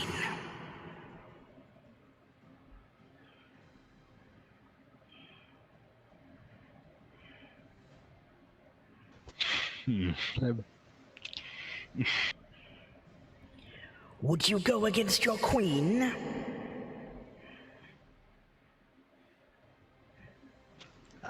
I'm not really sure what to do about this. I mean, Say the he question already is, has a guardian. the question is, fight the Queen's Guard, or let it take Kyan. Those are your options, basically. Yeah, I don't really like my odds against it alone, so I mean, say it's already got a guardian and see where that gets you. Because there's Vrek and there's the rest of the party, including you. yeah.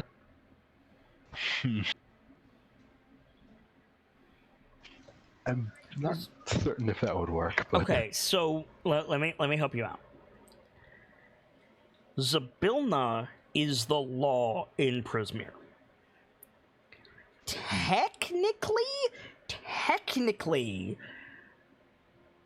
the Dawn Lord and the Night Queen have to abide by Zybilna's rules. It's a little bit nebulous if that could be enforced, but their servants 100% have to abide by the laws of Prismere.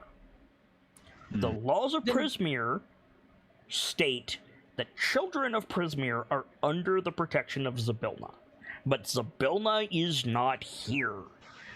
So it's claiming that that rule doesn't apply. There are still rules that do apply. I'm grabbing them for you. I may find it.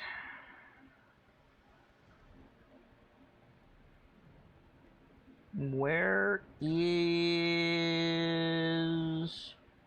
it under Prismere Overview?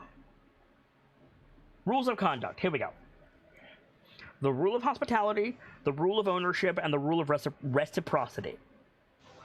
Rule of hospitality: when a friend, an enemy, or a stranger enters your home, you are expected to be gracious and accommodating to them until such a time as they prove, by their words or actions, undeserving of such hospitality. Rule of ownership: you must not steal from a friend, an enemy, or a stranger. To take something that doesn't belong to you without the rightful owner's permission is a crime and an unforgivable breach of etiquette. And the rule of reciprocity: when a friend, an enemy, or a stranger offers you a gift, you are obliged to accept it and return it in kind.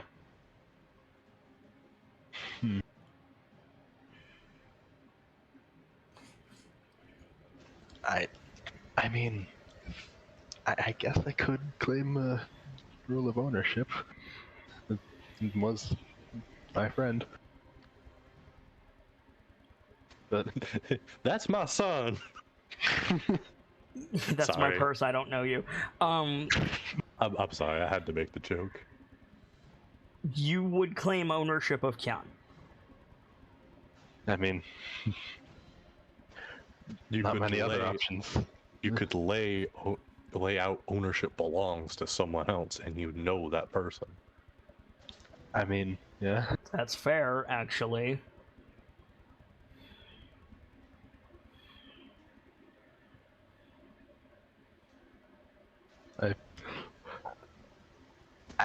I feel like probably Whom be best to do that. whom are you saying it owns the boy? Should go. I would suggest Freck. I was kind of leaning towards Rek, honestly, as well. Okay. So you say he's not one of Zybilna's. He has a guardian nearby. Oh, I'm here to take him to him. Oh, a Firebird. Make a persuasion check. All right. Do I have an inspiration? Because if so, you can use it for advantage.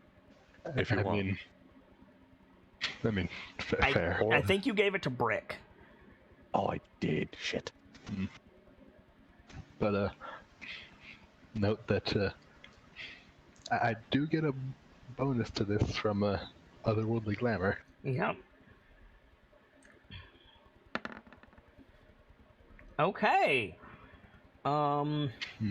So this is gonna look like I have a really high bonus to this, but what it comes down to is the Queen's Guard has really high insight because that's their job. The Court of Night is all about glamours and duplicity. The Queen's Guard has to have really high. So it's going to look like a high bonus, but that's not necessarily a bad thing. Or I could roll like absolute ass. That also works.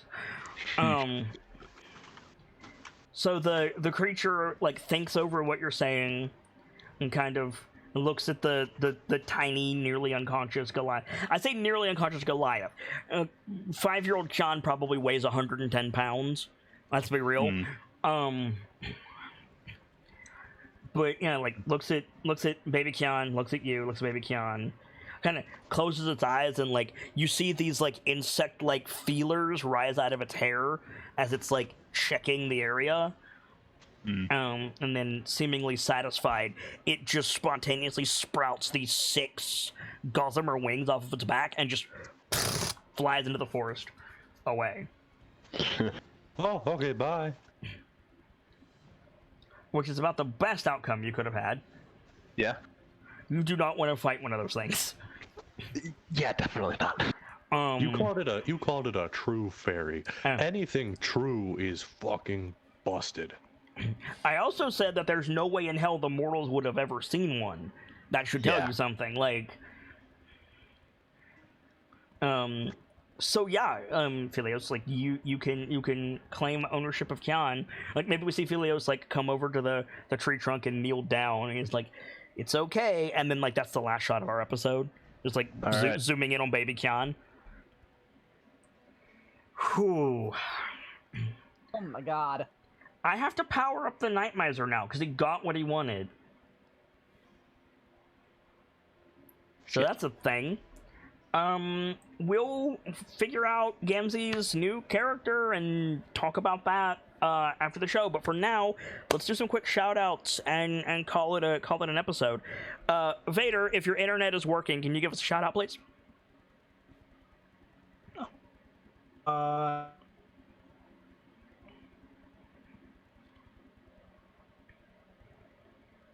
I'm Vader,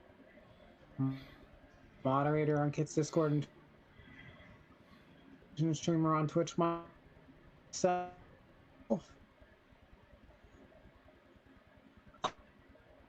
Kit's Twitch /Tournament Vader or on at Vader City, and whenever.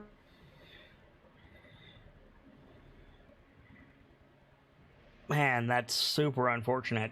Journeyman Vader is a moderator from my Discord and my YouTube community, as well as a streamer on Twitch. You can find him over at twitch.tv/JourneymanVader or on Twitter at VaderCidius. I play in his game on Sunday nights, or Sunday afternoons, which is our Descent into Avernus game, and it's a lot of fun. I don't know what stinger he was going to put on the end of that, but unfortunately, basically none of that came through. But he's a good dude, and, we'll try to get this sorted for next week. But thank you guys. Thank you for being here, V, and hopefully you had fun regardless. Ender. My name is Enderman 12, chief lurker and dedicated member of the Masquerade, as well as one of the Bard's Keepers. You can find me occasionally flipping into the voice channels of Kit's Discord, often not talking all too much, but still enjoying the antics. Play games such as Destiny, Warframe, and a rather wide variety of others.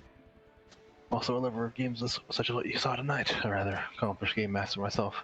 If you need anything from me, give me a poke. I'm online at most times. And remember, tale always needs an end. Sibs. Miss Sibs 143. I am in no particular order a artist, a stagehand, and a keeper for Kit's Discord and Patreon. I am not only Dr. Lorelei, I am also Lash on Thursday nights, and sooner or later you will probably see me around in more games. But until then, I am just the Drifter and the one and only Technicolor Disaster. It's good to be back despite all the stresses that came from tonight. Agreed. This was fun. I miss this game, and I miss having my Tuesday nights taken up by something other than staring into the textbook abyss. Everyone have a good night. I'm almost done with school, so my scheduling conflict should be less stupid. Bye, guys. Excuse me. Gamzelis. Bye. Ladies and gentlemen, my name is Guy Gamzelis, the bard of heroes and the teller of tales that need to be told. And there are a lot. Oh my god, my foot is asleep. Fuck. Oh. That's okay, so is Kian. Pins and needles. Yes, I hope you enjoyed tonight's show. I was the ever illustrious 9-year-old.